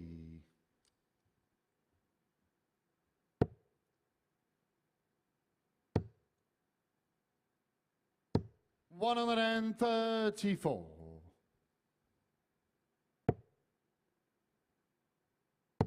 Getting to that point where we're about to hit the halfway point of the match and be none 59. the wiser in terms of which way this one's going to go. 70. Which, when we look at our last games, 4-1 Chris Mason over O'Shea, 4-0 Dudbridge over Robson, 4-1 Mason over Walton, 4-0 Tony 38. O'Shea over Wes Newton. We haven't had a close game for a while. Even before then, we've seen 4 other games go 4-1 today. We opened with 2 4-1 victories, and then Gary, you Newton require also got 32. 4-1 victories over Robson and John Walton in the middle part of the day. Yeah, that's game shot in the fourth. This one's all square. Gary Maybe it could be Robson. going the distance. We did have a little spell of 4-3s, didn't we? 3 on the spin, games 3 to 5. Fifth Including leg, it's that brilliant Western display throw from first. Mark Dudbridge Game when he on. hit 7 180s, a record equalling haul against Newton earlier on. If this one does go the distance, you would probably have to favour 33. Wes Newton, having got the throw. Now you see there's that little mark in the bottom of the treble 20. As a player, I love it when 97. things like that happen. And it's silly because you say, well, it gives you something to throw at. You've got the whole treble 20 bed to throw at. But it just gives you like a focal point. And it lets you pick out a section of the treble 133. rather than just throwing at the colour. So you see it as a help rather than a hindrance, because you do see some players who walk up there and pick it out. I would love it. If I could 100. put a mark like that in the treble all the time, I'd love that. Especially in the bottom of the bed where it's sat there. That little mark. Just saw Newton nudge it then with that 140. second dart. Yeah, I won't be surprised to see a few more trebles go in while that's still there. Well, it's disappearing because that maximum, 180. aided by the little blotch on the board, has actually split it a little bit. 52. But that is Gary, you require expert analysis by 124. Edgar, I have to say. Perfectly timed, wasn't it, to back up your point? The pair of them suddenly glued to the treble 20. 92. West, you require 143. It's the position of it as well, though, isn't it? It's nice, but the thing is, it's not going to stay there for long. You expect to see that get fixed pretty quick.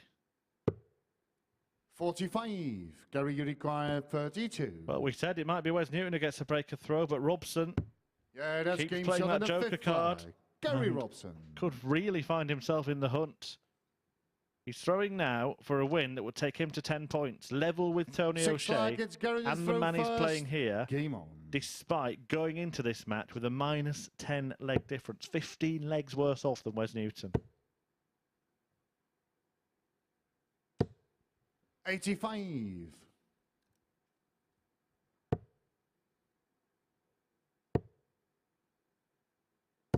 60. Wes is getting a little bit angry about things here. He knows it's an opportunity that he might be passing up. Don't forget, he can join Chris 140. Mason and Mark Dudbridge on 12.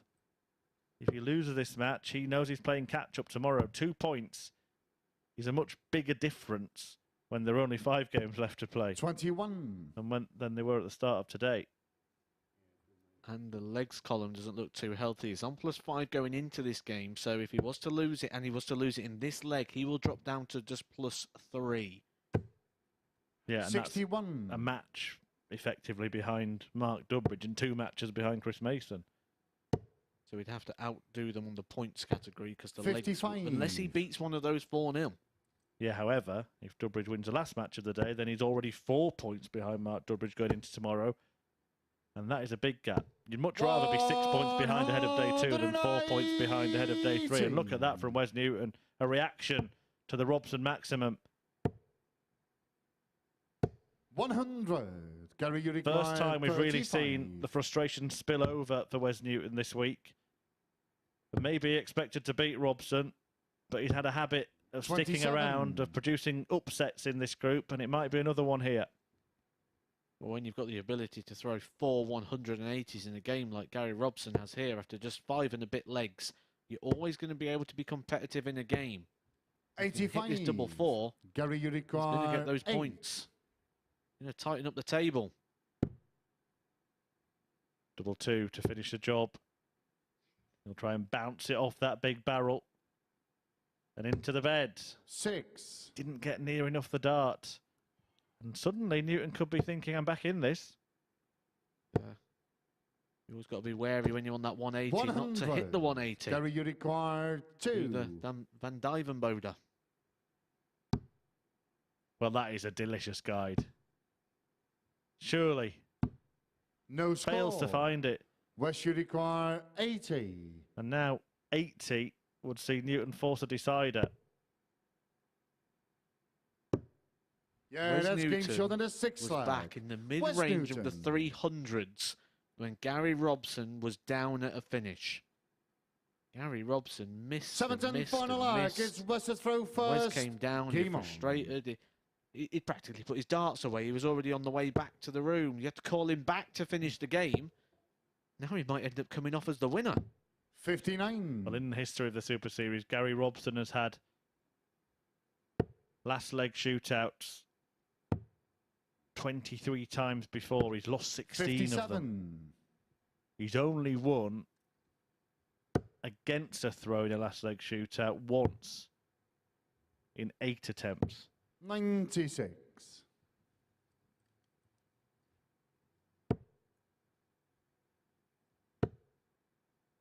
And it is starting to look like that run might 40. continue. Thing is, when you're Wes Newton and in your own mind you're a beaten man, and then all of a sudden you're thrown for the game, 140. feels like a free opportunity.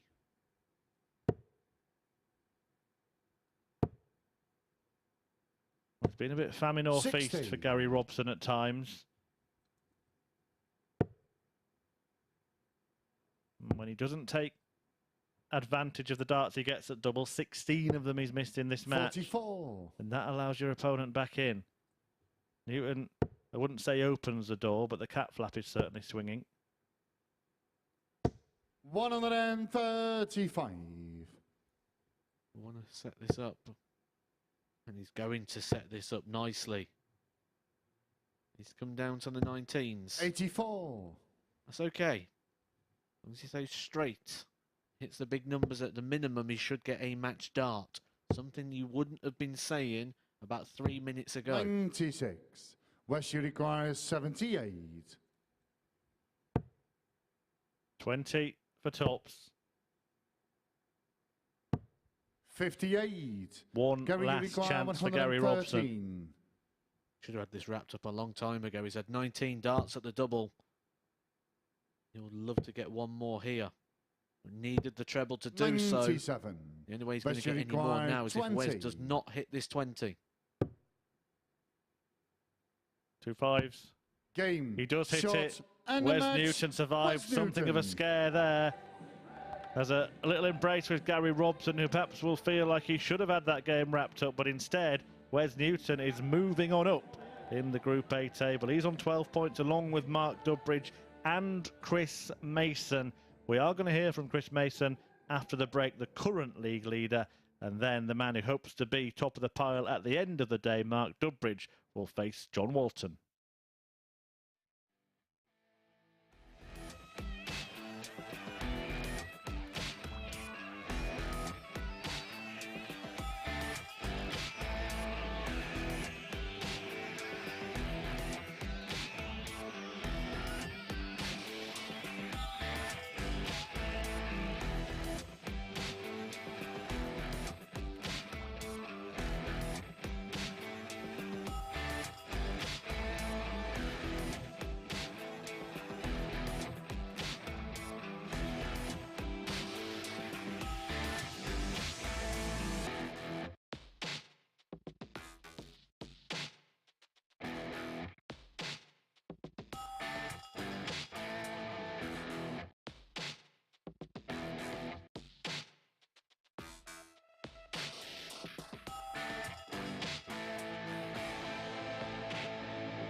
Hello and welcome back to the MODUS Super Series. I am joined by the man who has won 4 of his 5 games today. Mace, after yesterday, you could have been so frustrated, so down with how you played, you just didn't get the points on the board. But you know that this is a marathon, not a sprint. Yeah, well, we talk about it all the time, and, well, we're staying in the same house, we're sharing a house, and, yeah, I was a little bit frustrated, but in a roundabout way, I was happy with the way I played. You know, I don't come here with, you know, I'm a commentator. You know, I try and give a player's perspective when I commentate, but until you actually stand up there and do it and realise how tough it is, you know, that's what I try to do. And it was one of those, really. There was a couple of games I could have won, but overall, I was pretty pleased. And is there anything that shocked you or surprised you about this experience that maybe you weren't expecting? Yeah, how nervous I was. Both my opening games, yesterday against Tony, today against Wes, and I played all right again. He's beginning to annoy me a lot. He's just annoyed Gary, hasn't he? Yeah, like, literally the first game was so nervous, and you're staring at the target, and your eyes are darting everywhere, your hand's shaking, you can feel it in your stomach, and it's tough. And unless you've been up there, you know, which is why we always say it's so hard. And it is hard. You tried to prepare yourself for that, didn't you, by playing your chances down before you played yesterday. Yeah. But it's still a huge thing, especially when you haven't played in front of TV cameras for about 12 years. And when you're a commentator, you know, I preach, and I try and preach from experience, and I try to be as fair. But you know, listen, I'm under it. I'm a commentator, and that's all I'm known for pretty much now. And when you're standing up there, you expose yourself massively, and it's horrible. It's literally horrendous. Does that go through your mind, the fact that, you know, things that you say in the commentary box you're then not able to do? Look how many big numbers I've missed. You know, and I always say, don't miss a big number, and don't attack trebles, and don't do this, and don't do that. And then all of a sudden, I'm in the lion's den, and I'm doing exactly what I preach don't to do, and it's so tough. Yeah, things like don't bust a 130 as well. You know, you've taken it out twice, and here it is. I don't know who you've annoyed in the production office, but instead of showing the 2 that you pinned, we're showing the bust 130. Yeah, and the thing is, I'm starting to count darts. I want to hit a massive average, because you know, when you know you're playing okay, you think about numbers, and you want to hit some big numbers. And going into that, I think I'd gone 15, 14. That was for a 12. And I've literally just got involved rather than, and I was under no pressure. I should have thrown a safe one out there, you know, high and left. But no, I've attacked it and pulled it into the 16. And another thing that you like to preach in the commentary box is never apologise when you take out a double. So let's have a look what you did here. Yeah, well, Mark should have won this leg. I've hit the 48 lovely. And I'm not apologising. I'm just acknowledging that I was very, very fortunate. That's not the same as apologising. I believe you did it actually twice in that match. However, we'll move on from there. We'll allow you those 2 little errors. But going into the 3rd day, there is no question that you've been the most consistent player over the course of the 2 days. You must feel that you're in the strongest place to qualify from Group A. I should, but I don't, because I know how futile the game is. My whole idea is win a couple of games on day 1, probably 1 more on day 2, which was today, and then really try and attack on day 3. But anything can happen. They're all capable. We're all beating each other. Over the moon to be where I am, with where I've been for the last 12 years, just doing this. And yeah, whatever happens tomorrow, I'm over the moon. I'm happy to be competing at this level. Well, I think he's been incredibly modest there. He has, of course, delivered the best performances of the week so far. We've got 1 more match to bring you of this 2nd day of action in Group A. So let's get into it then with Murph and Matt.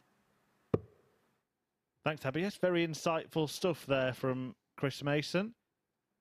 I'll be looking forward to see what he produces yesterday. He has been the standout star, but may not be the player at the top of the table come the end of 2 days, because this man is looking to get there. Flash, Mark Dudbridge is level on points with Mason, but has this game in hand against the man at the bottom of the pile, John Boy Walton, who is looking impossible for him to top the group and improbable for him to make it into Group B.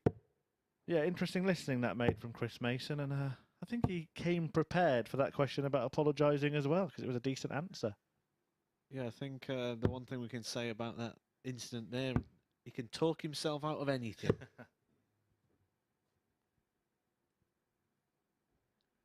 First lag, it's Mark to throw Knew what he first. did. Game on. Yeah, really great highlights there. Good chat from Chris Mason, good performance from Chris Mason.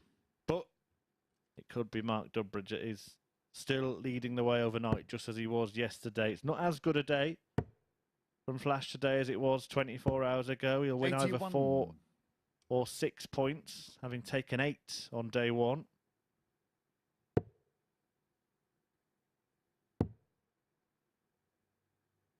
Walton upset 57. Tony O'Shea earlier on, didn't he? In that game 4-3 victory in that one. So he's got a couple of victories and he's got some little bits of form to cling on to that could suggest that this ain't going to 40. be a full-gone conclusion. He took out a 120 finish in that game as well. That was his first ton plus of the week so far. I don't know why I kept saying that 43. Walton had beaten Mark Dudbridge yesterday, because he didn't. It was Gary Robson he beat, wasn't it? But it's 1 win a day, and he's in this habit of upsetting one person every day, isn't he, if you like? 62. It was Robson who had beaten Dudbridge. The only man to do it yesterday. A 4-2 success for the Geordie ace, who will be kicking himself, actually, after that last match, losing out to Wes Newton. 140. Always going through the lineup for Group C and Group B and looking at all the players coming in. I notice we've got a tweet here from Mark on Twitter. His letters 58. says Alan Norris, does he have the best darts nickname ever? Obviously nicknamed Chuck, which is reference to 2 things. 1, he chucks the darts, and 2, a very famous actor.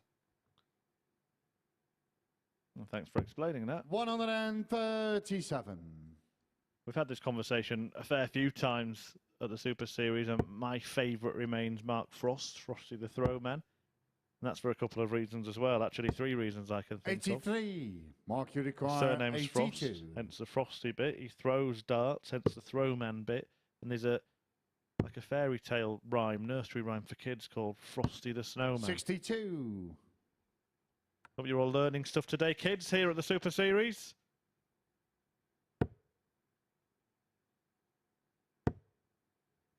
And then obviously we've got other ones like Chizzy, 41. which is because his name's Chisnell and he just shortens it and puts a Y on the end. John Boy Walton. Can work that one out, surely. Yeah, that's game shot in the first lag. But as quick as a Mark flash, Dudbridge. Mark Dudbridge leads in this match. Even some of the referees have nicknames, you know. Second lag is John the throw first. Don't know if Marco's got one. Kirk Bevins is the Kirkulator. Russ Bray is the voice. 140. Owen Binks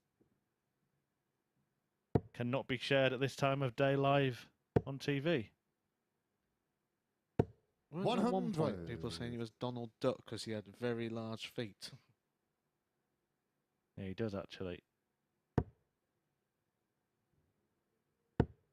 When he first started, he used to stand like facing. Because he would go in 41. the exclusion zone, he used to have to get a telescope out so he could see the darts. Yeah, well, they did actually consider putting some groove, some cutting out part of the hockey for 58. Owen to rest his feet in.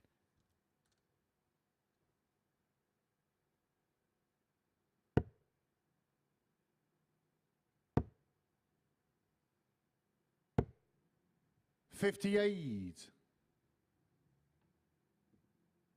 He does a great job, Owen Binks. Not just on the referee, he's a spotter as well, so every dart you've missed today has been his fault. 140. Although the players can't use that excuse. Every dart they've missed has been entirely their fault. What's your favourite? We haven't heard 40. your favourite yet. Nickname. And you can't say your own. I do like. I did do a video on this not too long ago, actually, but there was 5 that I picked. 140. A couple of them I probably can't use. I do like the Frosty the Throwman. I'm a big fan of that. I know one, the magnet, but we'll leave it there. 140. Mark, you require 63. I'm not talking about Mick McGowan. Double top for 2-0. 43.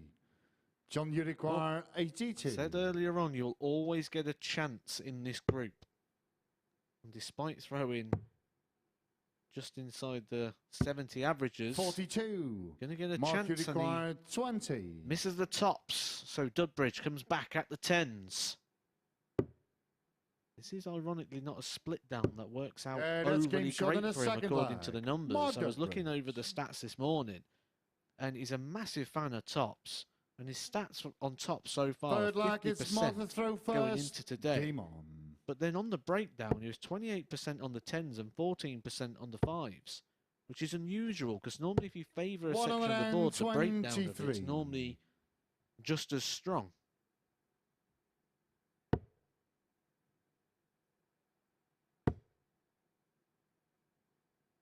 One of the practice games I know 140. Paul Nicholson likes a lot, that the transition game where you get a dart at the breakdown of your preferred choice. So if you start on tops, you get a dart at tops, one at 10s and one at 5s.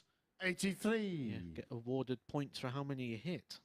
Got a feeling he might be doing something like that right now. Paul Nicholson may well have started the week with his feet up watching us live here for the MODUS Super Series, but seen what Chris Mason has produced and thought he better get on the practice board. 83.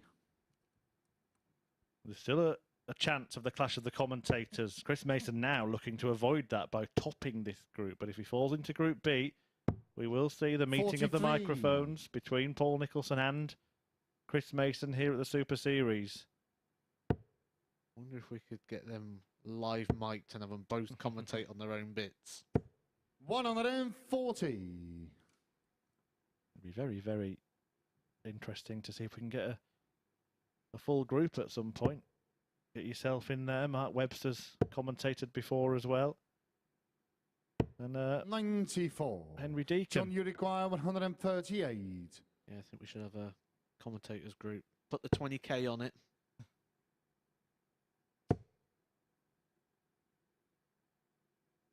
Not working for that.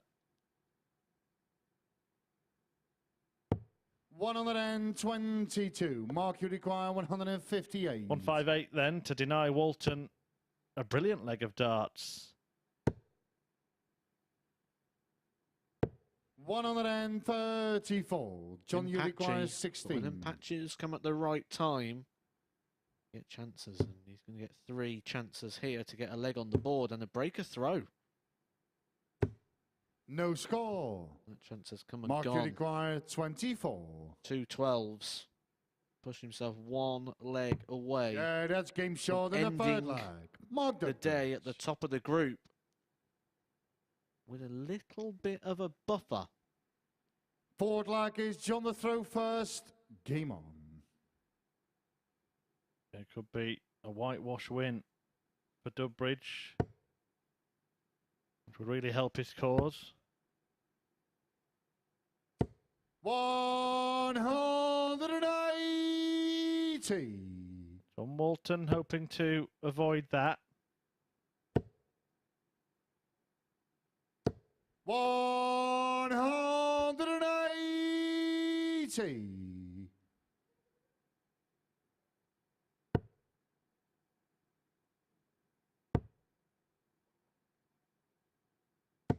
45.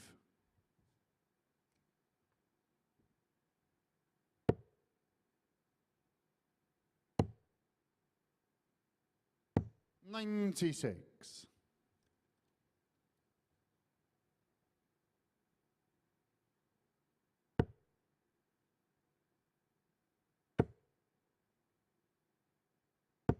60. Dudbridge working his way down now, despite that opening maxi from Walton. He should be first to a finish. 105. He leaves himself the Shanghai shot to seal the deal.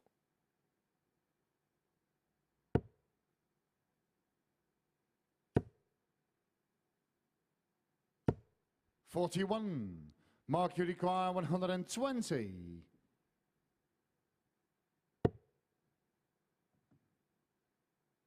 Trying to find a way past that.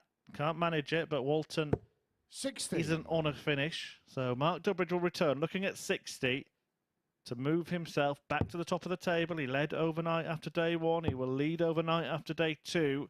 But hot on his heels, Wes Newton and Chris Mason both Mark, on 12 points. 60. This is to get Mark Dudbridge to 14.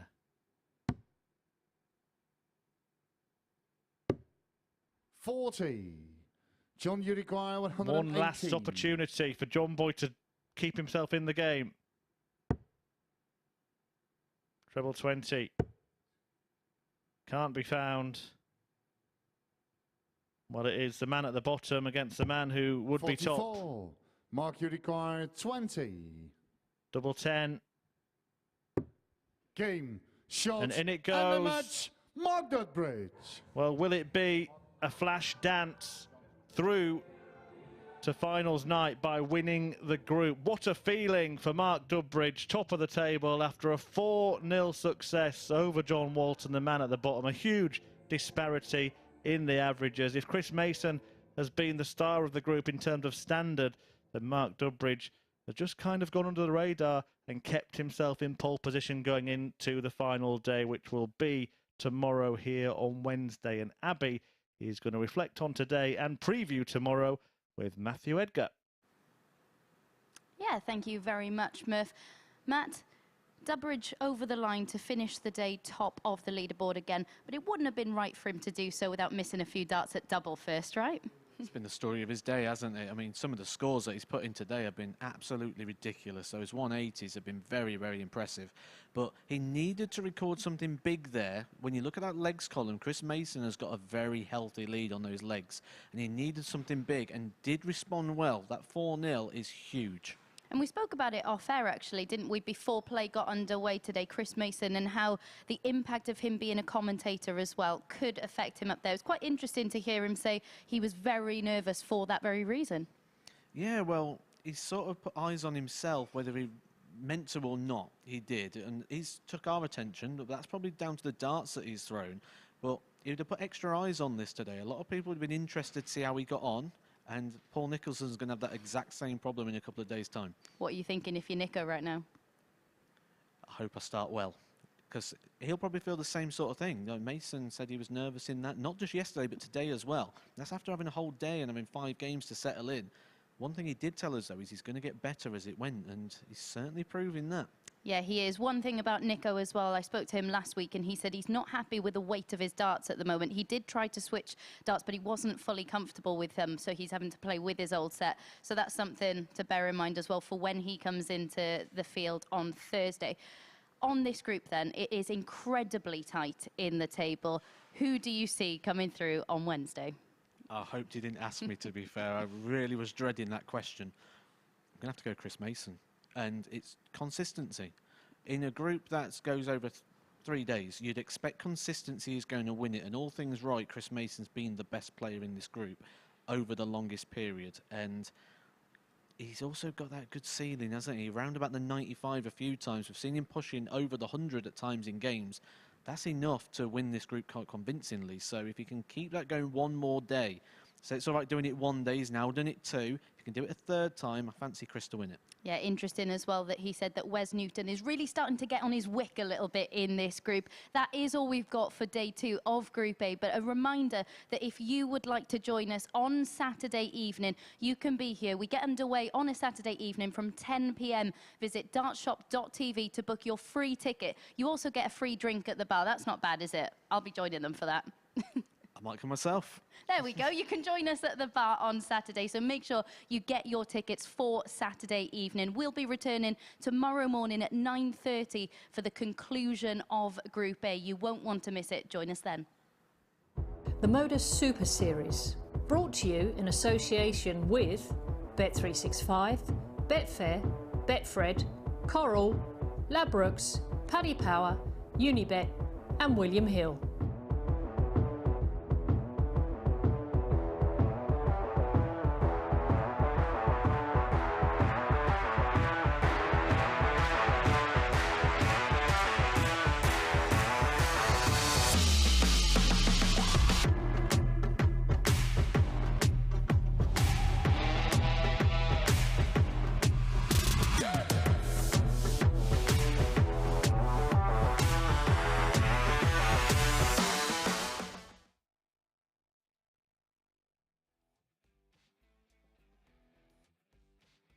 the MODUS Super Series, brought to you in association with Bet365, Betfair, Betfred, Coral, Ladbrokes, Paddy Power, Unibet and William Hill.